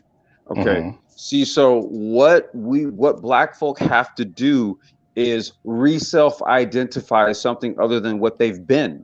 That's the Right. only way you can reassign yourself to a different cultural system. And what I'm Okay. pushing is technocracy, black technocracy. That is what actually would then entrain you into this new realm where we're talking about the same shit that engineering cannabis is talking about. But see, as long as you want to remain old paradigm, then yeah, we're gonna be at an impasse. And that's ultimately that's the short and skinny answer to this. Guess what you got to do? You got to take the black culture whiteboard that's scribbled and messy with all these idiosyncrasies and dysfunctions and old traditions and superstitions and all the bullshit. And guess what you do? You take that goddamn white erase board eraser, wipe it off, clean it And up. No, here's my don't point. fix it. Don't fix it. Don't fix it. You wipe it off. Okay, because see, there's no point. And BGS mentioned this. We had the Black Luddite live stream just a couple days ago. Okay, look, the reality is this: it's better off to build strong children than to repair broken men. So So let's use the same analogy to cultural systems. Why fix something that's broken when you can start anew? Well, that's literally what I've been talking about lately, getting on panels and introducing the idea of us being universal human beings and But assuming our nameless, role as nameless. being. I Let me gotta just tell finish the you, I thought. got, I Let me got. just But wait, finish. hold on. I gotta tell you, man. The Brain Trust has been at the forefront of this, and this Black Manosphere pushing this for the better part of 3 years, and no one's been listening to us. Of Okay, course they're we've been not. no, no. Of So here's the course they're problem. Here's not. the problem. So those here's are the the ones that's gonna be problem. left So here's behind. the We already know problem. that. They're gonna be left So here's the behind. problem. So here's the problem. Here's the problem. So when you ask those questions, now you got your answer. Because see, it's not as if it hasn't been put out here already. Okay, the bottom line is that you only had but so much time. So let's go backtrack 3 years. Well, actually, let's go 5. We're gonna go back to BGS. We're gonna go 5 years back. Okay, so up until this point, a lot of people in this space had 5 fucking years to get it together. And so here we are in 2021, and guess what we're doing? Asking the same goddamn questions. Well, I gotta tell you, in 5 years, a lot of things has happened. Can we all agree to this in terms of Facts. what's going on in the world? Yeah, that's facts. Right, but So but that see, here we go. 5 years, and guess what? Talking about the same old shit. So what do? 5 more years talking about the same old shit?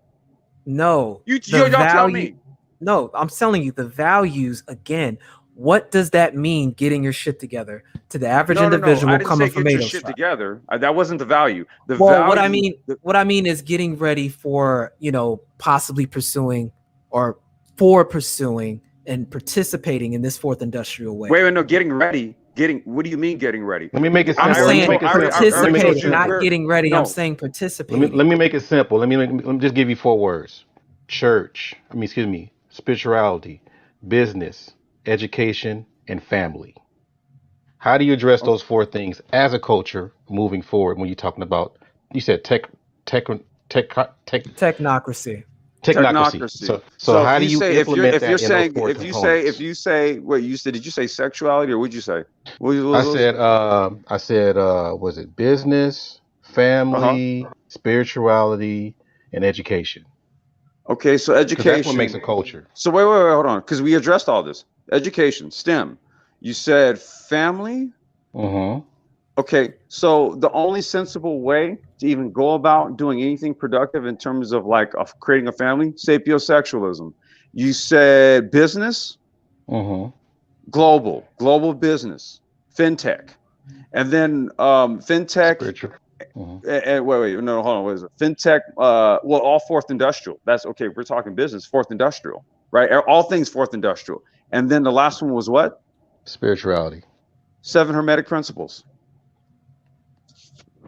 There you go. So that's probably the easiest way he's going to answer that. It's nameless. Right. And we've got a class of men who are already engaged in that. And what I'm saying is the reasons why a lot of them are engaged in that is because of the very thing Complex said from the very onset. In a sense, they've had to divorce themselves from the culture and the community at large. And it's such a small number of people that we're only aggregating in a place like this. And so the behavior of the sphere, again, in aggregate, makes sense. So what I'm saying is, I agree that this is what has to be done. We need to develop a technocratic culture that is willing to engage in a form of imperialism so that we can bring punishments and benefits and be able to participate in the fourth industrial wave. And as of now, because of where people are at, mostly because their needs aren't being met, their base needs aren't being met, most people are having their experience in the space be more of a therapeutic and recovery dynamic to the point where the few who are willing to actually step forward and begin the building process on a literal sense, drop actual money and start forming organizations are very small and in between. And when it happens, it's not being announced in the public. In fact, most of the real moves that are being done in the manosphere are being done behind closed doors. Fortunately, but unfortunately. So we don't have a lot of open illustrations of a lot of this succeeding. And unfortunately, Complex, you and the Black Brain Trust are one of the only voices that have the knowledge base and the history to put down a foundation like that. And what I've tried to do is in my personal life, direct people to your channel. When I'm on the panel, when this topic comes up, I send them in your direction. I do whatever I can to bring Man, I these words. appreciate you. And that's like, I mean, shit. What else? What more? You just addressed the business side of things. I don't know if y'all know this. Engineering Cannabis and I are actually business partners also. We'll see. Right. Yeah. See, so the reality is that we are everything that we speak, and this is why we're adamant the way we are, because you give me another logical way. I'm waiting. I've waited. We've put the gauntlet down. We've challenged everybody. We said, oh, as crazy as sapiosexualism sounds, do you have anything remotely more ideal in this environment that could work, theoretically speaking? No one has anything, of course, right? Because this is in a time where this is a different paradigm. Things are working differently now. So when we say, well, what about things like family and all this type of stuff? Well, listen, only the intelligent are going to do the intelligent thing at this point. It's like, I get that might be just a very cold, blunt thing to say, but let's look at the diametric side of it, right? Look at what the dumb do. All signs point that maybe you should be doing something different nowadays, and that things are rapidly changing. Okay, just in a week's time, I've had to rethink a good part of my business model, because I got to tell you right now, you're not hearing this shit on the news, but the supply chain, the global supply chain, there's a lot going on with it. Let's just say that. Let's just say that. So getting things shipped anywhere overseas is very expensive nowadays. See, so now would be the time for us to really start thinking about how we can go about starting to manufacture things stateside. I'm just trying to give brothers a heads up, because I'm even looking at the cost of shit. Yeah, it's cheap to get shit from China, but do you know how much it costs to ship it? And I hate to use this dude as an example, Frank Lucas, when he did Blue Magic. Speak I know on that. he was speaking. The Blue Magic was, what do you call? I mean, the ingredients he got from, what is it? Oh, the hair Vietnam? stuff, the hair stuff. No, heroin. Oh, I thought you was he talking was he about was he the was a blue. big What was drug that dealer. shit? Remember the old school blue stuff you put in your hair back in the day, Oh, man? blue. You talking about Blue Magic? No, I mean, yeah, that's called Blue Magic too. Yeah, that was Yeah, called Blue that's what. Magic. That's what I thought you. But he had a drug called Blue Magic, and he had lots of it. And what he did was he used the military to get the stuff over here, and was selling this stuff illegally. Why can't you do something legally to products that you need in different countries, and still even work with people in the military? And not a matter of fact, I know brothers are doing this now. They're just not It's just not on CNN or it's not being, you know, Okay. advertised. But that's you know, and we have so many ways we could do it. Well, all right. Let me give you like, I'm gonna give you just like an idea that my business partner and I kicked around today, right? A fourth industrial. You're kind of breaking up. Are you Or there? I'm DCing. No, I didn't hear him. He got cut off. To think Yeah, about he's solving breaking up. problems. Dang. Wait. Are you there? Am I here? Can you guys hear me? Yeah, you here now. Yeah, I Okay. think it's stable All right. now. Yeah. Okay. It's just I think my Wi-Fi. I don't know what the hell's going on around here. So let's talk about, like, let's say, fourth industrial solution to a global supply chain problem. How do we use emerging tech to solve this? I'm going to give you just like an example of what I'm talking about. I cammed up maybe like 20 minutes ago and I showed a 3D printed part, okay, on one of my scooters. Now, the guy who did that for me is in Greece. Okay.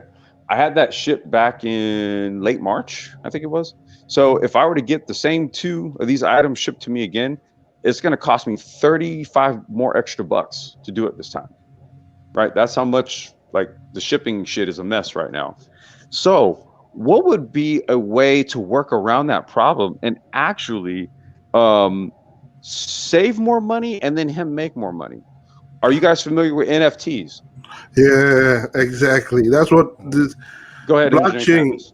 That's what basically it's been even implemented right now with Boeing and all the using blockchain as a way to verify your parts. Right. Where it's all your parts are stored in a blockchain and it's immutable, means they can't change it. So basically now you can basically verify those parts easily and quickly, and then trust the whole process itself since it's stored on a blockchain. So currently it's being used in Boeing, used in many applications. NFTs and cryptocurrencies is just one part. But right now, blockchain is busy used in logistics and everything. So yeah, blockchain is. Yeah, let me. So I'll give you the follow up on what Engineer Campus is talking about. So what I could do is I could say, okay, hey, look, instead of me buying 10 of these from you at this price and then paying this extremely high shipping charge, here's what I'll do. I'll purchase those via NFT, right? So that means that I have 10 available in digital form that I can then run on my own 3D printer and print them out. He got paid for them. I just printed them. Huh. That way, completely cuts out the middleman for shipping. This is what we're talking about. Yes, this is why we did micro factory, the micro factory discussion. This is how we can get into global manufacturing. Just basically having a goddamn public storage unit converted into a print shop, and you have people globally like purchasing, like, just say, hey, print this for me and send this to me, or hey, you make that product. I want to purchase that from you so I can print it. And then they just purchase the NFT and boom, it's verified. Yeah. Right. This is going to be the new way how the world works, because it's fundamentally been disrupted by, the ripping up of various trade agreements and stuff like that. Your Brexits and the shit that Trump was doing while he was in office. And, things aren't the same. Things are not what they used to be. Bottom line. Yep. Those technologies, again, for blood recognition. Now, if you have in sub-Saharan Africa, if you have a problem where you need blood and you need a trusted, reliable system where you know if that blood basically matches your blood type and also basically is disease-free. So if you basically test the blood and store the the results from that into a blockchain, basically now it's verifiable. You cannot basically change it. Now you trust that system.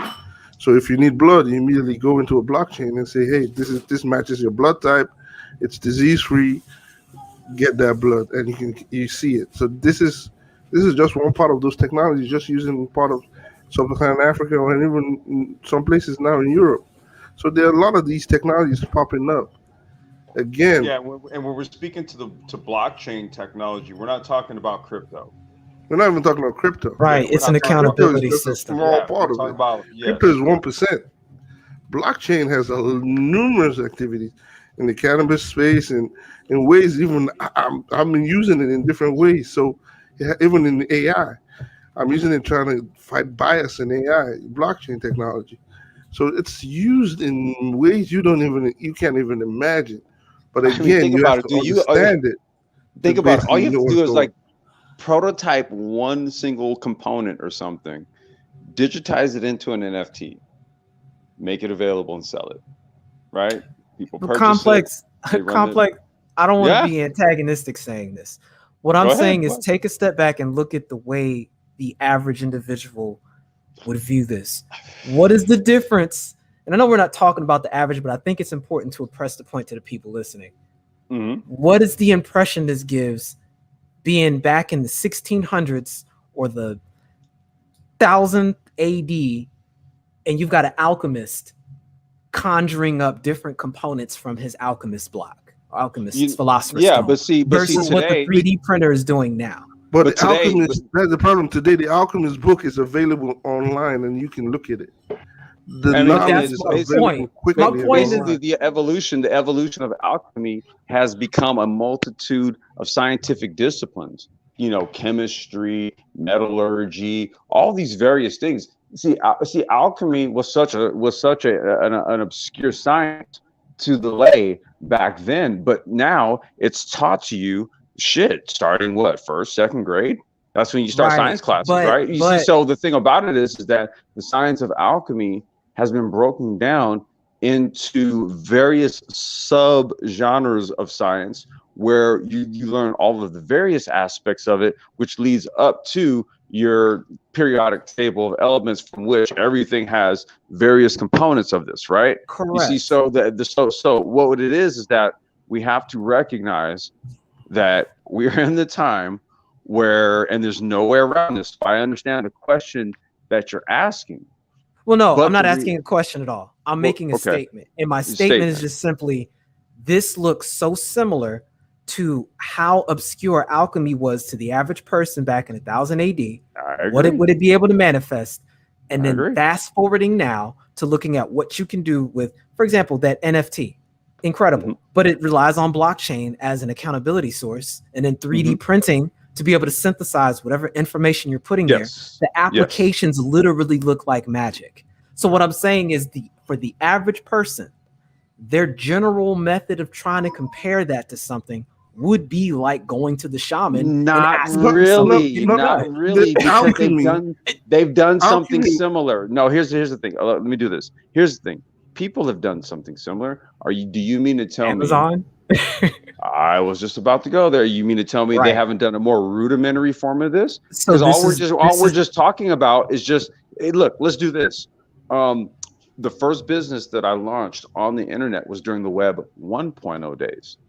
Now, do you know what precipitated Web 2.0? Do you know what the difference between Web 1.0 and Web 2.0 was? modem speed? No. Okay. So what it was that everything went from static to dynamic, meaning that the structure of websites in 1.0 were a tree structure of HTML pages that you link together. Okay, Like in the the back end. hyperlinks, right? Yes, there was a whole entire, you had to literally like kind of diagram it out like a wiring diagram, okay, Right. how your website was going to flow, okay, and then you had to create each and every individual page, and then you had to hyperlink everything together.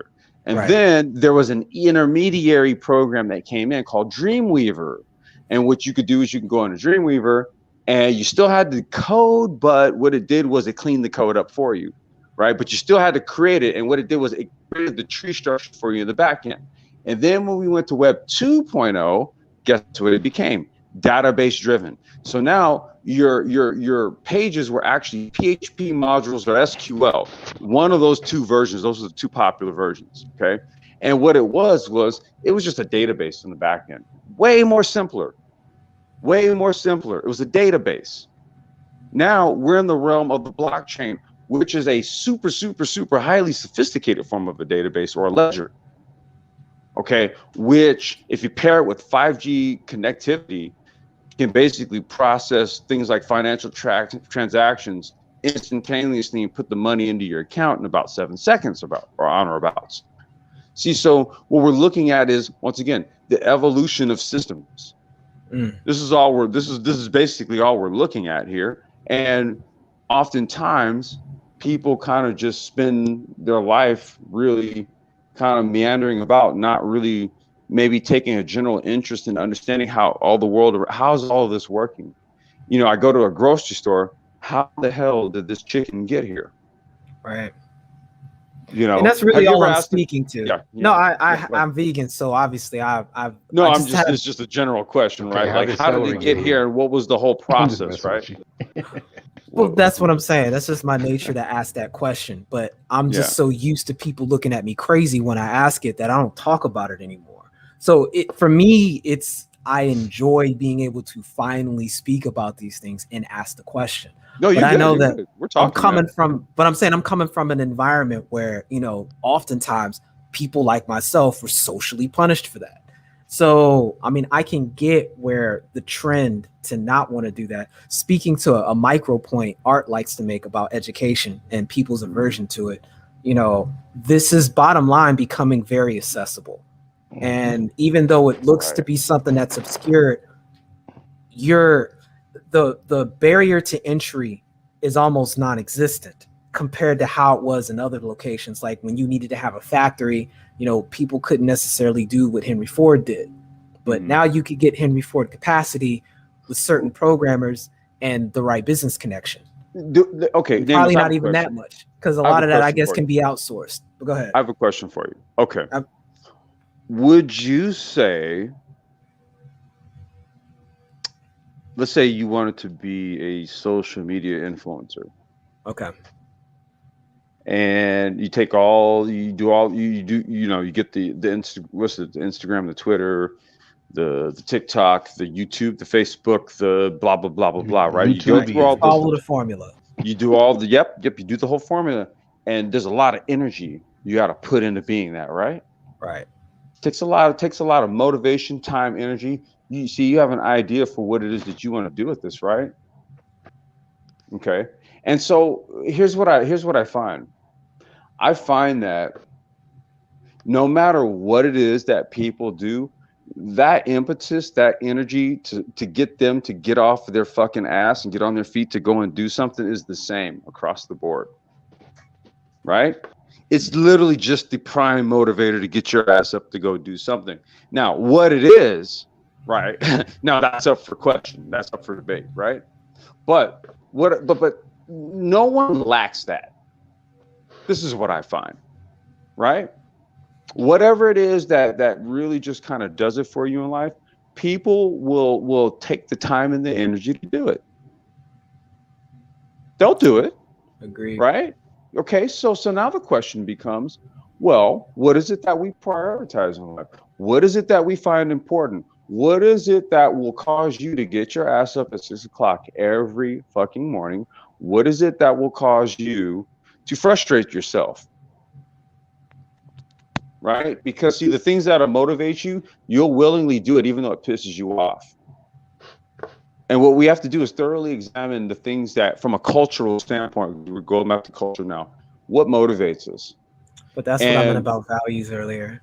Right. And this is where I say, well, we have to just basically clean the board, start all over, because I don't see fixing it, and I don't see repairing something all the while new systems are being rolled out. And you're trying to fix systems that aren't even compatible with the new shit being rolled out. That's the ugly truth. Right. Well, again, it's why I made that controversial statement a while ago where I said the issue is the definition of black literally is contingent on the definition of white. And they're in a stage right now where until that disappears, this stays. And shadow can't influence the thing that casted it, which is where we're going back into this feedback loop, which leads people to the conclusion of leaving it alone. And it's why people who speak about things such as a technocracy get viewed a certain type of way. But it's also why I want to have this conversation so that people can see how this is an inevitability.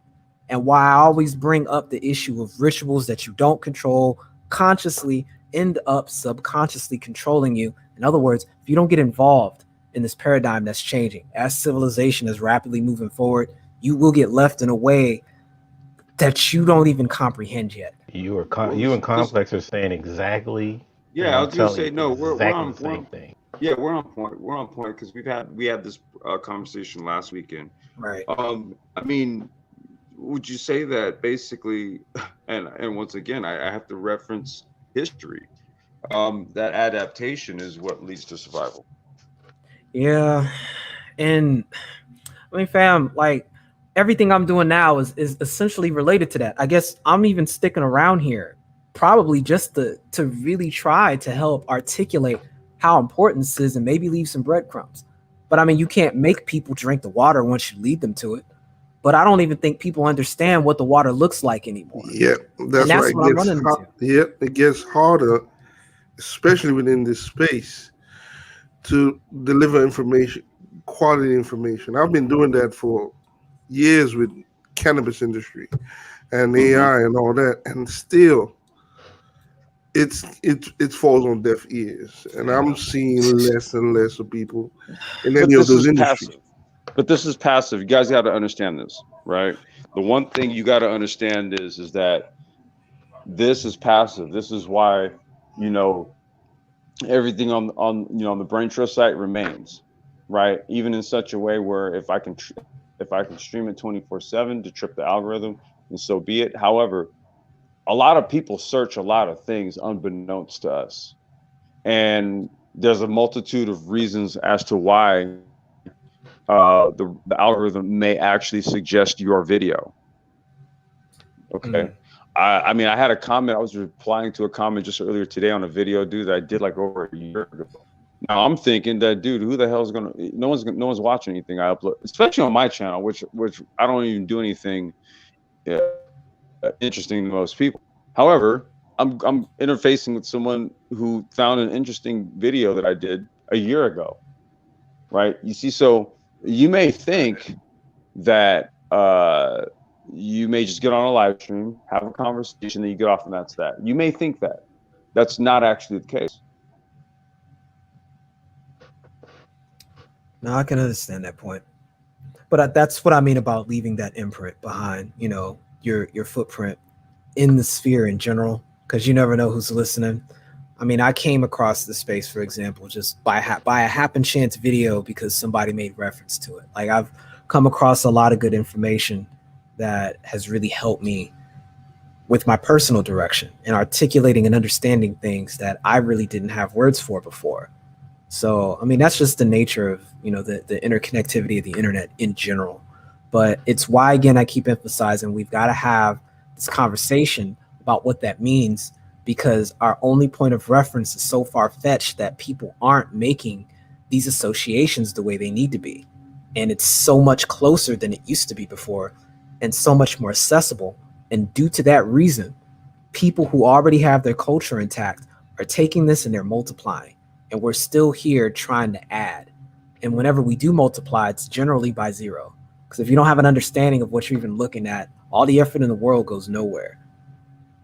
So it's good talking about this. I definitely am going to be looking into the NFT, like you just said, because that's crazy.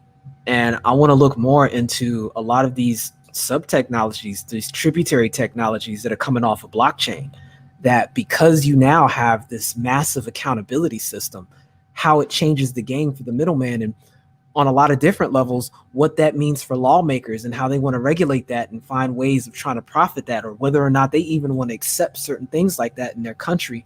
And if they do, what capacities? Like this opens up a whole world of conversation and can recontextualize a lot of the things we talk about that could lead people to valuing a technocracy and seeing that there's far less asking permission that needs to happen with this, especially in this early stage, that I think a lot of us are still kind of caught in, because our paradigm is really rooted in reactionaryism and not initiative.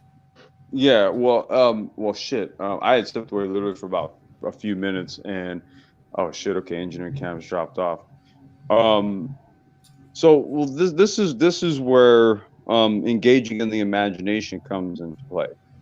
And I don't know if that's like a general practice with Black folks nowadays, right? I don't know, or we may not really use it the way where we should. Maybe, you know, like how we once used to do as kids. However, I find it to be very productive, a very productive exercise, especially now when you have so many technological applications that can literally let you do just about anything you can think of.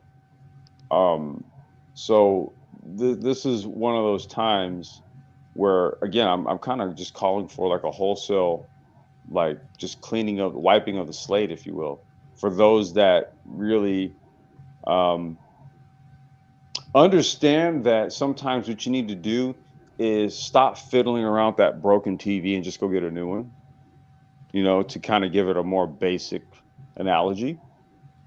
And then when you go to the store to get the new one, you may as well get like some one that has some of the latest, you know, features, right? Like apps and Wi-Fi connectivity and stuff like that. You know, because that wasn't what the previous television you had. I mean, it wouldn't make any sense to take the old one to go and fix it, and they're going to charge you the same amount to fix it than it is to get a new one that's going to have the newer shit, crisper picture, all of that, right? So this is where I'm saying, you know, sometimes we just have to kind of like stop and just drop everything and then think about it. Like, dude, should I just throw this shit in the trash? Like, let me think about the cost that I'm incurring trying to fix this versus if I just go and do something new. Right. Well, Now, you know the answer to that. well, no, but see, here's my answer to that, right? Because I've long had to consider this. And so with what we're doing, even with our tech and everything, you know, this is a B2B application. It can be B2C, but typically what it is, it's primarily predicated upon B2B. See, so we did the dirty work. This is the thing. So when I say sometimes, Nameless, we have to do the thinking for people, it means that in translation, sometimes you have to actually do the dirty work. Right. And then what you do is you might bring them a turnkey solution where then they don't have to do as much of the thought. Let's just say that they may not be That's called a team player, by the way. Right. Yeah, because you can be that, you could be a thought leader and still be a team player at the same time. You don't have to be the fucking man like that. Well, I hate being actually, I was saying is that the person that can't think on his own has to work with a to team. be a team player. Yeah. No. You're And absolutely there's right. nothing wrong with it. You know, And people think that you need those. You need. I'm saying because as people thinking that you're somebody. insulting them, but I don't. It's not. You're not insulting them. But go ahead. No, that's why I had to really kind of go on this spiel. Right? Because the thing about it is, look, the reality is that your average person isn't a fucking micro mobility geek. They're not. Okay. But I spent 2 years at a tech startup. Not everybody can say that they did this. And not everybody can say that they learned how the company operated. And then from there, not everybody can say, well, you know what? Shit, since I know how they did it, let me holler at my partner and let's see what we can do. Not everybody's going to do that. Right? But our intention is to like build this shit out is because we don't have billions of dollars in capital. We don't. Right. But if we build it a certain way, you know, we can have business partners. And what that does is it spreads the wealth, right? It gets more people involved in this tech space without them having to do all the crazy stuff. You want to know why? Because we got a development team for that. So I'm just saying, man, sometimes it's like, if I say, well, look, this stuff is coming whether you like it or not, that's just a matter of fact statement, right? You just can't get away from it. But at the end of the day, I'm like, look, we can still get papered up, man. What y'all want to do? Well, that's going to be today's message for me. That's what I've been on since the beginning. I'm just looking at ways of translating that to my immediate environment. And what I find in general is I have to be my own example with a lot of these things. So, you know, I find that when I have a product I can show, that's what generally gets better inquiry. And it's what helps people kind of get involved one way or another. And I think we can provide that with the space. What may need to happen, and I think it's already occurring anyway, there just needs to be more of a frequency like a tuning, where if you have certain objectives, there's a part of the sphere for that. If you are looking to hear about a certain topic, there's a part of the sphere for that. And the more these names and the more these topics kind of get a form of overlap, where you can show a technocratic perspective, for example, on dating like you do with the sapiosexual ideology. I think if people saw more of how much they're already saying, in other words, the 80% they already agree with, I think they'd be more apt to investigate that last 20%. Because what I see we tend to do is we'll overinflate the value of that 20% difference in this space, and we'll miss how much is so similar to what we're already addressing. And that was what I was trying to speak to the other day. I guess you agree with that too, Complex, about my circle analogy, about how we all come with a particular perspective, but it's when we are in aggregate that we literally can see the whole thing. And the amount of effort it takes to push anything through is negligible. But yeah, there's a lot of conditioning that we have to kind of burn through to address that. But I still think the space is making progress with regards to that. Because I don't know how many places I could get access to, people that are doing what you're doing, for example, in my immediate environment. I don't see it. And if I do, they don't look like me, and they're not necessarily interested in talking to me unless I've got a large investment capital that I can bring to the table with regards to that. In general, I mean, that's just the facts. Yeah. I don't have Dr. Nicole Ali's readily available on speed dial that, I could sit down and introduce a topic to and get feedback that I wouldn't have to fork over and pay for by the hour, or university access to, a lot of these things. This space is more unique and nuanced than I think we appreciate. And I'm not saying anybody up here isn't. I'm just saying this is an unprecedented time where we have the ability to use our imagination, like we're saying. And we've got a modality to make it happen. We got the Philosopher's Stone. That's what I'm going to call blockchain now. Hey, dude, it's been called a whole bunch of stuff, but I mean, that's pretty much it at the end of the day. I mean, I don't. That's why yeah. It's like we have choices in life, man.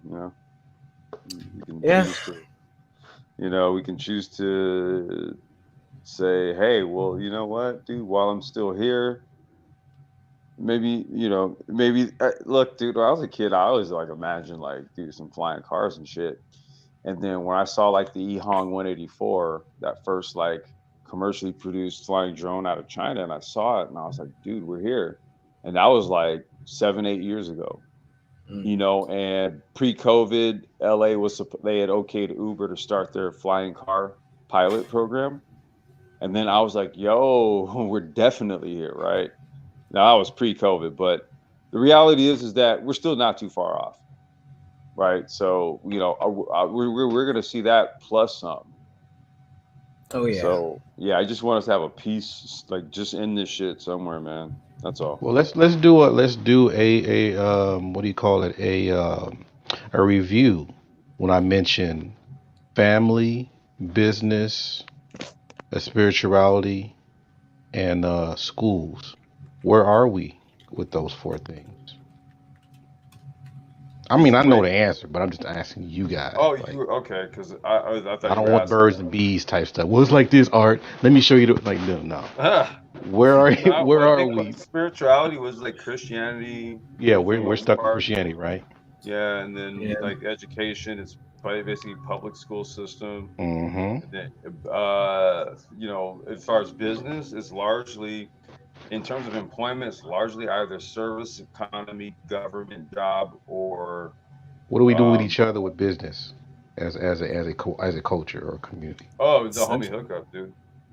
Man. Yeah, we Yeah, we undervalue. operate at a deficit, basically. Yeah, we undervalue each other's business. We need the hookup. And then You don't make family. profits dealing with each other. So how are we with family? It's As state a culture. sponsored. It's state sponsored. Yeah. Family. Yeah. As a whole, it's state sponsored. Yeah, Yeah, because the we still got to go to Big Mama. See, remember when we talked about this? The husband and wife, as far as for the most part, but black couples, we operate like brother and sister, and we got to go to our white parents to settle our disputes. So this is where we at as a culture. So how do you remove those things we just mentioned? You know what happened before? That I was try to go. the answer I gave you earlier with the technocratic stuff. Yeah. Well, and I'll pause on that because I agree with what Complex is saying. But in retrospect, I tried to look in our history and see how we responded to this situation before. Because I think the closest thing we had was what happened in 1865 or rather 1860, when you had black men coming off the plantation and getting state-sponsored power by the Union and being in a position to be a soldier.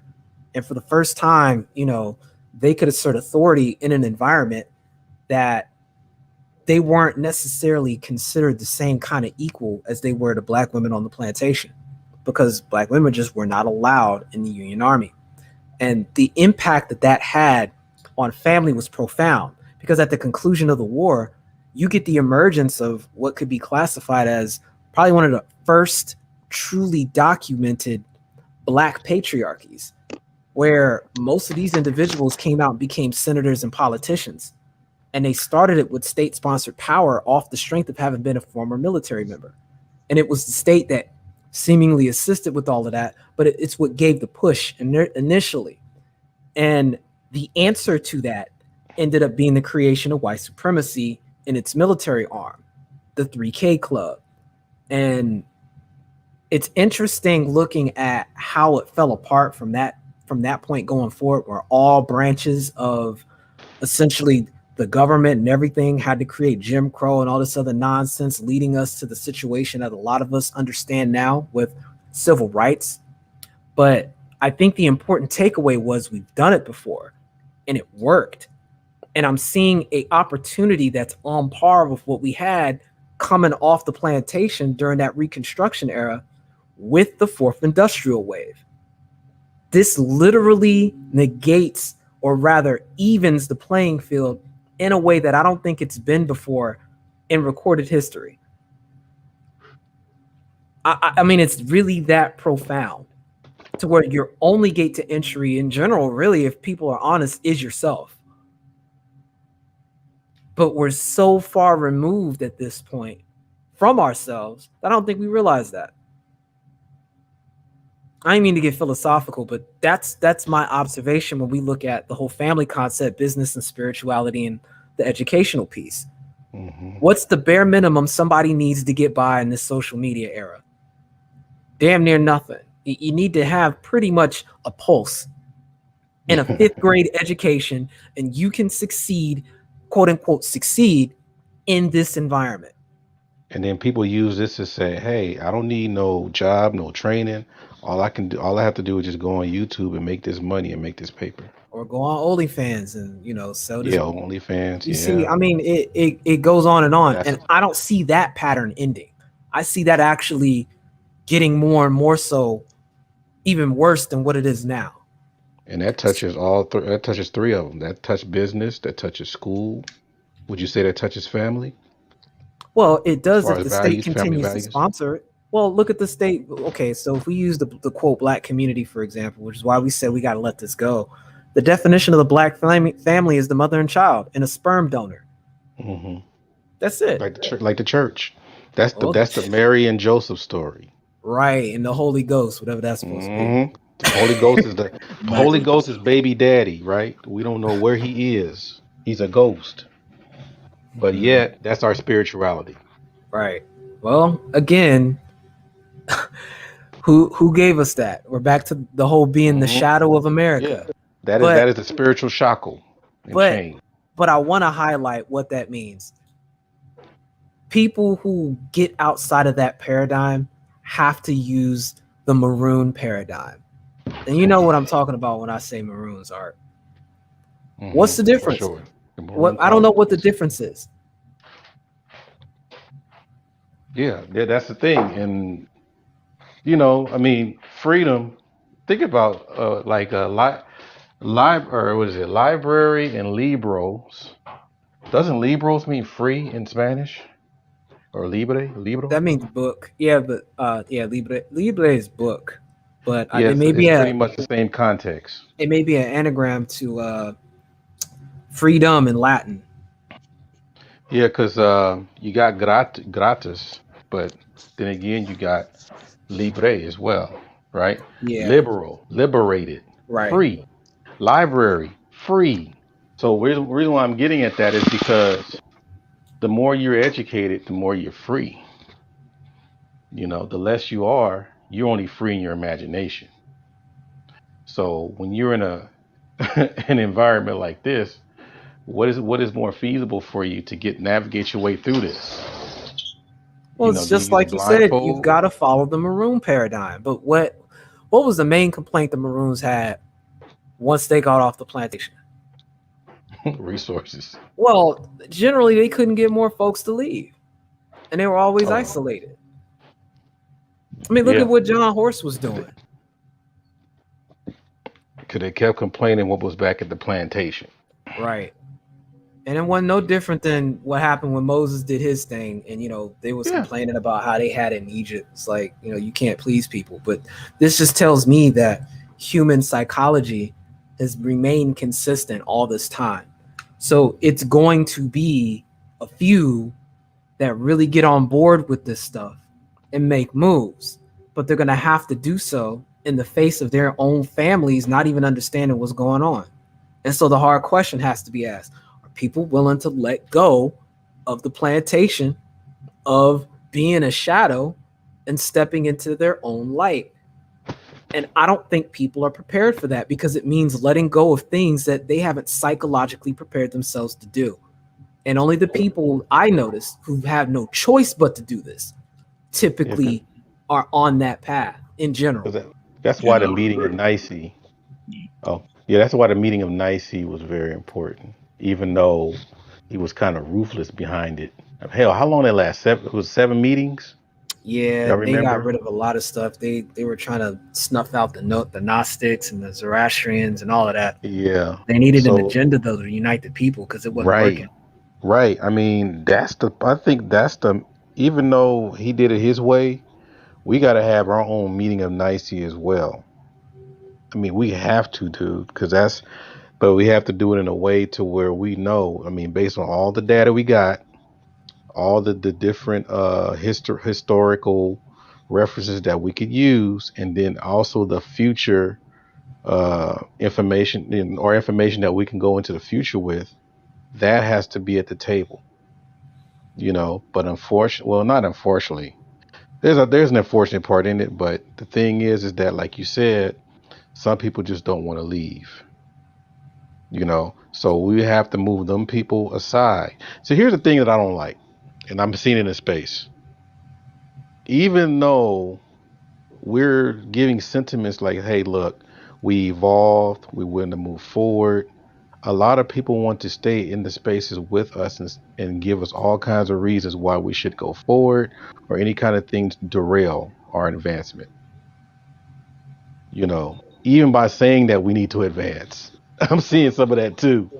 True. And I'm like, I mean, Because some what do we people are just do? jockeying for a better position in the slot. That's all it is, really. Well, that's why, yeah, the whole story that I'm doing, the Nameless Swordsman, is rooted with that very question. And his sword, is possessed with this demonic spirit that kind of represents that whole line of thought. Of course. And he made that argument about what people mistake as freedom is nothing more than them renegotiating their own enslavement. Yep. Right. Yep. Right. And that's really where we're at with a lot of this. And that's why I bring this back down to values at the end of the day, and why, it's also the other reason why the other part of the philosophical work I've been working on was that book from Miyamoto Musashi, The Dokudo, The Way of Walking Alone. Because I think that's probably, let me try to rephrase this with a paradigm people are familiar with. I like saying that there are no alpha males or beta males in the Black community. There are only sigmas and omegas. I would agree. I would agree. And it's uncomfortable to say that, but you've got to have a anchor point to have an alpha and a beta to agree around. I posited the statement that in the Black community, there are no alpha or beta males. There are only sigmas and omegas.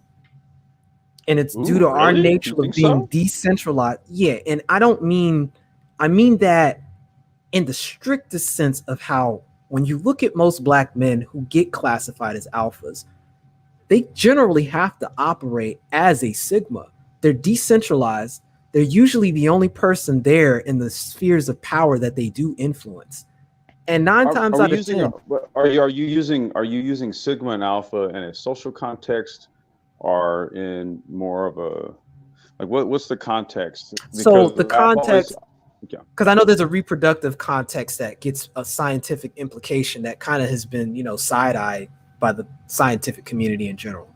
So I'm using that as a hybrid social connotation. And not to say that, let me put it to you like this. What an alpha can do, a sigma can do. But there are people who elect a lot of these alphas to their positions. There's a cultural pathway one can follow to reach that. If you look at other cultures and the way they operate, these things are very clear. And there's a very clear reward system for the beta to be involved in that dynamic as well. So you say that there's more sigmas than there are alphas. And that's black pill, right? No. I mean, because here's how I've fundamentally understood the difference, right? Because at their core, both are alphas, right? Right. Yeah. I would say though, the difference between an alpha and a sigma is that an alpha is a fighter. Okay, that's what an alpha is. An alpha is a fighter. Alphas want to fight you. Sigmas are killers. Calculating. Yeah, sigmas are killers. Alphas are fighters, and I think the majority fight. They want to fight. They don't have the mentality of a killer. They have the mentality of a fighter, and that's the difference between an alpha and a sigma. A sigma is a killer. I don't think the majority of Black men have. I don't think the majority of Black men have that mentality. Well, yeah, I think it would be reversed in that complex. I would agree with you, but I think it's reversed. That the sigma is more the fighter and the alpha is more the killer, because the alpha has to be the dominant. It's going to have to kill to get that position. No, that's what I mean. The alpha, what he does is he fights for dominance. The sigma, you got to understand what the sigma does. The sigma is an introvert. He's a loner. So what he does is he avoids confrontation. I understand what it means. Well, okay, so I would say that the alpha would be more the killer than the just the fighter. You're forgetting something. You're forgetting something, and this is why I say all of this is just sigma. Right. Alpha has his position in relationship to the pack. But let me go ahead. There is no pack. Let me go ahead. Oh man, he made a good point. Let me go ahead and I would actually let me just offer a quick retort. Actually, based on our matriarchal structure, it would actually make more sense that you had more alphas than sigmas. Why? Because the pack is dominated by who? The female. What is the alpha typically? What's their MO? That's not the MO of the sigma, who's a loner. No, that's what I mean. I think we have it actually. Well, that's why I said a lot of but that's why I said the omegas, right? So here's my point. Here's my point with that, because you're touching on something very important. There is no alpha in the hyena matriarch. Thank you. Let me in terms of very few sigmas. Yeah, I won't go. You guys, very few. Hold on for 1 second. Ladies and gentlemen.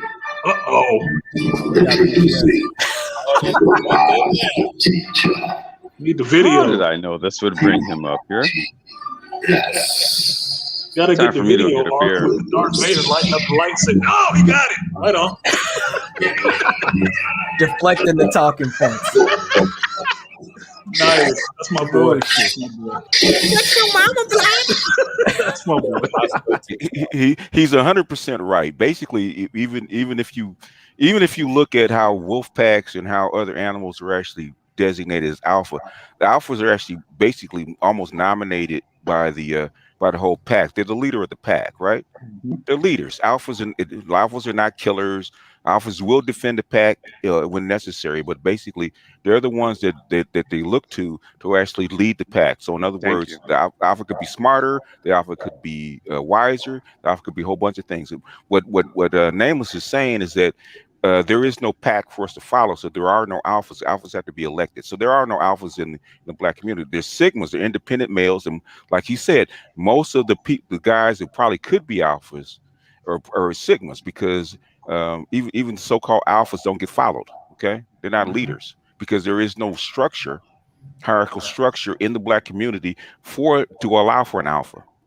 True. Would you say though? I guess would you say? Oh God, I never mind. I don't want to go down why I that road. said I don't there is want- no I don't wanna go down that road. I don't in wanna other go down words, that Go road. down this rabbit hole too, Plex. No, I don't want to go. Yeah, I don't want to go. I don't want to in go. other words, No. you have to have jumping today. you have No. to, Like sliders. there are no No. alphas without a structure. In other words, sigmas are outside of structure. Sigmas are independent. That's what a sigma is. They're Yeah. independents. Okay. Yeah. And all the guys, most of the guys, black guys, actually were elevated out of this morass, or basically have to be sigma, because there is no structure to lean upon. Would you Okay. disagree, BGS? Would you disagree with my assessment of the mentality, though? Right, because you have to be independent, you have to eliminate threat.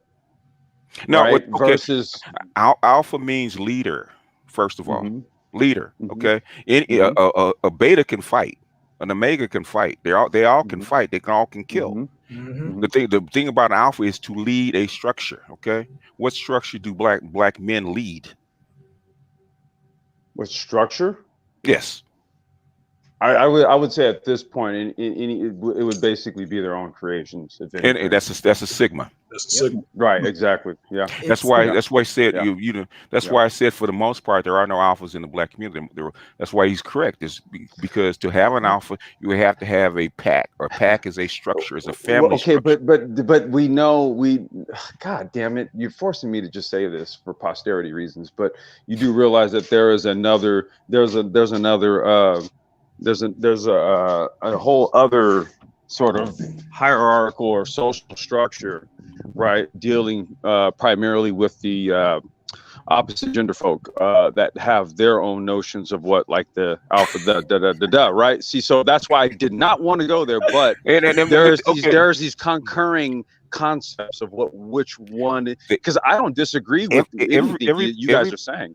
Everybody's always trying to change. Alphas have been alphas for hundreds of thousands of years. We used to call them chiefs or head warrior or something like that. You basically not, or whether you lead the hunting pack. Okay. As men go out, the warriors go out. They pick a leader. He could be the strongest. He could be the wisest. He could be the one that knows the best terrain. And they said, okay, he's our leader for the day. It's easier to actually see it in a structured thing like, say, the police department or the police department or the army, right? Where you can actually see there's a structure. Okay. Correct. Thing is, in the black community, there is no structure. That's like black men are frustrated. Okay, because if you want to do something, or you say you want to, what's the first thing that happens when say take Kevin Samuels for instance, right? That's leading people that's actually leading this surge, right? What's the first thing we try to do? We try to pull him down because we don't follow him. So he has to be a sigma. And that's across the board. Like if you look at most people who would classify themselves as successful, they don't have a bureau of individuals that look like them, that were one, not only responsible for helping them get there, but two, are able to be force multipliers. They're generally there on an independent level. And if they did have something, they engineered it themselves. They didn't come across a structure that was intended for that. Like if you look at the way the Japanese do business, for example, look at the leader of a Zaibatsu. So we're talking Nissan, Mitsubishi, Toyota. You can go to Samsung. They got whole families. They've got a whole structure surrounded by that. Like they'll elect people to run that, but that is a pack dynamic. And the way they operate, whoever is running that is a legit leader. They would fit that definition of alpha. We don't have a structure like that in the black community. And the closest thing we do have is this gynocratic format that really emulates what was going on the plantation with Big Mama. Yeah. And if you look at it, because Complex, you know this, man. How many tons of black millionaires are there in Southern California, and they don't want to be known? Wait, how many black millionaires? You know, I know a bunch of them, right? They don't want to be millionaires, known. and they don't want to be known.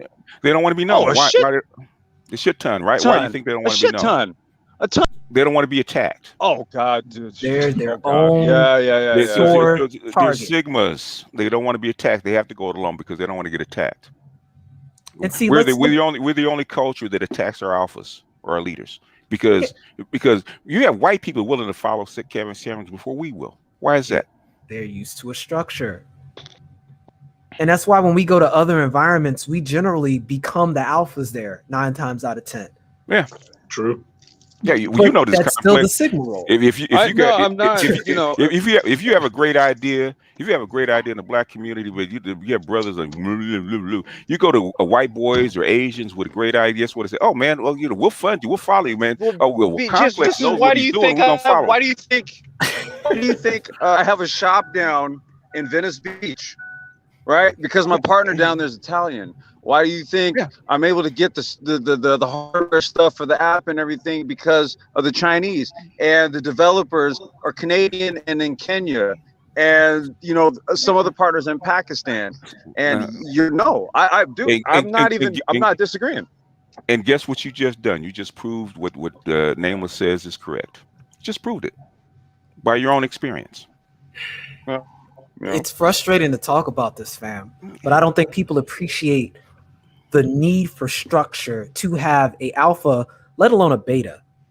I think that gets thrown out too casually. They misunderstand the role of the beta, but it's integral to the structure. But if you don't have a structure, how do you have either of those two things? And guess in the black community, especially even in this space, in the manosphere space, guess who gets to decide who defines what alpha is and what a beta is? That's the women. This is the women. The women. That's God damn it! All right, I'm hitting mute. I'm gonna go get a beer. Go ahead, you guys.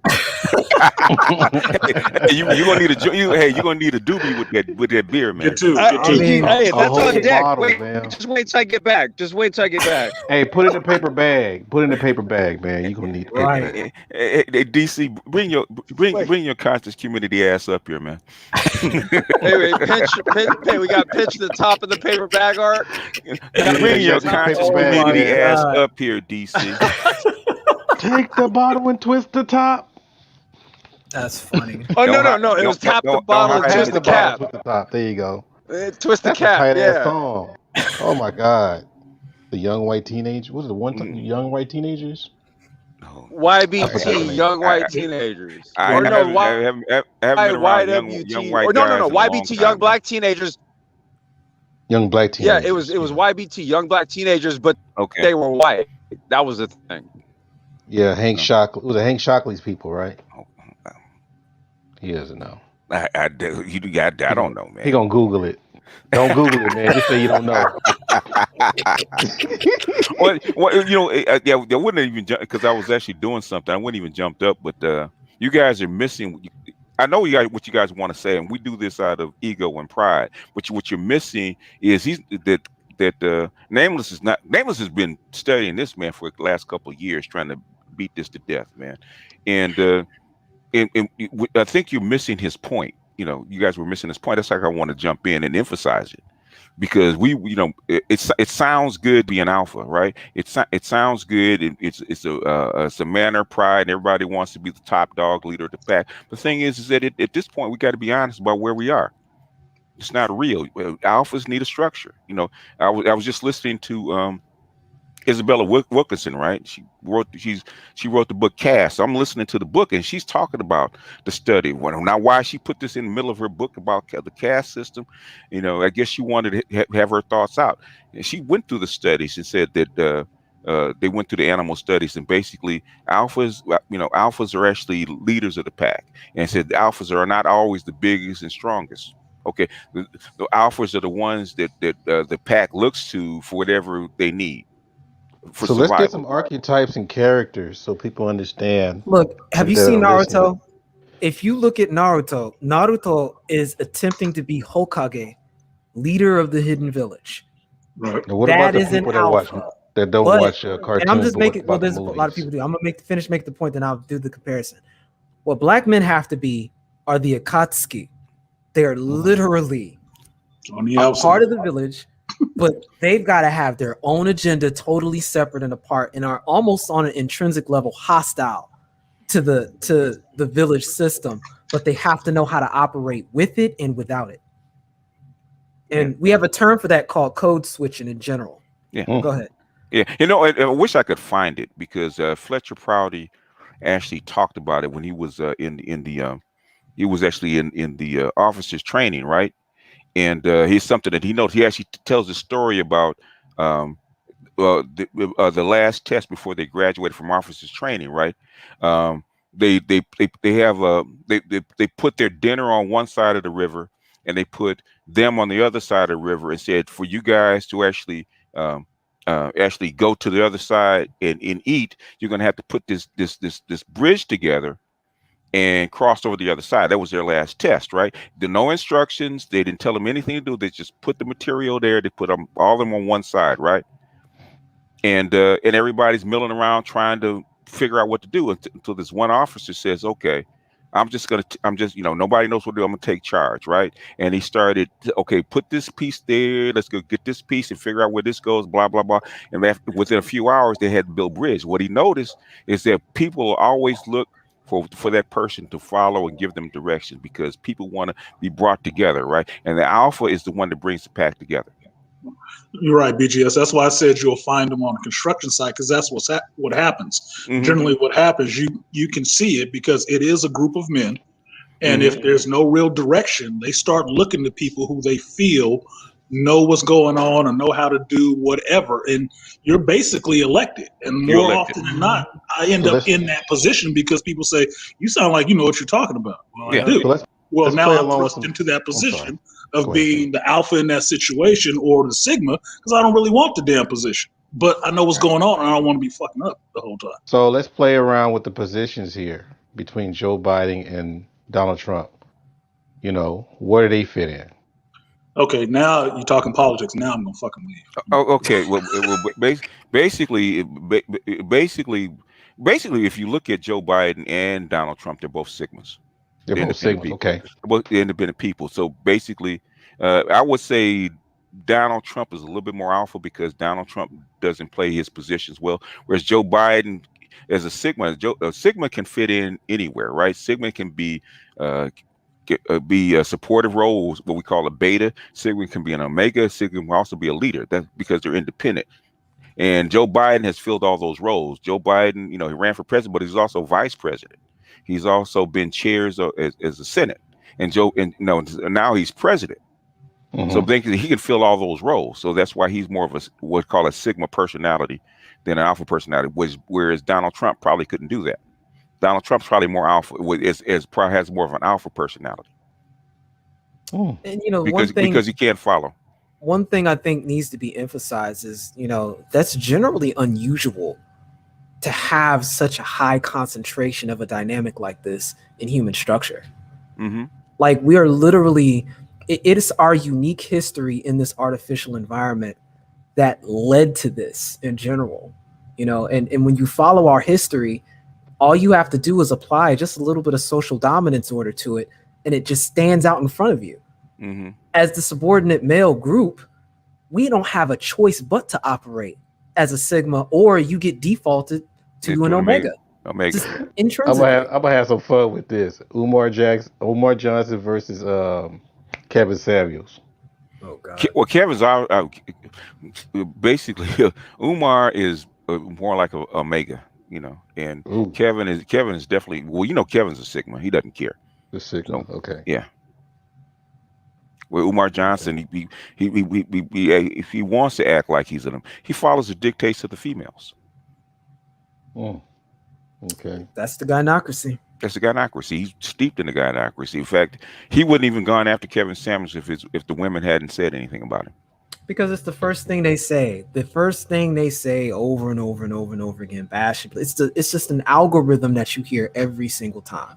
And the moment you go against that general expectation and algorithm, the typical handler motions are done. You know, the conditioning is done, attacking the masculinity, demuning the point, putting you in a position to where, you know, you're coming off as hyper aggressive.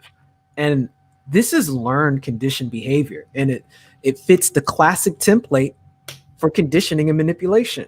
But it's so intrinsic that you don't even have to really highlight. I don't think anyone's teaching them to do this like an instruction manual. I think it's just so baked in and expected that we even do it to ourselves if we're not careful. Look at DC. He said, "Dumb jocks with bullish degrees unite." Great discussion, though, fellas. Back to the rim. I had no idea what that means. I think he's saying the topic was a little too dense. I didn't think this was a dense topic. I just, you know, just again, my subjective opinion, I didn't see that black men as an aggregate, as a demographic, could fit the definition of alpha or beta. I don't see it, but we fit the definition of sigma and omega almost to the T. Basically, omegas are the outgroup males, basically. Right. That have they're subjected to, they're subjected beneath the alphas and the betas. True alphas and betas, as far as the dominant structures, are the leaders, you know, the elite, and then the betas are the foot soldiers that follow. And basically, black men, for the most part, are the outgroups. The omegas are not quite the outcast, but close to the outcast of the society. That's like when we go to jail more. We we're put in prison more. Attacked on sight. Yeah, attacked on sight. All kind of stuff. Yeah. In other words, and everybody, you know, just everybody picks on the black man because they're at the bottom of the heap. So you know, even the Asians, even though the Asians are actually attacking the white structure through the hate crimes, right? What did they use? Examples of white men attacking Asians, even though they were there, and other structures like the SAT, banning SAT because the Asians are actually more dominant, which is anti-Asian. Did they use those, or did they use black men? Black men almost They use overwhelmingly. Why did they do that? Because that is the protocol. Because those are the ones you make fun of. Those are the ones you pick on. Those are the ones that you step on in this society. There's a whole sociological outlet for that, which is why I really push social dominance theory, because it explains everything and it undermines what intersectionalism uses as a pillar, and by default what the gynocracy uses as a pillar. Yeah, as a pillar. Yeah, because you that's why I said in one of my videos, I said as far as the black community is concerned, black men are the floor. So what do you do to the floor? You walk on it. Yep. Yeah. So let's go with Elon Musk versus Bill Gates. I would say Elon Musk is more alpha. If you're going to put it, it's more of an alpha, even though he's, you know, those kind of groundbreakers are normally sigmas, okay, because they're independent. Because you know Elon Musk left from where he was because he's got he has a severe Asperger's. But the thing is, he's so bright. He left from where he was and he came over here. You know, got to remember, Elon Musk slept on couches for 5 years before he made it. Yeah, and he had a development process too with PayPal and all of that. Yeah, when you look at his history, he from where he came from after he got his mafia. Yeah, he got his PhD. He couldn't do what he needed to do in South Africa, so he came here and he slept on couches for 4 or 5 years before he actually got on with develop PayPal or help develop PayPal. And Bill Gates. Bill Gates is the ultimate sigma, man. Bill Gates is not an alpha personality, okay, at all. If Bill Gates wasn't as bright as he was, Bill Gates would be an omega, be virtually unwanted. Yeah, he had to be a sigma. Wow. I mean, would we be able to apply this to? I mean, I guess we could apply this to sports people, right? You can. Sometimes it's required. I mean, these are required. Wouldn't you say so? Yeah. Well, the thing is, you got in sports it's easy because everybody knows their role. Yeah, because the quarterback has to be the alpha, right? Well, the thing is, the quarterback is because he's got the ball, so he's got to be the alpha. And if you want to win, then everybody has to fall in and do their job. But the thing is, the real alpha is the coach. Yeah. Oh, okay. Because the quarterback doesn't play unless the coach says he plays. See, we got to understand that there's. You said the quarterback is the alpha. Oh, it's a because he's got the question. ball. He's a designated alpha, but the real alpha. No, I mean that really depends on the capabilities of the quarterback. See, because you have quarterbacks that they call game managers, right? So what they don't want them to do is actually do anything other than what we tell you to do. But the actual leaders on the defensive side, right? Like a Ray Lewis, for example. What I'm saying is by default, the guy that has the ball most in the system in football is the quarterback. Oh, I mean, and you look to the quarterback. yeah. But if you ask anybody in the football team. No, I thought you were talking about in terms of like the team structure. Like, is the quarterback like the real alpha on a team structure is the head coach. Yeah. He decides whether you play or not. But on the field, exactly. yeah. Why do you think they draft quarterbacks so high? Yep. And then there's always different positions that reward independent thinking while still being able to be attached to the aggregate. You know, like if you look at baseball, everybody can't play safety. You got to have a certain mindset to really excel in positions. There are no safeties in baseball. That's football. Well, I said safety. What am I thinking? Shortstop? Shortstop, yeah. Okay. Yeah. You know, those floating intermediary Well, we can always positions. make a touchdown in basketball, right? No, I'm joking. That's funny. You can make y'all do a Hail Mary pass in basketball. There's some things actually across, borders. Yeah, but yeah. But as far as social structure, because like I said, if I was just listening to it as far as Isabella Wilkinson, she actually going through the caste system and the dominant structure and stuff like that. She kind of blended it all together. So basically, what she said about Omegas, basically, that's why she put it in there. Who's at the bottom? Omegas are the ones at the bottom. And the vast majority of black men, where are they? As far as social structure. Right there at the bottom. That's why Nameless said what he said. Either you're Omega or you're a Sigma, because there is no structure for you to be an Alpha in the black community. But wouldn't you think the structure determines what an Omega is? Well, what structure are we under? Because the white that's rule. Why right? we told you. That's why we call it a fourth classification. In other words, the dominant structure. Who are we under? We're under white structure. Basically, black is a subculture, right? Who's at the bottom of that structure in the white community? In the white, the black people. Black people. Who's at the bottom of that? Who's at the bottom of the bottom? You know who a good person? The bottom of the bottom. The bottom. You know a good person. In other words, why is there a manosphere? Because the Omegas or the people at the bottom don't like being at the bottom. We're trying to fight our way out of it, right? Even besides the white infrastructure, we're actually fighting against our own women, right? Because our women are constantly trying to pin us at the bottom. Oh, so you're saying black men? That's what black you're men. Okay. Yeah. Right. They won't even, as a group, acknowledge an alpha. They'll acknowledge a sperm donor, but that's about it. Yeah. The black women want to tell black men what manhood is. Right.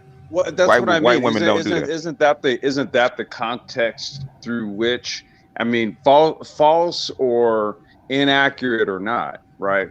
Any notions of what a quote unquote alpha and beta is comes from that. And that was kind of what my point was. I understand the Sigma and Omega angle, right? Because just like how I illustrated, in order for me to kind of do what I do, I gotta form strategic and synergistic partnerships with who I can form those with, right?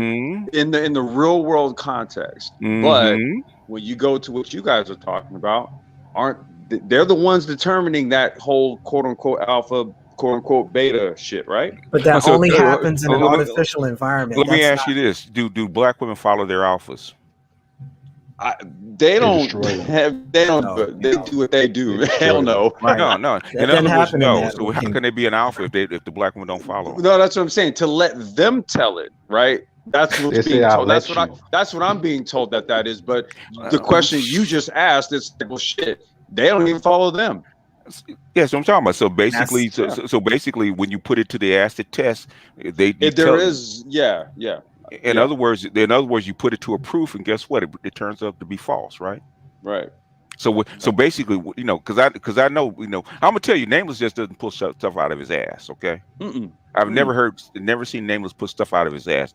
If you Nameless probably can give you like citations from like 10 or 15 different books to actually back up what he's saying. Yeah, and I like using immediate examples that are familiar in pop culture so that people can get a form of relation because there's a lot of overlap. Quickest one I can think of off the top of my head is Bruce Lee. He's a quintessential example of a Sigma, where he did what he did. He fit the vestige of what a lot of people may call, you know, the visual alpha. But in reality, when we're talking about the manipulation of power, he got no shot anywhere here until he went back to his own group, was recognized as an alpha there, then could come back to this sphere and be acknowledged as part of the aggregate in the sphere. And that's when you heard about his Enter the Dragon, Fist of Fury, and all of that. Yeah. He couldn't do that in this current paradigm. He was an omega out here. So he had to adopt the Sigma mentality and create or go back to his own pack, which again, they elected him out there, and he swept and changed to this day a lot of the way they do martial arts, movie, and film. Yeah.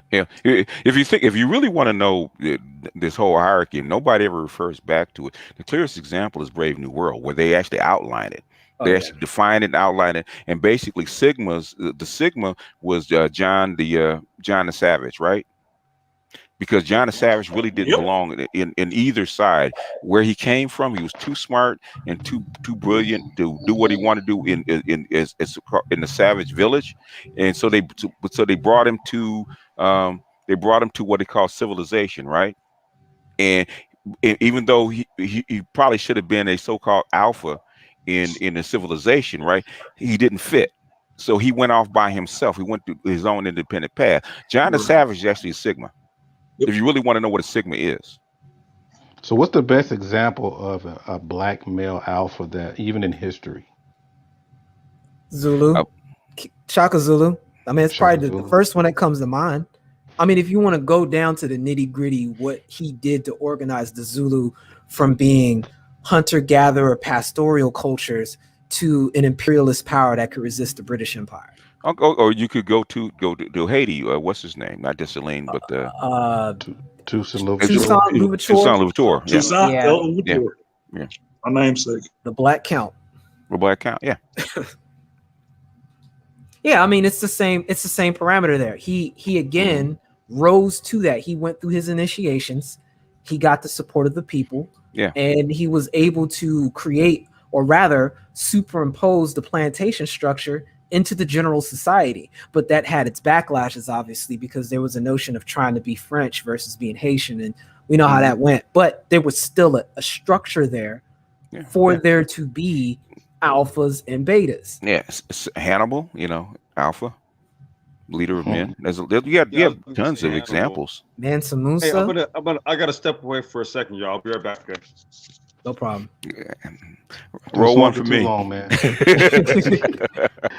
Don't hold your breath too long. I get up here, everybody goes for the call for it. Have to take a drink.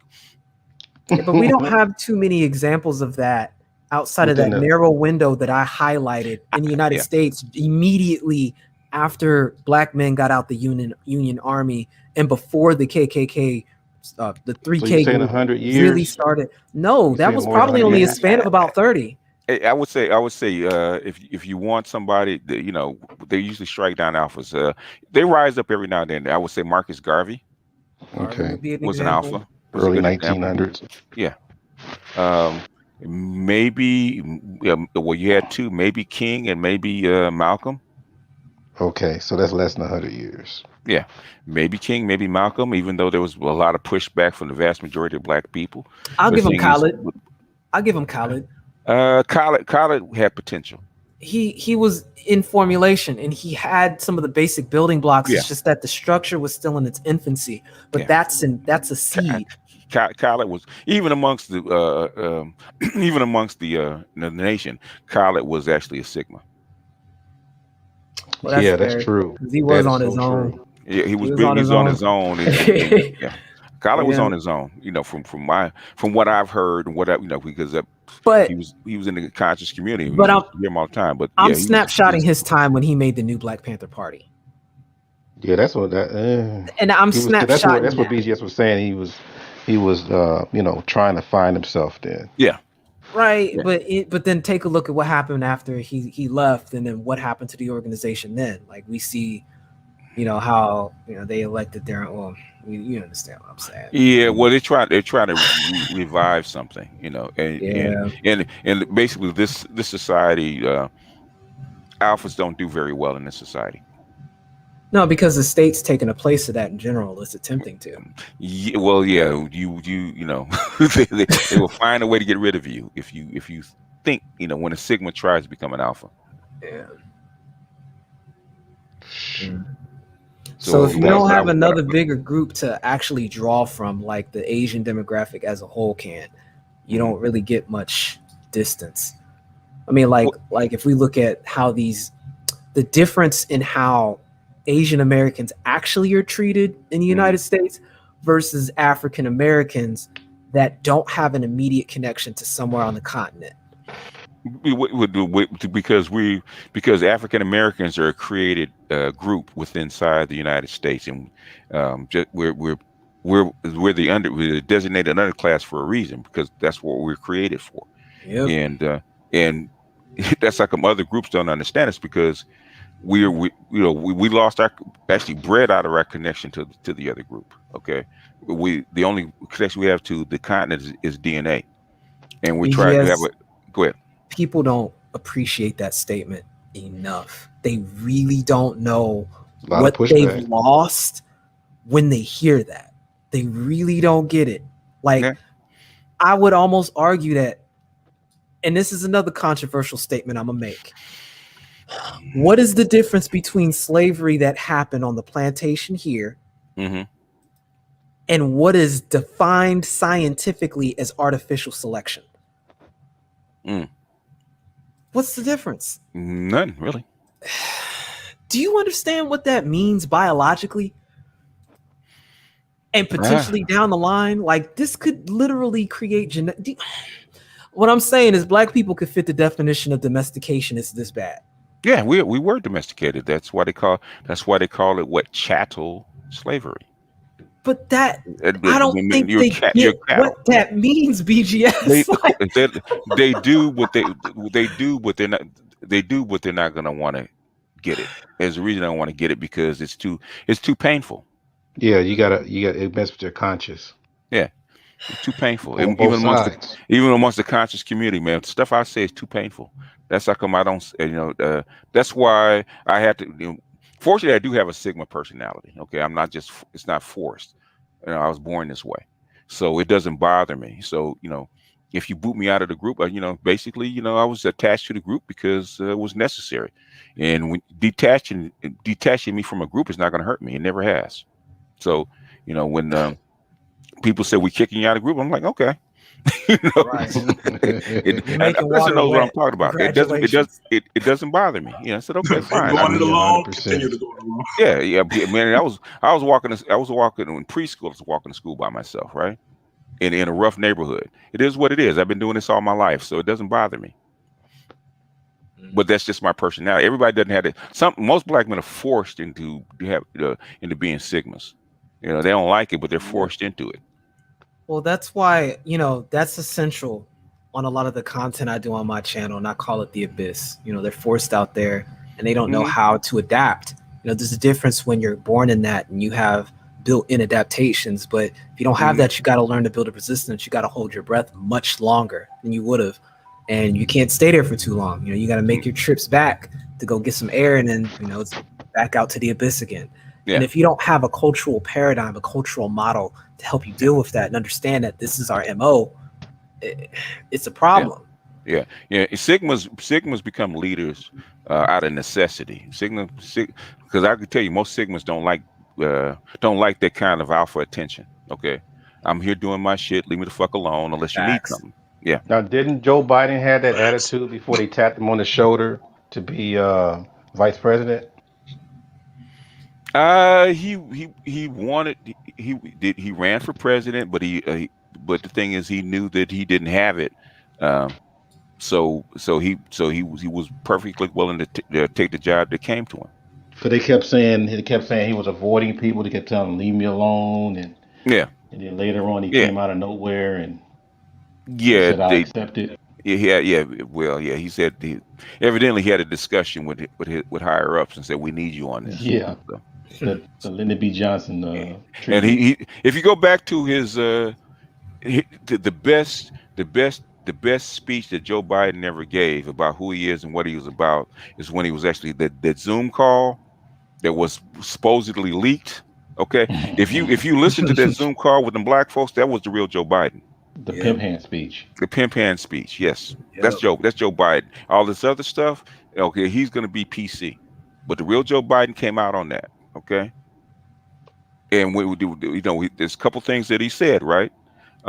He said the only way I was going to run again is basically if I could do what was necessary. In other words, if I could do it my way, if I could be honest. So Joe Biden said, I'm not going to lie about this shit. Basically, he hasn't. For the most part, it doesn't matter what you think because he only has one term. He's not going to lie about this shit. And his secretary said, I mean what I say when I say it. What has Joe Biden ever said during his first 4 months as president, right? That he hasn't followed through on. If he ain't going to do it, he's going to tell you he's not going to do it.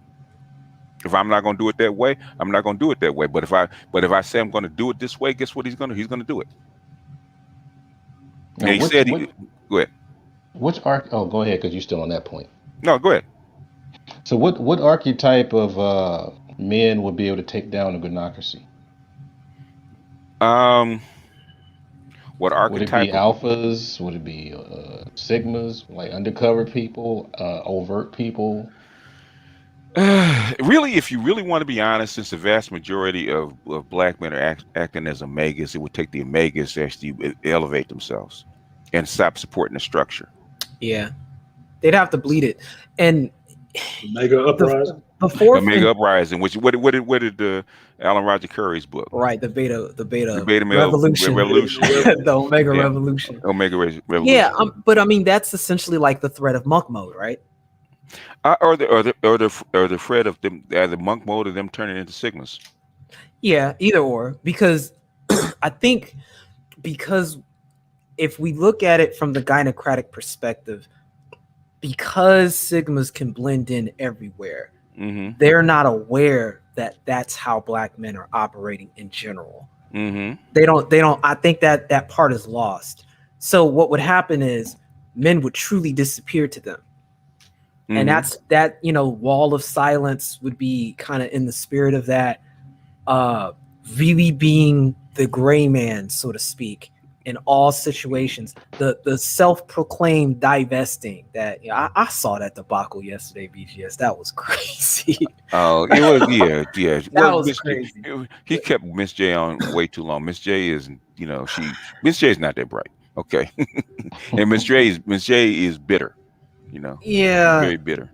But I think what the idea of that idea of divesting would be what the Sigma would do, which is take it for what it is and walk away. SYSBM.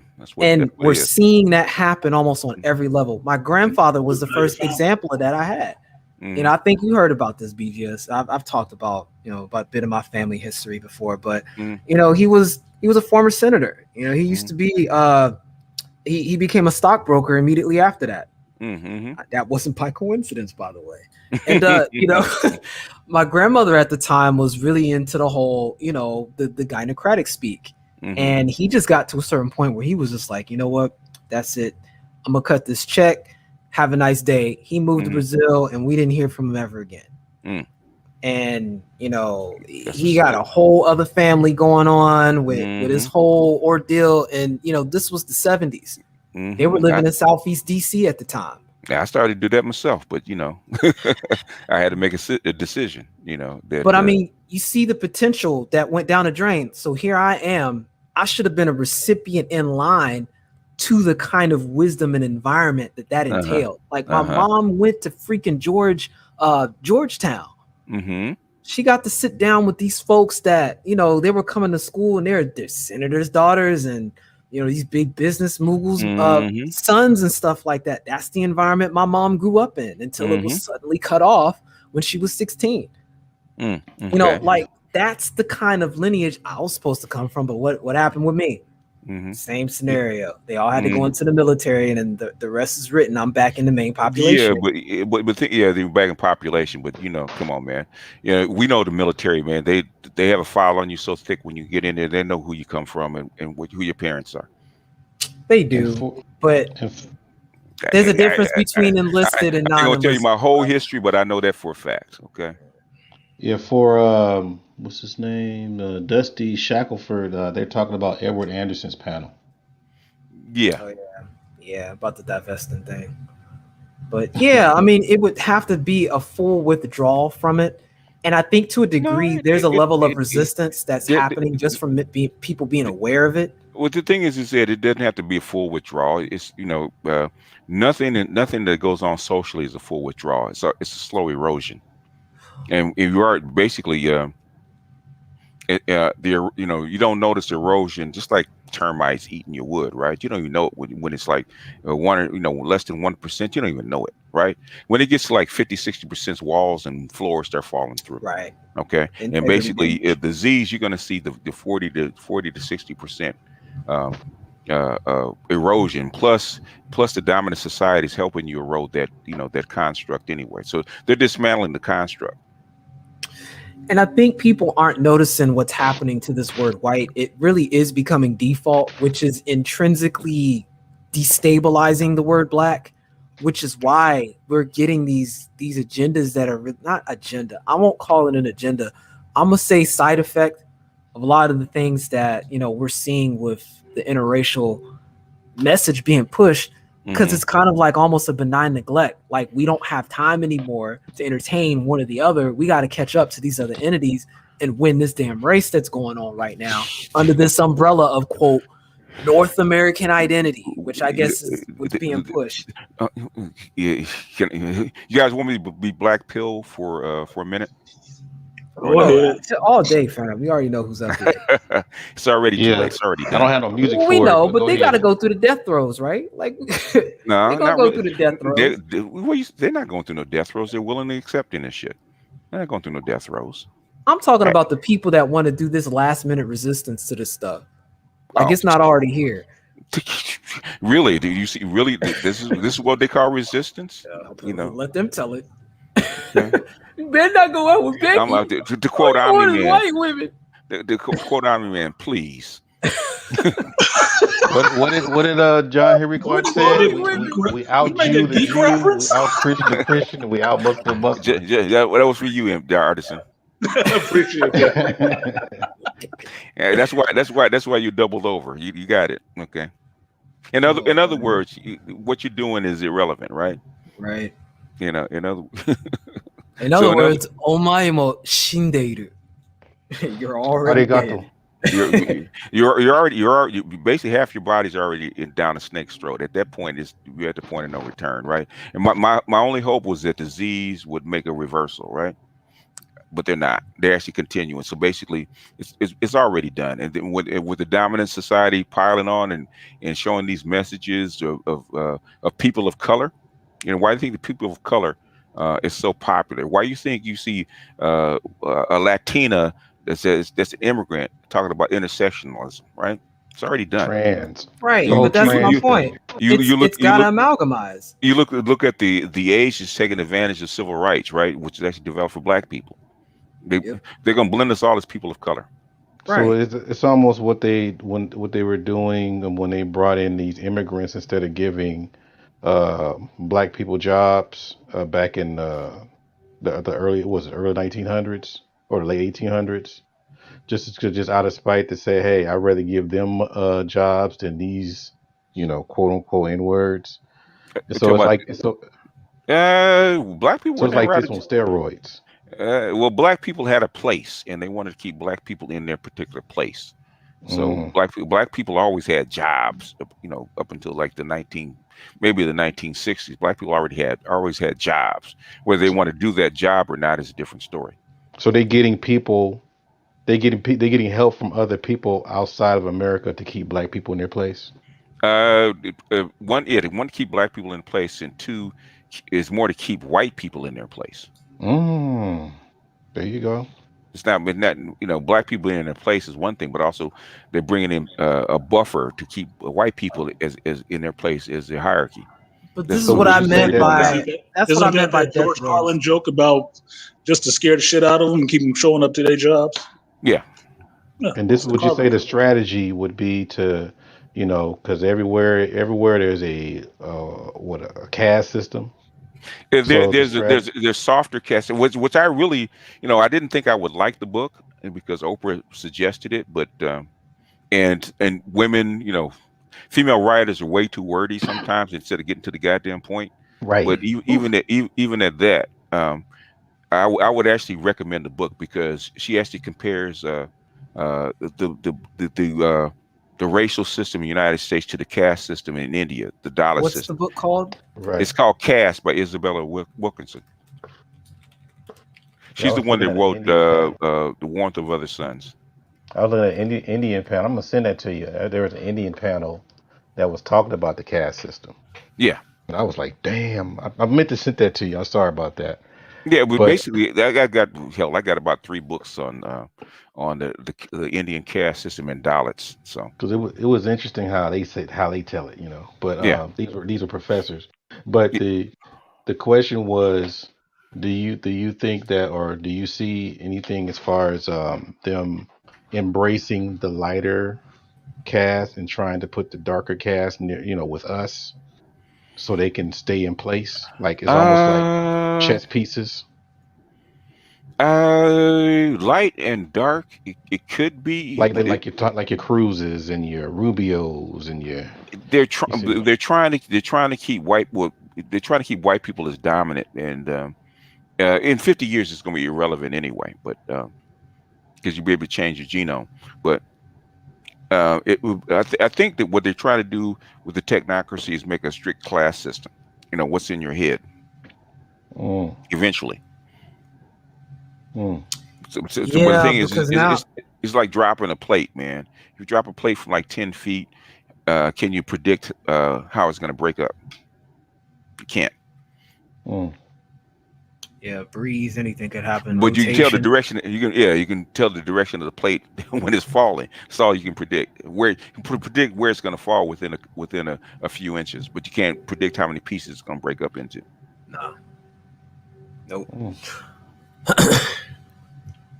But yeah, I think that's good to bring up in the context of the 4th industrial wave. In other words, civilization being its own kind of pressure that's really instigating a lot of these moves, because any step that the United States misses here will set them back by generations. Like if they're not on top of this stuff, I mean, you already look at the fact that they're about to, I think it's this week it launches, isn't it? This week or the very beginning of next month, China launches its probe to Mars. Yeah. So here we are dealing with 2 international sovereigns deciding potentially over who's going to have sovereignty over Mars. And it's like they're going to be cutting that up for resources, and there's all kind of cultural implications behind that. The Mars is just a stop-off point to where? The asteroid belt. The belt. Yeah. So like whoever can maintain that and build resources, now you can launch probes out there from Mars to go and mine things remotely, and then those resources just give you a massive leg up. And who knows, they may discover something new out there that they didn't have before. And now they monopolize this resource, and we're looking at which is because I said this 20 years ago, and what I knew that white people weren't going to do, because they're wedded to dominance, right? I said instead of them trying to spend all that money trying to hold position, they should go up instead of out. In other words, why waste 10, 12 trillion dollars trying to hold your position on the planet instead of going up out to the asteroid belt and actually breaking new ground? But the thing is, now they've lost that lead time, and it's gone. So now they're scrambling trying to make up for it. They undereducated their populace, right? Whereas China overeducated their populace. Okay, after 20 years, okay, oh shit, we're behind. Now they have to scramble trying to make up their time.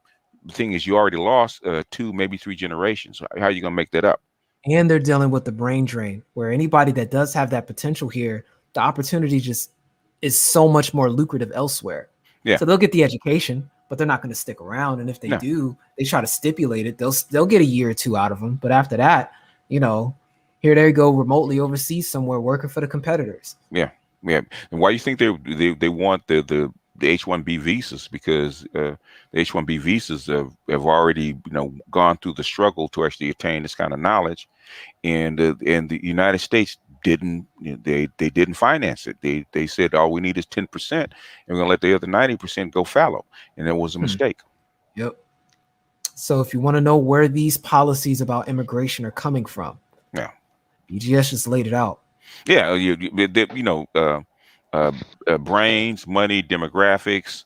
There's a lot of reasons to have immigration. Right now, basically, it's demographics because we're in a especially white people are in a demographic hole, right?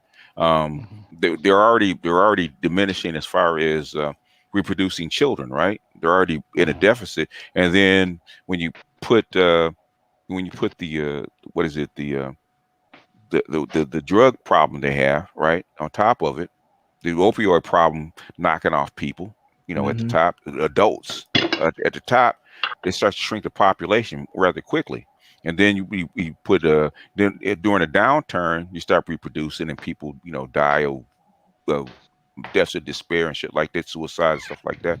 And then you put COVID on top of that. So basically you have a rapidly shrinking dominant class and basically have this all over the world. There's no more people to pull from anymore. That's how come you see all these kids winding them at the border. They're trying to backfill all these children that they're losing every year. The dominant society reduces the number of young people that they have by under 18 by 500,000 every year. Mm. And they already got that. Go ahead. And they already got that vaccine circulated for the last two weeks, right? For the 12 to 15-year-olds.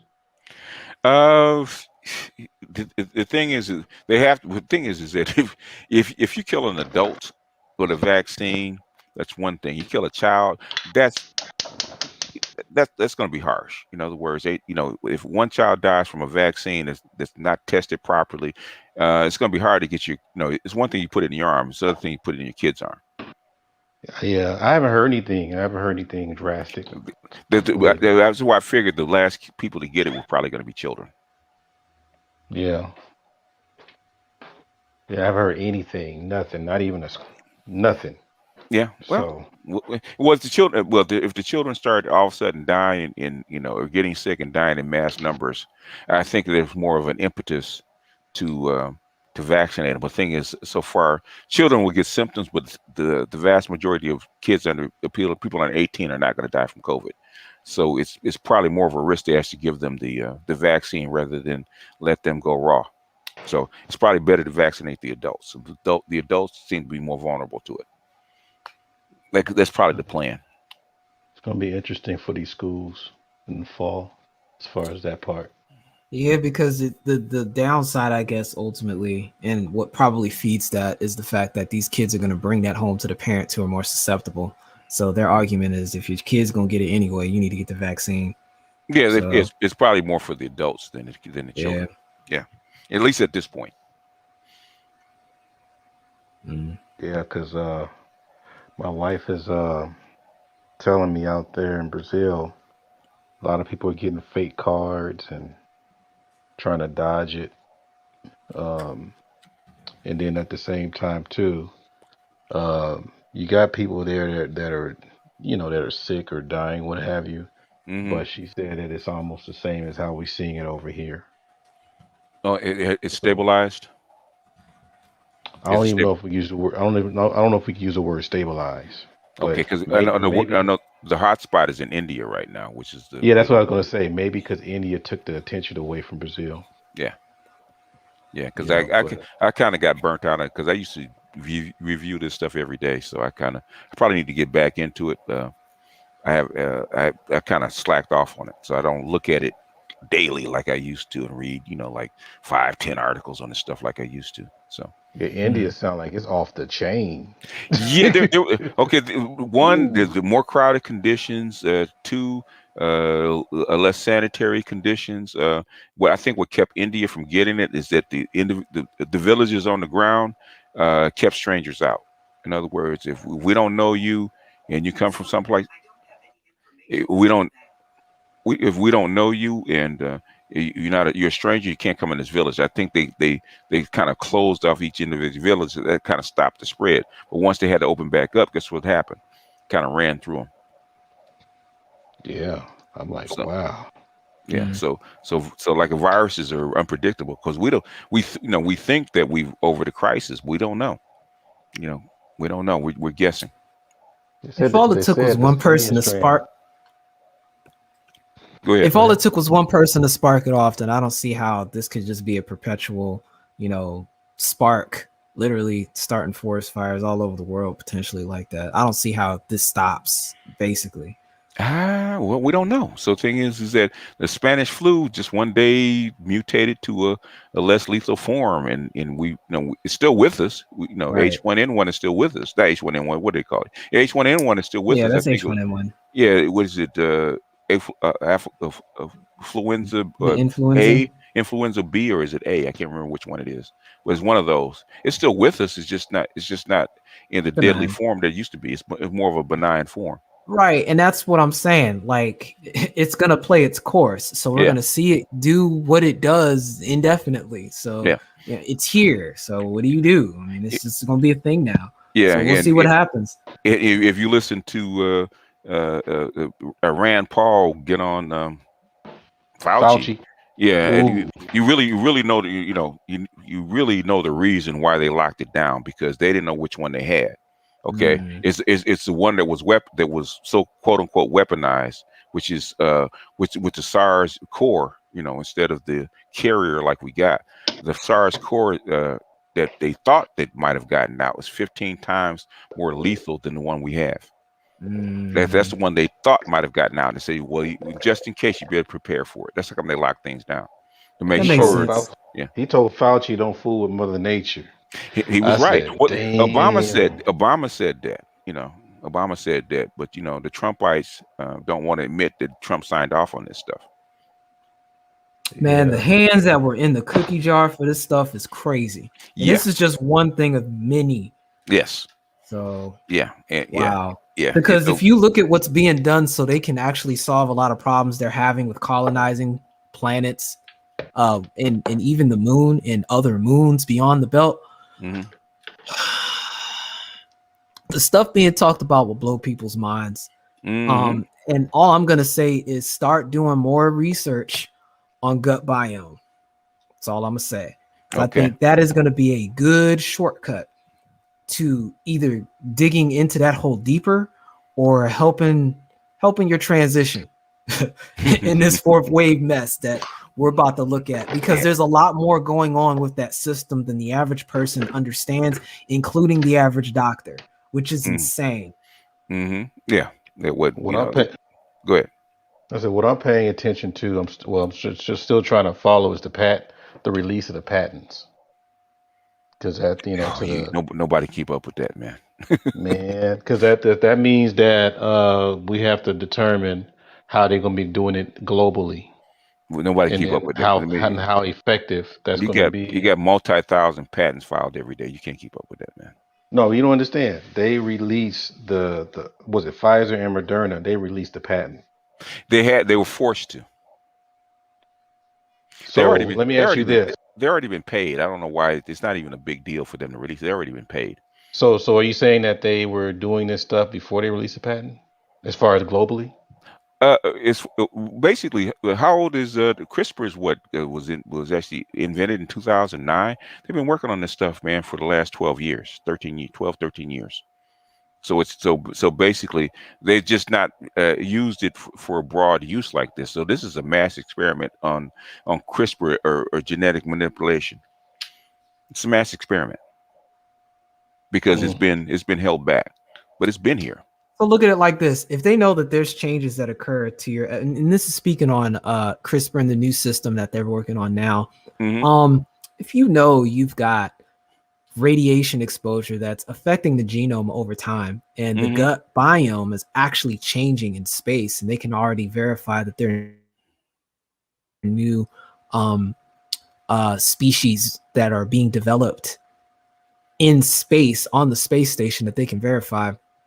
It would be convenient if they had a ongoing way for people to treat their own biome and their own genome while they're mid-flight on the way there and when they land. Like these are different applications that are being done to where, you know, you can use real life modification at an advanced stage like you are now. You don't have to do this early in the zygote phase or even before that. You can do it. I gotta find out what this new system is called. Nicole Ali would know. But it's easier to design. It's easier to design it with in the kid at an early stage rather than try to backfill it. It can be done, but it's not as effective. Well, that's what I'm saying. They're working on ways to make that happen now, and they're bringing up people to be better adapted to stuff like this. And one of the bigger focuses on creating that adaptation is done in the gut biome, because what they're finding is they can change your bacteria. That bacteria influences you, and it can change you instead. So it's crazy how they're learning how to a certain level. There's only and that's where we enter in the other pillars of transhumanism with the nanotech and all of that. Like it's crazy what they're doing with this. The ultimate goal in basically that's why the movie, what is it, Avatar, so important, right? Okay. A neural link, build a body for a particular environment and control it remotely from with a neural link. That would make more sense, especially in a situation like low gravity, like an asteroid belt, or even Mars or a different planet, right? It's far easier to build a body specific or drone body to the environment rather than try to adapt a body that's built for a certain environment. Okay, and there's limitation. You know, I don't care what you do with the human body. There's limitations that you're going to have with the human body that you can't get past. Glad you brought that up, because you know that opens up so many windows, and I think one of the first applications we're going to see on that is going to be resource excavation from the belt, the moon probably first, and there may be a whole new subclass that can happen from that. Because you know, what if they get into things like conscious schisms, where you could be uploaded to some system, and you know, in one end part of you is working on a mine on the moon somewhere, and the rest of you is, you know, playing Minecraft somewhere. You know what I'm saying? Like, I was going to write a short story about that. It's exactly that. Wow, that's funny. It was exactly something similar to that. One day, we'll have to do it offline. I can tell you about it, because I've had enough of my ideas stolen. You know, I had two movies after my idea. Two movies made from my idea. Yeah, we had to pep it on the back then. Oh wow, not even surprised. Artisan will love the idea though, because it's geeky even for him. Yeah. Stop teasing, sir. Oh, you'll still love getting it. over the foundation content. The foundation, and he used Brave New World. Like, I'm the only one in the space read that book. I'm like, Jesus Christ, what's happening? Watched the movie, couple of movies, you know, adaptations, read the book, and listened to the audio book. So yes, sir. Own the book, read the book. If you really want to know the best description of the social hierarchies from Alpha to Omega, even Sigma, that's probably the Bible for actually going through it. Yeah, how it actually works. I didn't think about that Alpha to Omega connection when I was reading it. I just understood that what was his name? John Wildman. He was actually the one true human being.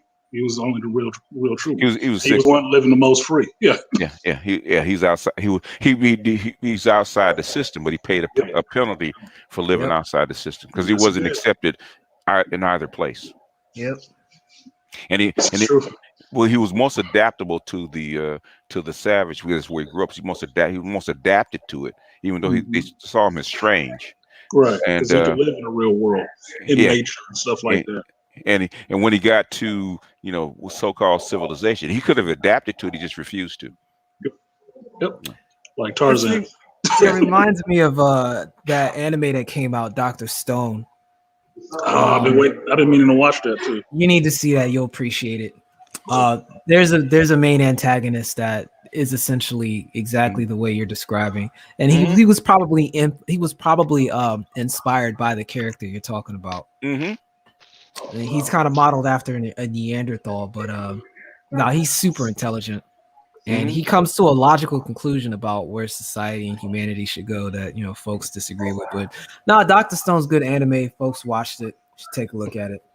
It introduces a lot of real.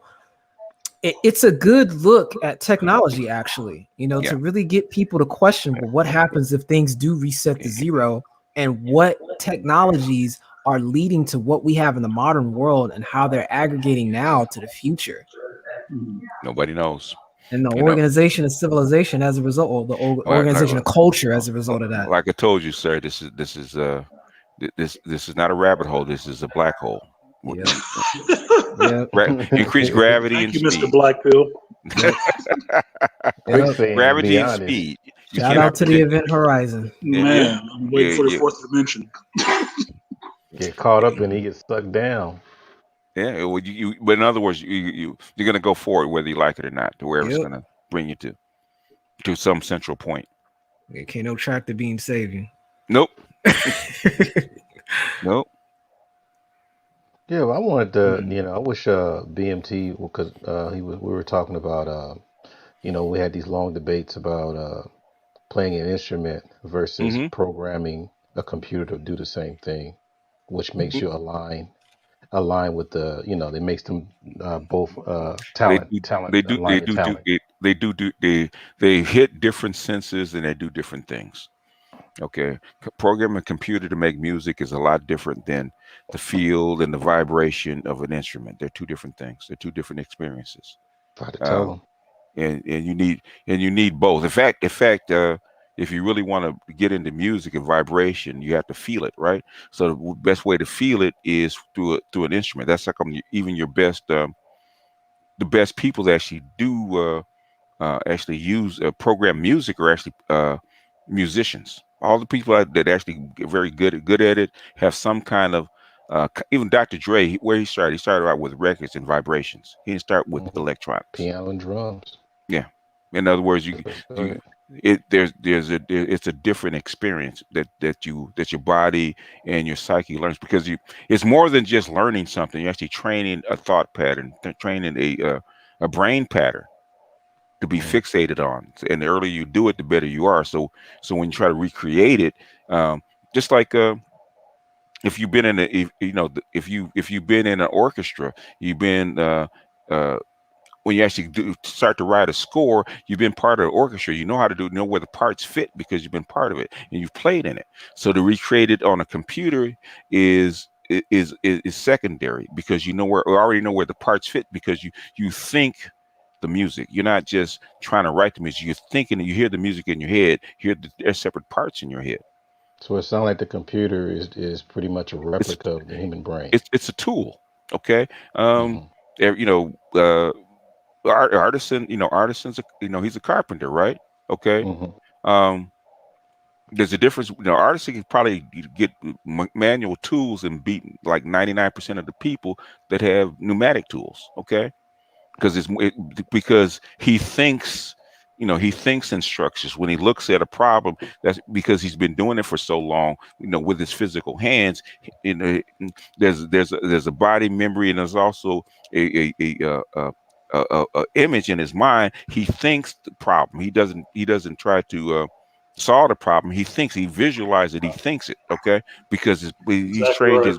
He's trained his he trained his neurons to think in a certain way. That's what I was saying about programming, about mathematics and stuff like that. Mathematics, physics, all that kind of stuff is not just it's not just so you can actually program a computer. It's to train your brain to think in a certain way. Yeah, because I look at a piece of wood. Me and Arson can look at a piece of wood. He sees it differently than I do. Yeah, I pull it apart. I see what it could be, the length, the dimensions of it, and then what it can actually be turned into, or what I'm trying to do. The grain of the wood, firmness, all that kind of stuff. Curve, all of that stuff. All that kind of stuff. Yeah. And you can only get that by physically putting hands on it. You can set a computer and design it and all that, can put the parameters in, but unless you physically touched it, then your brain can't visualize it. Basically, and that's why they try to recreate with artificial intelligence, because they have to have so many inputs. It's because it doesn't have a body. Okay, your body is sending trillions of inputs to your brain constantly, right? And that's what actually trains your mind. Okay, your brain doesn't end at the base of your neck; it goes all the way down to the tip of your feet, and your body's constantly feeding it inputs, and that's where your brain learns, even though you don't think it's learning. Okay, right? Yeah, that's why they have a theory about some of your memories being a part of your physical body. So like if you remove an organ, there's a part of your potential memory that's being lost because of the way it's linked and wired. But I think the big difference that you're pointing out, BGS, is the difference between automation and creation. And there's a big difference between the two. And as things get more synthetic, things are more automated, but that doesn't necessarily mean you're creating something. Someone can copy the Mona Lisa, right? But someone created that first for it to be copied. Exactly, the original. Yeah, and basically that's how come they're constantly trying to give the artificial intelligence more and more and more inputs from human beings, right? Right. Because that's only it can be trained, because it doesn't have a body. It can't experience the world the same way we do, because it doesn't have enough inputs. People actually downplay the number of inputs that your body actually sends you. God, I think they said something crazy like something billion per second. Yeah, billion inputs per second. Yeah, that's probably and more we than do that. it so intrinsically. Like people don't appreciate what your automated the auto what is it called? The part that's connected to the vagus nerve. What is that? The I'm gonna call it the automatic portion of your brain. There's so much heavy lifting going on there. It's not even funny. Yeah, it's so much heavy lifting. And all your reflexes, all that kind of stuff. You have subsystems going all the way through your body. Like, say if you feel something hot, okay, your muscle memory will automatically pull it back before it even hits your brain, because you have a subsystem that does it already. Yeah, you got in martial arts, we call that there's 4 different states to that. There's the part that is intrinsic and untrained, and you train to the point where you embed that motion into that subconscious part. The term for that is mushin, or no mind. And then there's the ability to raise your awareness of things around you. I'm digressing slightly, but autonomic nerve system. Autonomic nervous system. That's what I'm thinking. People, dancers and athletes call it muscle memory, right? Yeah. So, you dedicate your movement to the point where it's subconscious, to where you can use it the way you did when you were a beginner. That's why you dribble. That's why you start dribbling, hours a day. That's how come you put up 1,000 shots a day. Exactly. So that becomes muscle memory. Exactly. Snuggles asked a question about the Mona Lisa. Mentioned how did someone have to thought? Excuse me, I guess I have to correct the form. Have the thought process to create the Mona Lisa. Can anyone or anybody tell me how? It's a progression of seeing somebody else do it over 100,000 years. Just like anything else. He didn't. Mona Lisa couldn't have been created 100,000 years ago. You had to go through a progression of people passing down different knowledges from one person to another over time. Yeah. Parochial school. Yeah. With everything we have didn't come out of nowhere. It's been slowly chipped away at over 100,000 years. Now, is it dangerous to think that just because you're able to sample some records and program computers makes you equal to like a Prince or even a Mozart? Is that a dangerous thought process? Well, basically we're living it. We know that we already know the answer to that. The answer is no. I'm just picking y'all brains. No. Well, I mean, it's the difference between someone that takes a firearm with no training and they want to compare themselves to, folks who had to go and duke it out on the battlefield in melee. Like, there's a completely different tone, but the hard truth is, what's the end result? A dude with an automatic weapon is going to put down way more people than a dude with that spear.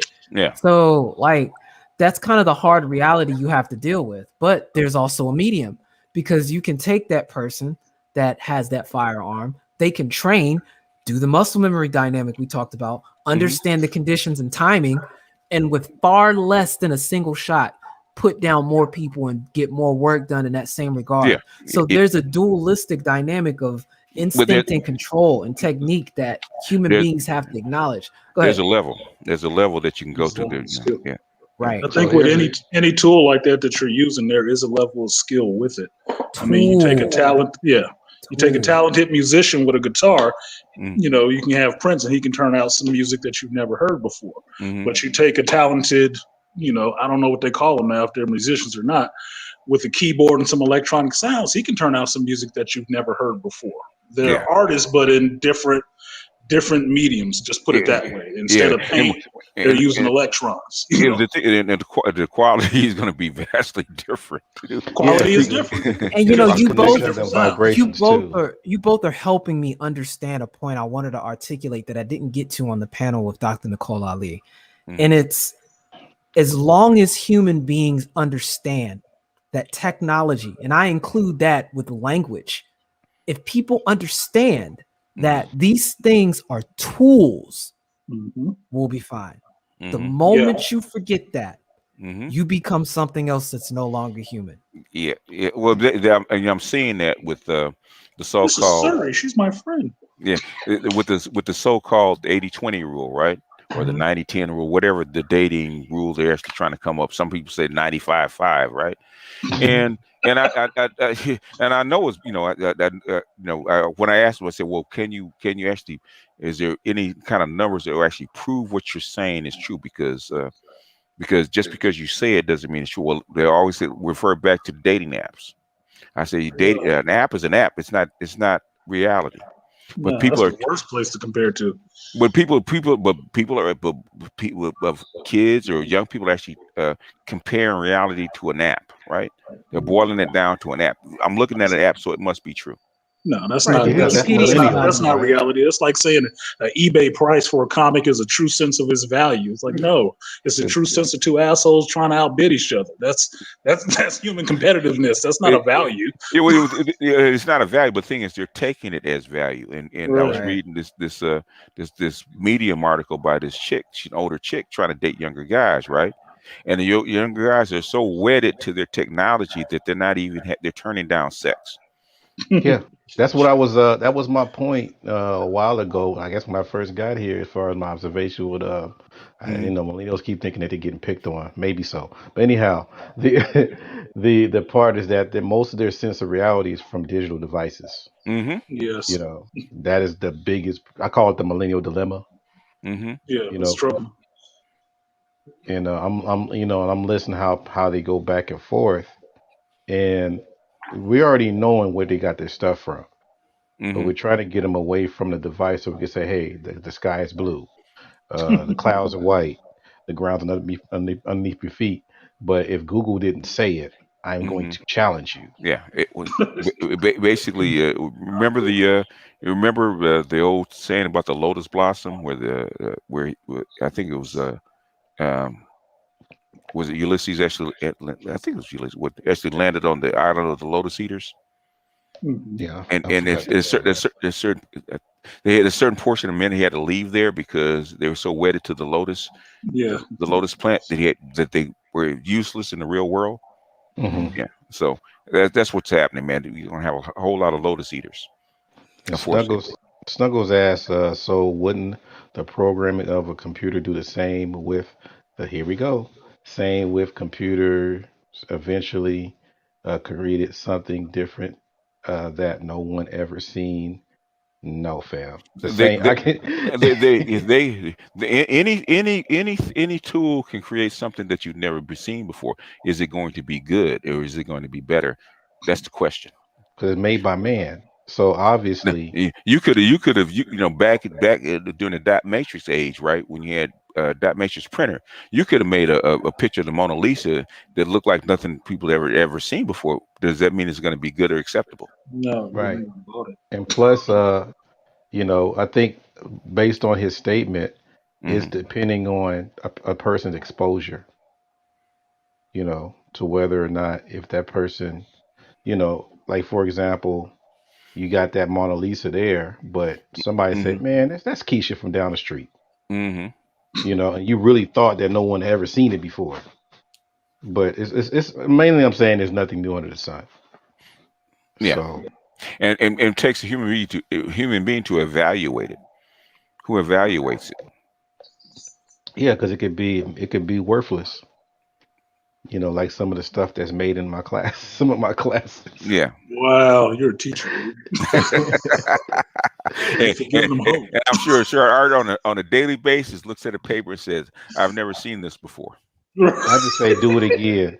I just say do it again. You could do better. I had to give him that Charles Barkley voice. You could do better, honey. I just say do better, man. Cause cause reason being the lackadaisicalness of our young. hmm You already the thing that tell on them is that they show you stuff that they whereas like for example in September they got some good stuff. November they just give you some crap and say what's wrong with that. I'm You like, lazy. dude, Yeah. Yeah. no, I mean September. This what you did, but you gonna show me this in November? Yeah. Yeah. So I don't accept that all that mediocre. Even the stuff I hear on some of the panels, the young dudes, hmm I'm like, hey man, try it again. Just rethink what you just said and give it back to me. I Yeah. Well, always do yeah. that with a Well, lot of young people on these well, you do it panels. nicely. I don't. I said, man, where you get? Where you get that from, man? Where you get that from? You get them nervous. Yeah. Bubba, bubba, bubba, bubba. Where you A get that deer in from, man? headlights. Yeah. Who told? Now I said either where you get it from. Who told you that? Well, my mama told me. They don't. They ain't gonna say that. They ain't gonna say that. Don't No, you'd be forget surprised Jesus, these right? yes. Don't I work forget with some of these Jesus. 20-year-olds. That's what they came out their mouth. Well, my grandmama said, you need to Don't stop. forget Jesus on that other panel. They're not gonna say it to me. You Said, different. who They're not gonna deserves say it to respect? me. Yeah. Yeah. Uh, Jesus. oh yeah. Yeah. Real Jesus. Oh Lord. You know how it is when somebody in a group of brothers, like after the barber shop or after the Yeah. club, and somebody say something stupid, the group of brothers Yeah. go, "Oh!" Everybody back away. Yeah, I've seen that many times. Everybody, yeah, that breaks up the meeting too. Oh, Turn into a Spike Lee Oh movie. man, everybody I'm go. out of Everybody here. go. I've heard enough. Yeah, everybody You hear the goes else. keys jingle. I'm like, oh I'm man, out. let's eat. Shit, let's get out of here, man. Come on, shoot. But yeah, man, that's have some interesting discussions. Yeah. And I think people don't like me not because I embarrass them, is because I actually challenge their knowledge. Mm-hmm. And so it's not me disagreeing with them; it's actually challenging their thought process. They don't like that. Yeah. I said, That I was said, just, I said, you haven't thought this out, have you? I mean, and that's the way to learn. hmm I that's how you don't test get your it why it's so ideas. foreign. Yeah, They act like that's it's how you test your foreign. ideas. I'm like, what he, That's I mean, that, they want that's to, why they want that's approval. that's Go why they ahead. keep coming back. Yeah, they want approval just because Want to they prove made you a, wrong. Yeah, they I made a would say they prove me profound, wrong. This time number one, statement I that will they get your head tied beat. both shoes. Man, I Yeah, tied both shoes. You yeah. know, I mean, I'm supposed to say good job or hmm congratulations. No, you're supposed to help them meet the standard. When they say I'm a new father, hey man, good, congratulations. hmm But some other stuff like little small, like come on man, give me something else. Yeah, yeah. I said, well, okay. And they hate it when I say, especially on Arch panel, source. Oh, there you go, BGS with source. No, oh, that's something that should be even standard. Fantastic said we ain't doing sources today. Oh, so we pulling stuff out of ass now. Yeah, Oh, well, yeah, Yeah, everybody that's a can jump soft up there and spot. debate yeah. too. We ain't go through no references. We ain't gonna do that, man. No. Yeah, because I tried to get that conversation going. We kind of did Tuesday on the difference between millennials and Generation Z. hmm And even when millennials were trying to prove me wrong, they kept proving my point hmm because well, I think even millennials agree that whatever's in their mind, I mean, right now, whatever's in their mind is social media. Whatever's hmm in their mind, they were willing to fight for, regardless if it's true or not. Exactly. That's the problem. Whereas, That's what make them like a irritating. lot of Generation Z, I don't care what you tell them, You they're laughing? gonna always You keep know for asking it. questions. They're gonna Yeah, you know always for it. ask questions, bruh. It's Yeah. like, okay, won't you go out this way and then go left? Well, I have to go that way, or You don't. you know what I'm Yeah. saying? Won't You you give don't. me some milk downstream? Well, I have to get some milk. It's always question, question, question, question. Mm-hmm. And sometimes I try to welcome it, but sometimes it gets excessive. Yeah. But I think it's a growing process for them, and I try not to say don't ask too many questions. I just do what I can, at least keep feeding them, because I think the dangerous part is Mm-hmm. when the wrong person's around when they ask a lot of questions. That's when Mm-hmm. you get another Cardi B or hell, look at Lil Nas X, perfect example. Oh my god. So, I'll keep bringing that boy up. oh, bruh, don't let me get started Never when the been on my students talk about radar, him. and somebody keep putting that blip up there, like bloop. Yeah. Yeah, Well, it is what it is. Sign of the times, man. Oh, it's a yeah, sign of something, all right. Mm-hmm. yeah. Yeah. I'm gonna try to get my fellas so I can talk to the teenagers about this, because it's a like when we talk about it, I think most of it's probably from a parent standpoint or a big brother or something, but they Mm-hmm. in the trenches. So I think when we had that conversation with them, it's a whole different ballgame. Yeah. Every generation must know its own suffering. Got to figure it Oh out. man. I mean, they doing the hand gestures, breaking things down piece by piece, blah blah blah. I'm Mm-hmm. like, damn, I never thought of it that way. You can't even dispute it. Oh It's well, like, good. Yeah. If you can't dispute it, you learn something. yeah, it's like, oh no, I never, I can't, because the one that really got me was the way that was broken down by three different teenagers. Mm-hmm. It really exposed the way that, I'm not sure if this is an old way, but I haven't heard it that much, where the way that marketing is going, you have to create an underdog or a rejected to get more fans. Oh, counterculture. Yeah. Yeah, so Yeah. for the fact that what's his name been rejected by one side, Mm-hmm. the other side is buying all the shoes and all this other stuff. Yeah. In other words, there's a good book called I think it's called Long Tail. In other words, is as you expand your market, right? You don't need the whole. The bigger the market gets, to actually get to where you want to get, you don't need the whole market. And as the market gets bigger, you need a smaller and smaller piece of it. So the thing is, all you have to do is find your niche. Yeah, because they kept, I think, because he said, I was like, man, I told him he was looking for me to record him the Thursday, but I Mm-hmm. was busy. Mm-hmm. He was like, well, when I'm going to be on tape or something, he said. Mm-hmm. I said, Mm-hmm. man, next week. Mm-hmm. But, we were, I mean, that really, because the thing was, we were Mm-hmm. talking about Cardi B, because it was the way he described it, he Mm-hmm. didn't say, he didn't give me the whole thing, but I was like putting it together. Mm-hmm.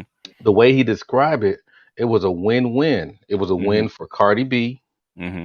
and it was a win for Lil Nas X, Yeah. Yeah. because Yeah, I mean, white people do it all the time with counterculture because it gets so locked in to a certain structure, right? A certain way of thinking, certain pattern of thinking, is that it it starts to become mundane. So you look to counterculture to kind of shock you into another pattern of thinking. So Nas X, even though it's extreme, it shocks you into another a manner of thinking. So people gravitate toward it. Now, how far they adopt it is one thing, but they actually gravitate toward it because it's so different than what they've seen. and the way that okay, so because I know like people trying to figure out, okay, how is a win-win for what's her name, Cardi B. Mm-hmm. Well, the thing was, when he did the whole humping on the devil thing, he said he just Mm-hmm. lost, they just lost a lot of the young completely, about Okay. 50%. Okay. And while that 50% left him, Yeah. they appreciated Cardi B more because she was a lesser of the evils. Mm-hmm. Yeah. That's how Yeah. she got more. She, She she gets to go. Go ahead. she's more socially acceptable in Hmm. especially in this more liberal sexual atmosphere. Oh yeah.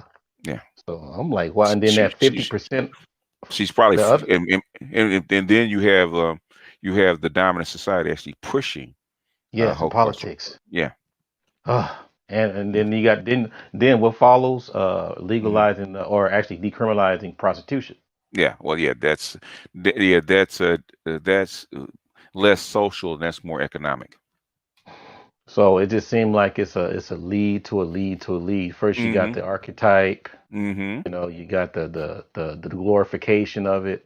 Now Mm-hmm. you can actually do it without getting arrested. You got to initiate the people that actually accept it first. Yeah. And Don't so, forget the OnlyFans, right? yeah, online porn, OnlyFans, and because they try to lock it down, for a while. Well, that's like when they took the back page away and stuff like that. And if it wasn't for economic downturn that was caused by the pandemic, it would stayed locked down. But Mm. but the thing is that Cardi B has always been counterculture, right? But the thing is Mhm. that since the environment has changed and you need women to actually accept and men to accept this this prostitution, I call it, these coffee girls, right? Got to promote Mhm. them. That's like Cardi B and Megan Thee Stallion won the Grammys. Now, what was the odds 5 years ago? What was the odds of Cardi B winning the Grammy or I being wouldn't on the have thought of Grammy it. or even sitting in the audience of the Grammys? I wouldn't have thought of it. Exactly. Why? Because the environment needs her to be elevated. So they pick her out from the counterculture and elevate her. So Mm. Yeah, I'm gonna pick his brain some more. I'm gonna come up with as many yeah, questions as possible. yeah. You probably give you confirmation, But the thing is, if you've been looking at this stuff for a long time, say, okay, I know where they pulled this from. Yeah, Yeah. yeah, So because I don't I'm not really, surprised. because I don't really have. I mean, I had a lot of dialogue with a lot of the. That's how I got the answer about the Latino girls choosing Mm-hmm. black boys Mm-hmm. and how they compare how their parents are complaining, Mm-hmm. stuff like that. And matter of fact, taking them out of school so they won't be with them. Proximity, yeah. Bruh. Proximity, yeah. Well, I had years ago. I found that out from my son because he'd been dating almost exclusively Latino since he became of age. In fact, the girl he took to his prom, I think she was Asian. So Mm, he doesn't date black girls. Period. mm, The only black girl that's close to being a black girl was his wife, and she's mixed. mm. That's the closest it's ever come that I've seen. And they're very comfortable around brothers. Is amazing. It's Cause it's I, hard it's hard not to be. Everybody's comfortable around Because brothers. I'm seeing the difference. Maybe I would say 12 years. Mm-hmm. 12 years they tried to stay with their own. You could tell the efforts, even Mm-hmm. speaking Spanish over your head and all this stuff. Mm-hmm. That's gone. That's completely gone. Yeah. Well, It's more. They're all in the brother's face, well, and they. yeah. Because most men on the planet are expect the women to serve them or please them, right? We're Hmm. the only culture that where the men have to please the women. Hmm. So naturally, what woman wouldn't want that? Yeah. And Yeah. black women know it. Yeah. Because I wish I could. Man, I know. I mean, it's a legal issue, but I wish I can videotape like the interaction during lunch. Mm-hmm. And you can see how who's hanging with who and who's talking with who's holding Mm-hmm. hands.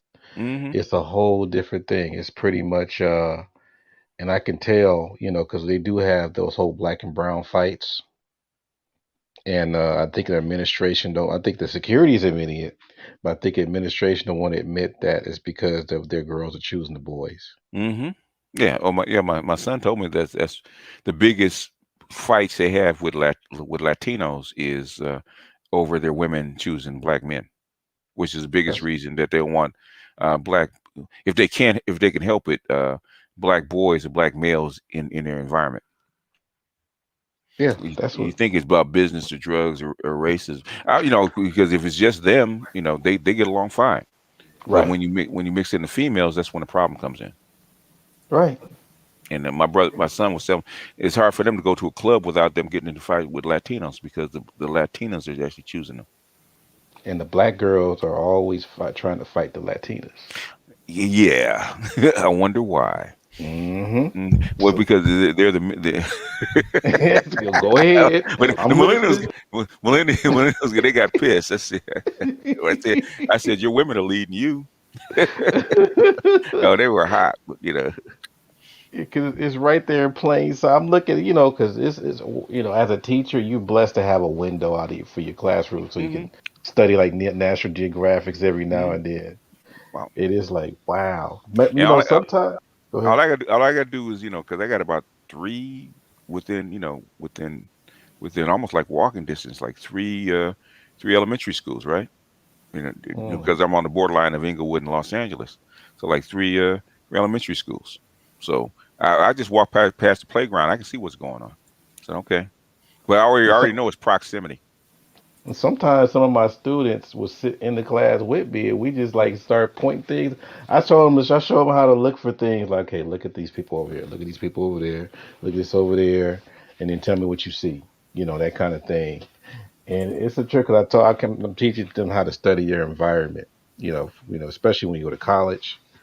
But you kind of learn the interaction during lunch. Lunch is where you start knowing why things are. Even when they come back to class, it's like, okay, I see what's happening because of what happened during lunch. And we got that set up in here. But let me read. Brother Snuggles says, "You mean the girls are choosing the black men? I nobody. I can't even correct it. Hey, right? He No, probably no, no, said that nobody no. wants. Write that again, Snuggles. You use I'm not an proper English English this time. teacher, man." No, no, no. Use proper English this time, Snuggles. Write it again, man, because that's horrible. That's horrible. Write that again, man. Hold on, let me take a look at that. That be giving me a Girls are headache when I be choosing the trying to black. correct it. I'm like, Yeah. ooh. You That's mean the why I hate girls are when. choosing the black man and nobody wants the black man to be chosen by anyone? Is that what you are saying? Snuggles, why don't you come up here on because you're horrible at writing. Why don't you just come up? Hit the link and come up, man. You see, That's What I horrible, be man. meaning was, you see that lost skill? That's Yeah. exactly what we were talking about earlier. Gosh, I mean, are you an English speaker, Snuggles? Because he might not be an English speaker. yeah, it's probably a tree. Probably that's probably Google Translate or something. Yeah, because it I doesn't don't sound know. right. Yeah. Yeah, but I bet you. Oh, Damn. go ahead. Go ahead. Oh, go ahead. Yeah. Because I'm still thinking about, and I really wish I could talk to the parents about it, but I can't. About what? Maybe when I become an administrator, but as a teacher, I'm not in About position to talk about talk, that. talking about what? The different cultural relations between students. I can't do it as a teacher, No, yeah, probably not but I even can as an do it as an administrator. administrator though. Oh, yeah. You probably have to And write a book or something like that. a dissertation. Yeah, dissertation. You can write it as a dissertation. Yeah. Yeah, because and the thing is that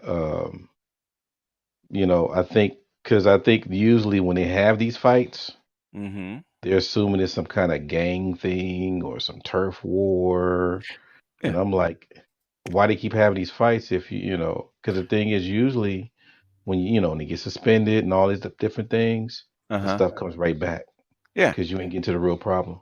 It's a real problem. Yeah. I would tell you that. I would say it. You say, well, what's the problem? And they just fight. They're fighting over girls. That's all. Yeah, that's all it is. Yeah, I just You say it. know. You don't have to go in deep into detail. Like, okay, we get the deep the mating choices and blah blah. No, they're just fighting over girls. Yeah, because some of And these and, guys, and then they can ask their own kid, what is it? What do you? They actually do right, more inquiry.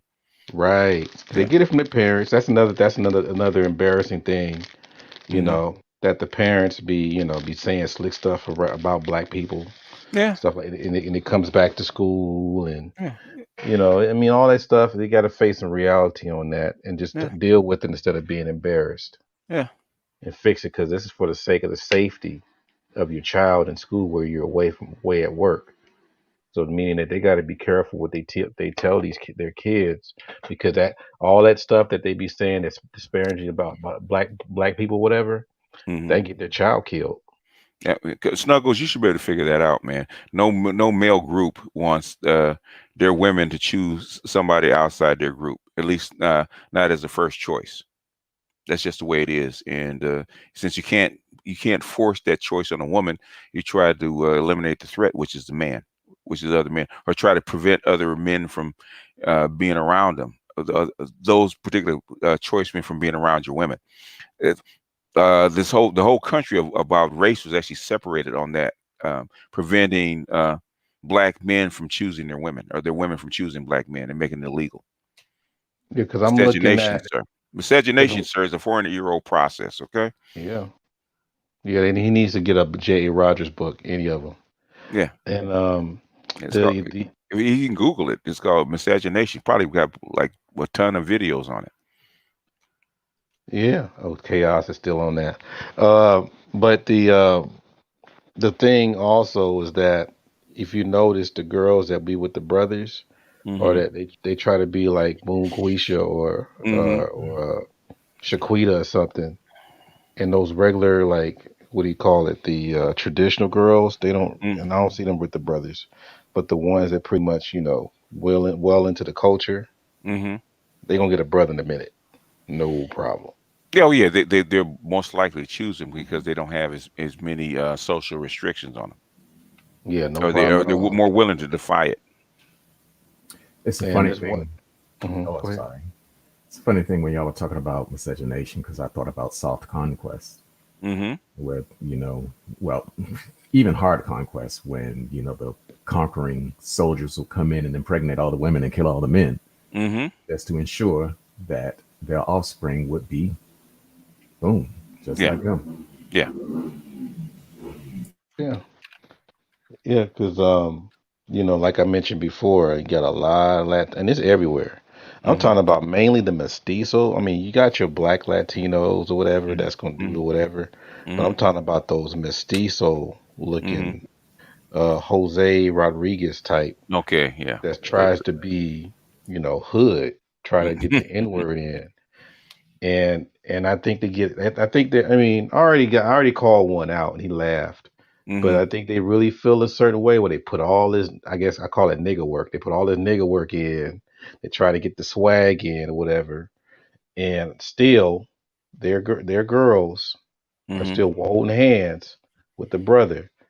That's why I got that testimony from my 10th grade student when she said, why have to go with him when I get the real thing? When I Mm-hmm. heard that from my 10th grader, I Yeah. said, it's okay. I know It's a she ain't the wrap. only one. It's a wrap. Yeah. I know that's the sentiment of most of them. And that was a couple of years ago. Yeah. Yeah. But she probably said what you already knew. Yeah. So, and I think a lot of these guys, I mean, a lot of the Latino dudes don't get it. Mm-hmm. They're completely an imitation, you know, of what we are perceived to be. So it's almost like they're pushing their women to us. Mm-hmm. Oh, well, the societies, the way the society is oriented, the environment's pushing their women to us because Mm. we're more adapted to the society that the so-called egalitarian society that the West is trying to form. So, we've already been socialized to an egalitarian and sometimes a subservient role in society by our culture. So. So I'm assuming that Snuggles is not black. Well, we don't know. Snuggles, the thing is, I don't want to, because because we keep answering questions. They're going to try to have a conversation through the chat. Art puts a link up there for a reason. If you want to have a conversation, come on and have a conversation. Stop trying to have a conversation through the chat. That's why I'm not even going to answer the question because we've answered like 3 or 4 of your questions already. Yeah, And I if don't know you, what he's digging for. I don't know what yeah, it's easy to formulate a question. The thing is, if you want to have a conversation, come up. You cannot have a conversation through a chat. Okay. Yeah. That's what the link is for. If you really want to have that conversation, come up. That's what, how come I said I saw the question, I wasn't even going to bother to answer it because if if I answer that one, you're going to have like 4 or 5 more.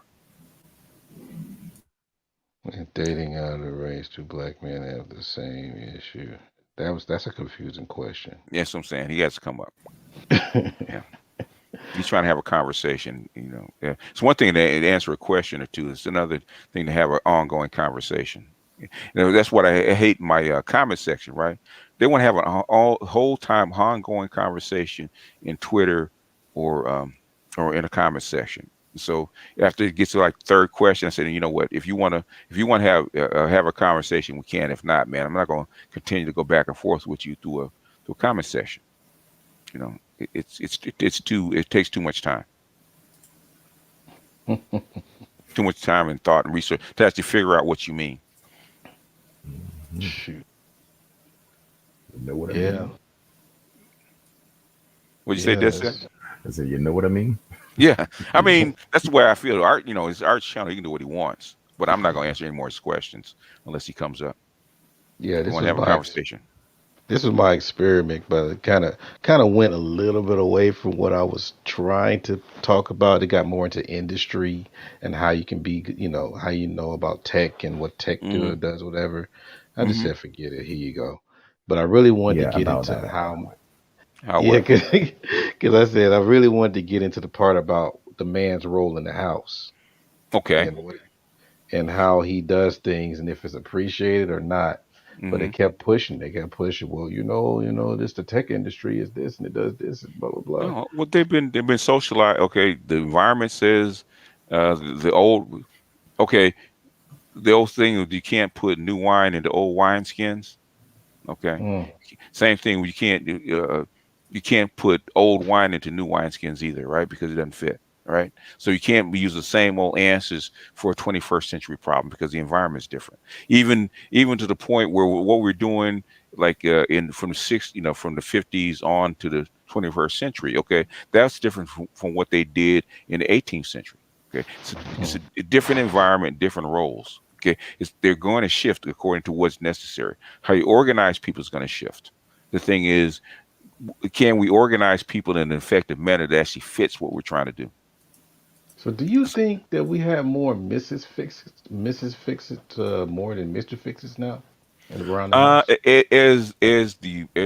And Artisan's probably a better person to actually talk about this. I think as the because of YouTube and the knowledge and the tools are a lot easier to use. I think you have more women willing to actually try to hand at it because if you have to pound a whole bunch of nails physically, women can't do it. But if you have a pneumatic nail gun, okay, women can do that. A kid can do it. All it needs is a little experience and knowledge. So it's a lot easier for a woman to actually be a Mr. Fix-It than it was. Okay, years ago she couldn't do it because you have the physical strength. Okay, but now that the tools have gotten to the point where anybody can do it, okay, then yeah. Years ago, 50 years ago, a woman could not drive a truck. She didn't have the physical strength to actually drive a truck, or the physical stamina to drive a truck, or a big 18-wheeler. Right now, with technology, she does. It's almost like a push button. Cruise control, power steering, even the where you shift it, automatic linkages. There's all kinds of. All you need is knowledge. You don't need the physical strength. You don't need the same prerequisite abilities that you used to have. So it's going to change. All women have to do is change their mindset. Well, most women don't have the mindset to do that kind of thing, which is something that they're running into. A lot of women are Mr. or Mr. and Mrs. or Mr. Miss Fix-It is because they have to, because they can't find a man to come in and actually do it. And half the dudes that would normally have those prerequisite skills don't have them anyway, because you trained it out of them. Nameless, he hit basically everybody looked over what Nameless said, but I saw it was about interface, because now women can interface with this technology that they couldn't interface with because of technology. Yeah. And I think that's the core of what we're facing right now. How do we interface with this, and then how is that interface going to affect our culture? We don't know. The thing is, you don't know until you try it. You got to, just like anything else, you got to put it out on test trial, and it's gonna go in directions. It's gonna go in a general direction, but the thing is, how it's gonna play out, nobody really knows until you put it out there. We're finding out. Yeah, because it's kicking the family's ass. The thing is, okay, the family as defined by whom or by how? I mean, as far as them. That's what we're getting at. In other words, family formation is done by organizing people. Okay, right. How do you organize people? And that's the problem. Are we going to keep using the old model of organizing people and holding? The thing is, holding men to that standard of the organization of family formation. Well, that's the big question, though. How do we? Because we're talking about of a lot of years of that tradition, and we're going to break it in how long? It's going to take a while. You look at what happened with when the machines came in industrial capitalism. How long did it take? How much it took 100 years to struggle to get to a point where it was actually acceptable to the masses. And even then, we didn't get the 8-hour work week until what the 30s. Yeah, it took over like 150 years to go from the 6 days, 16, 17 hours to 8 hours, 40-hour work week. It took 130 years to get to there. The thing is that what's number one with technology being blended in, family formation, even to the point where eventually the birthing of children won't be, women will actually be not banned from that role, but they're unnecessary for that role. How is that going to affect family formation? Nobody knows. There's a whole bunch of things that's going to come up. Completely broken.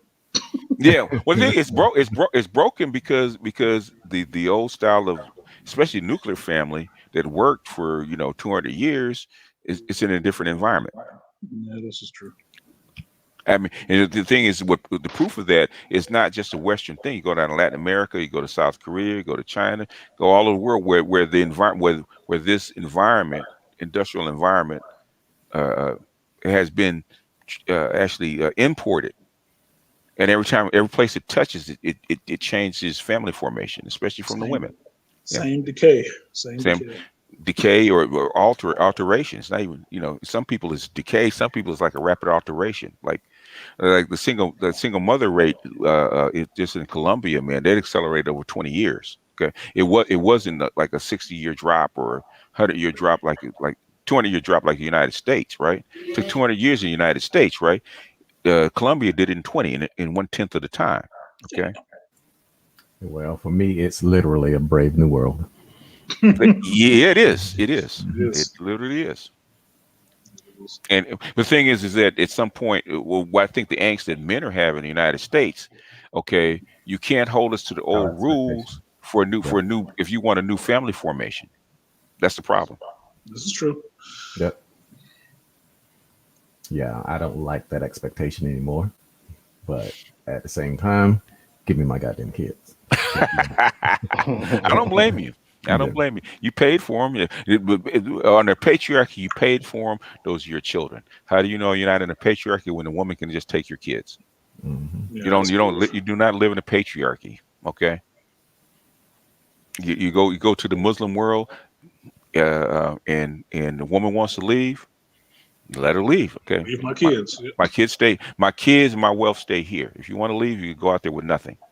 That gives her an incentive to stay with you. If you break that incentive, guess what happens? Okay. Oh, you mean I can leave with the kids and your wealth? Oh shit. Screw you. Yeah. What do you think is going to happen? Mm-hmm.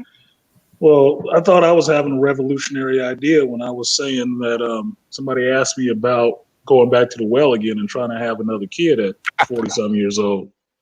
I said the only way I would do that is if I got the kid and the mother died or something, because I don't want to share and I don't want that bullshit no more. I've done the 2 homes and child support and 1 home and then broken up. Fuck all that. I'm doing this my way and the kids staying with me. I don't want to have to deal with none of this compromise. Oh, we co-parenting. This ain't a ship. We not piling in a plane. No. Yeah, and when they say co-parenting, basically you're helping me out now because I have all the power. I have all the power. Yeah. Yeah, you sidecarring. You just when I need something heavy done, I just call you, right? I was thinking about that because it's like if I can't get my son back, I was just gonna have another one with a surrogate. Yeah. All right, Omni Man.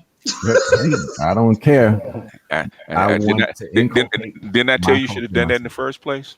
Didn't I tell you should have done that in the first place? Yeah, I'm a goddamn fool. No, well, you had to try it, man. You're the least person I would say is a fool. Okay, you basically if somebody like you and Art can have a chick go left and the system supports it, nobody has a chance. Yeah, nobody has a chance. Because you had every little line, every T cross, every period in place, and the system still just say, you know what, fuck that, throw it all out. Yeah, that was a miscarriage of justice right there. It's like, holy shit. This just told you have no rights. Yep. In your face.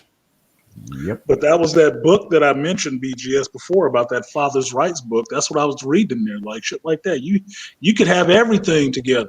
Yeah. And then still at the end of the day, it's like, no, you know what? Crackhead mama still needs to have the kids. Yeah. You still need to pay. Like, what? Yeah, that's true. Basically, before I split up from my ex, right? We had had a couple kids right there, and so I said, let me find out what my rights are. And this is like 1990, right? Let me see what my rights are. Let me hire a lawyer, and pay her her $150. Sit down and have a consultation, right? And she told me that basically had no rights. She said the woman has all the rights. Okay, and the judge is going to look up in the book and tell you what you owe. That's it. That's it. And yeah. You're looking up the fact sheet. So I said, why do I need you? She said, you want joint custody to make decisions like religion and maybe schooling, right? Mm-hmm. And I'm like, okay, you know what? I said, here's your money. Thank you very much. In other words, you telling me I don't really have any rights. Okay. Right. I said, you have a good day, baby. That's what I got from that book. I was like, what the fuck? Why am I? This is like a disincentive to go to court. So what I'm paying? So what am I paying you for? Because I'm black. I've been black pill. Fuck it. If I can't get her to cooperate, guess what I'm saying? I'm not going to go through 20 years of pain. No, I mean, I love my children, but I'm not going to go 20 years of pain over that. If she want them, if she doesn't want them to be raised with me or raised with a father, God bless her. Go for it. Yeah. But the thing about it is that my core belief is that men should raise, especially their boys. Yeah, thinking men should inculcate the boys so that when they become older, they won't have to, be least likely to put up with this bullshit. Yeah, and that was my primary goal. Yeah. So I mean, if I'm going to achieve that goal, either I'm going to have to get my son back, or I'm going to have to get a surrogate, and I may end up doing both. Mm-hmm. Yeah, well, like I said, I was waiting on bated breath to see if that shit actually work, man. So I was pulling for you, dead set. I was pulling like a motherfucker for you. I said, I hope he's right, man. That's it. My experience. I said, hope the environment has changed where you can actually pull that off. I was pulling for you, man. Yeah, I couldn't believe it. He got the deal he got with everything that he had on the table. Yeah, man. He hit the damn. You pulled that off. That was a chess move. That was unanticipated, and she took advantage of the narrative that's going on today, and the judge felt the judge don't believe in no narrative.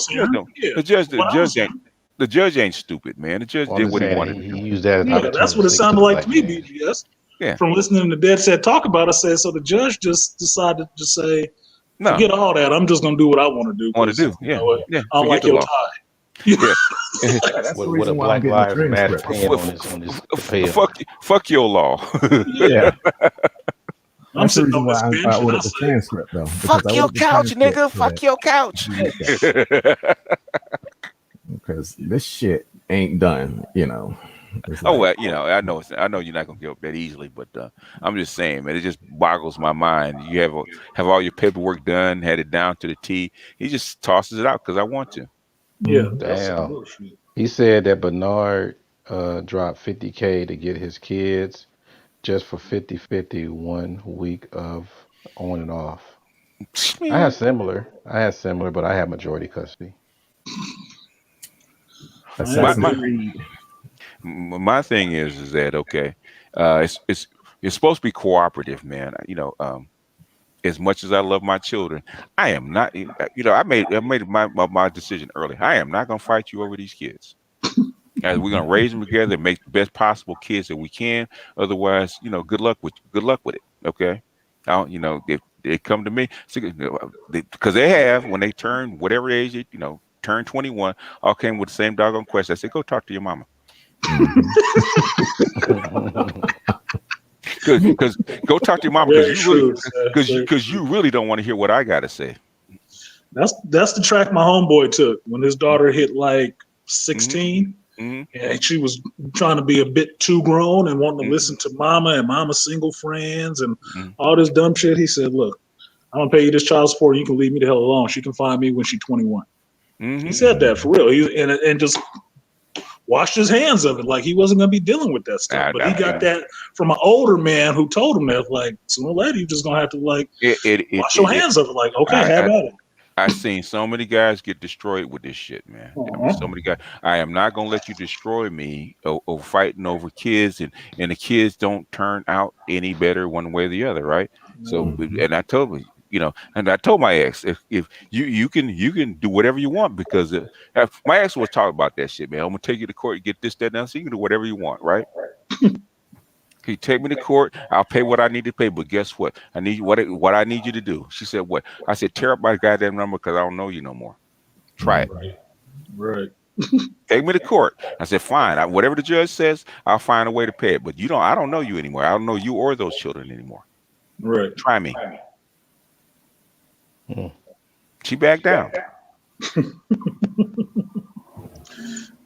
A different age, these motherfuckers right now take you all the way to the hill, still be claiming they independent and doing everything else. Well, they can do whatever they want to. Do whatever they want. I'll put all this shit in my mother's name and work for like $5 an hour. How much child support you gonna get now, bitch? Oh, but it accumulate. Yeah, they can do it. They can do it. I can get a modification or income. Yeah, the modification is good though. I'll live in a rural village in Brazil before you don't know me. Get a straw hat. You gotta run before they get your passport. Straw hat, yeah, cutting sugar cane. Hell yeah. Should break my own legs. Wheelchair playing video games. Yeah.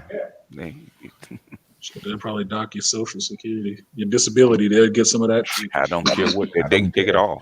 Yeah. What I never did like is when people come on these panels just to antagonize a brother and make light of the situation.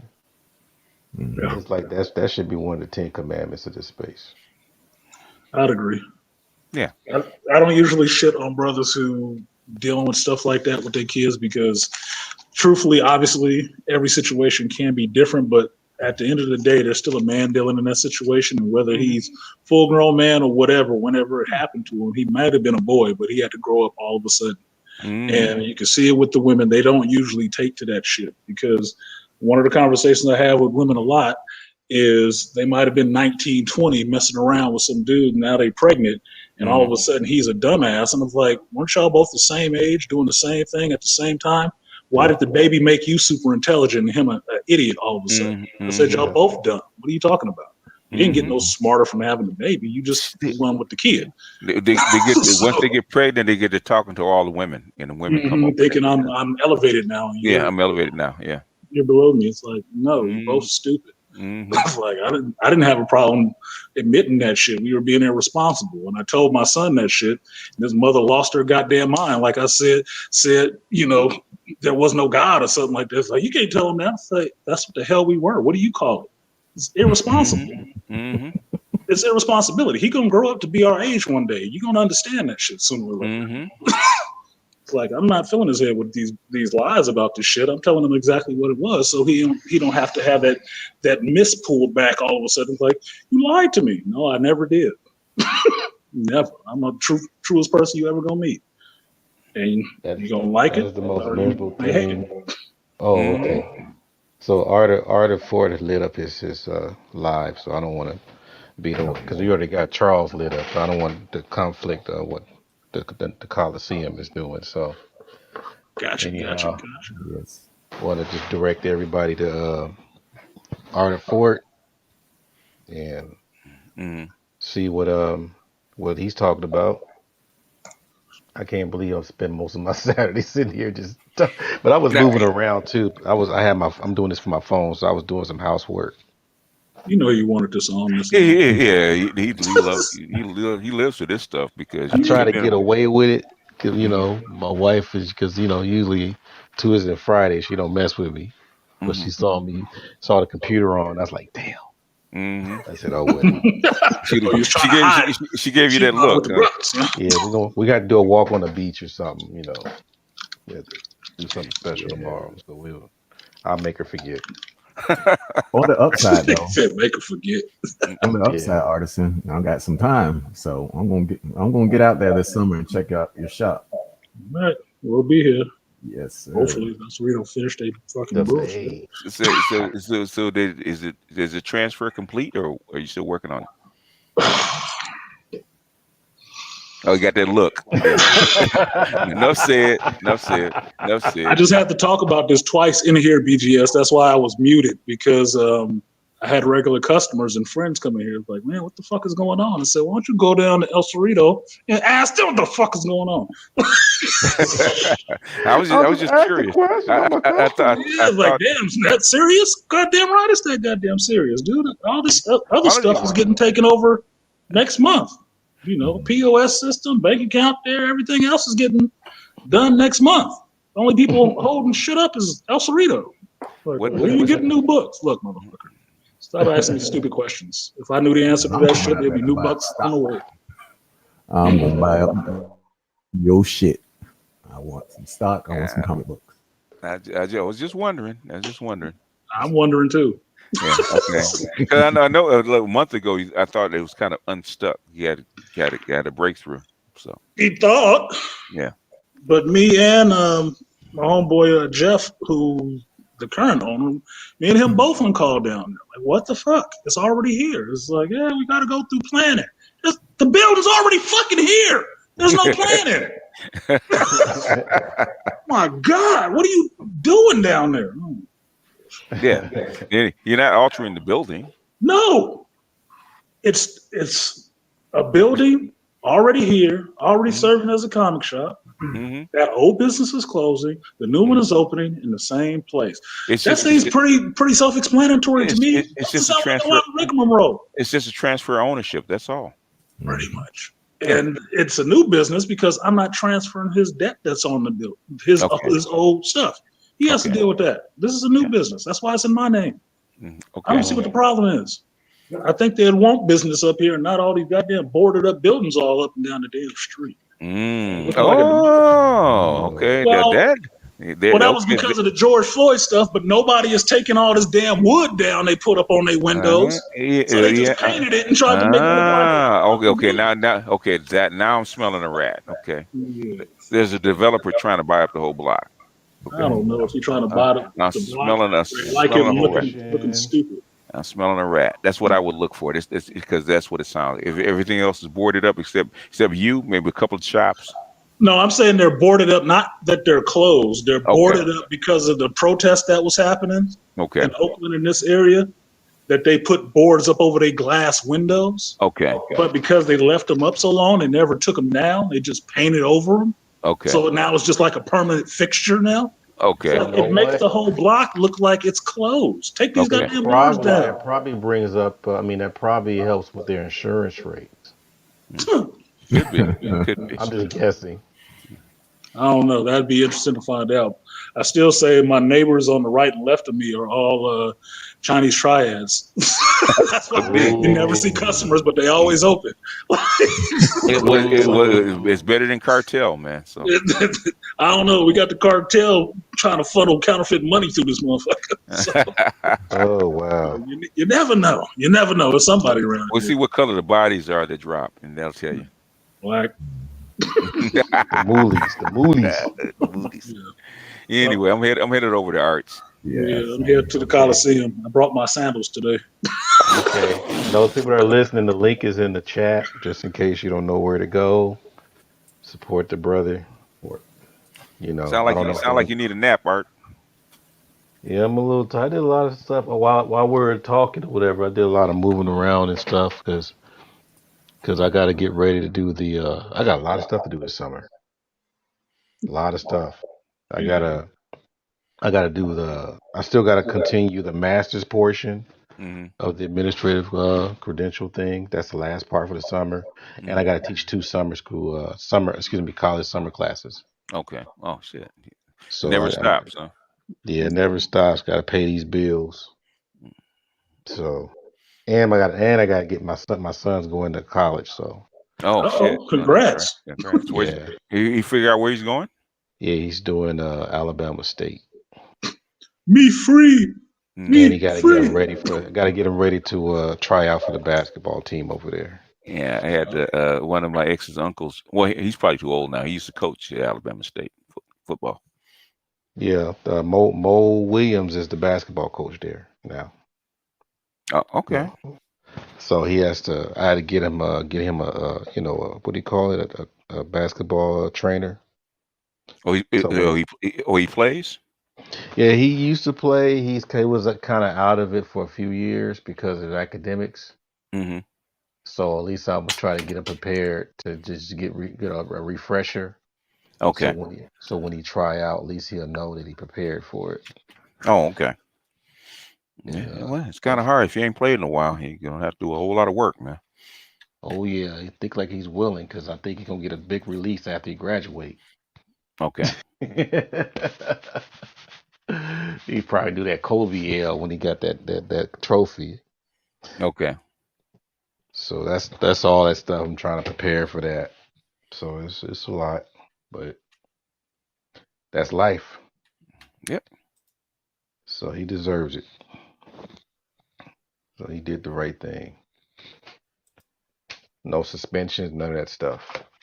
So I'm blessed. Yeah. Yep. We came through the gauntlet. Yep. Oh, Anyway, yeah. y'all, I'm gonna jump. All right. So see you on the other side. All right. Peace. Peace, everybody. Thank y'all for hanging out. Y'all visit Art of Forge panel, and I might be there soon. But I gotta take care of some more business here. So y'all take care. Peace and hair grease.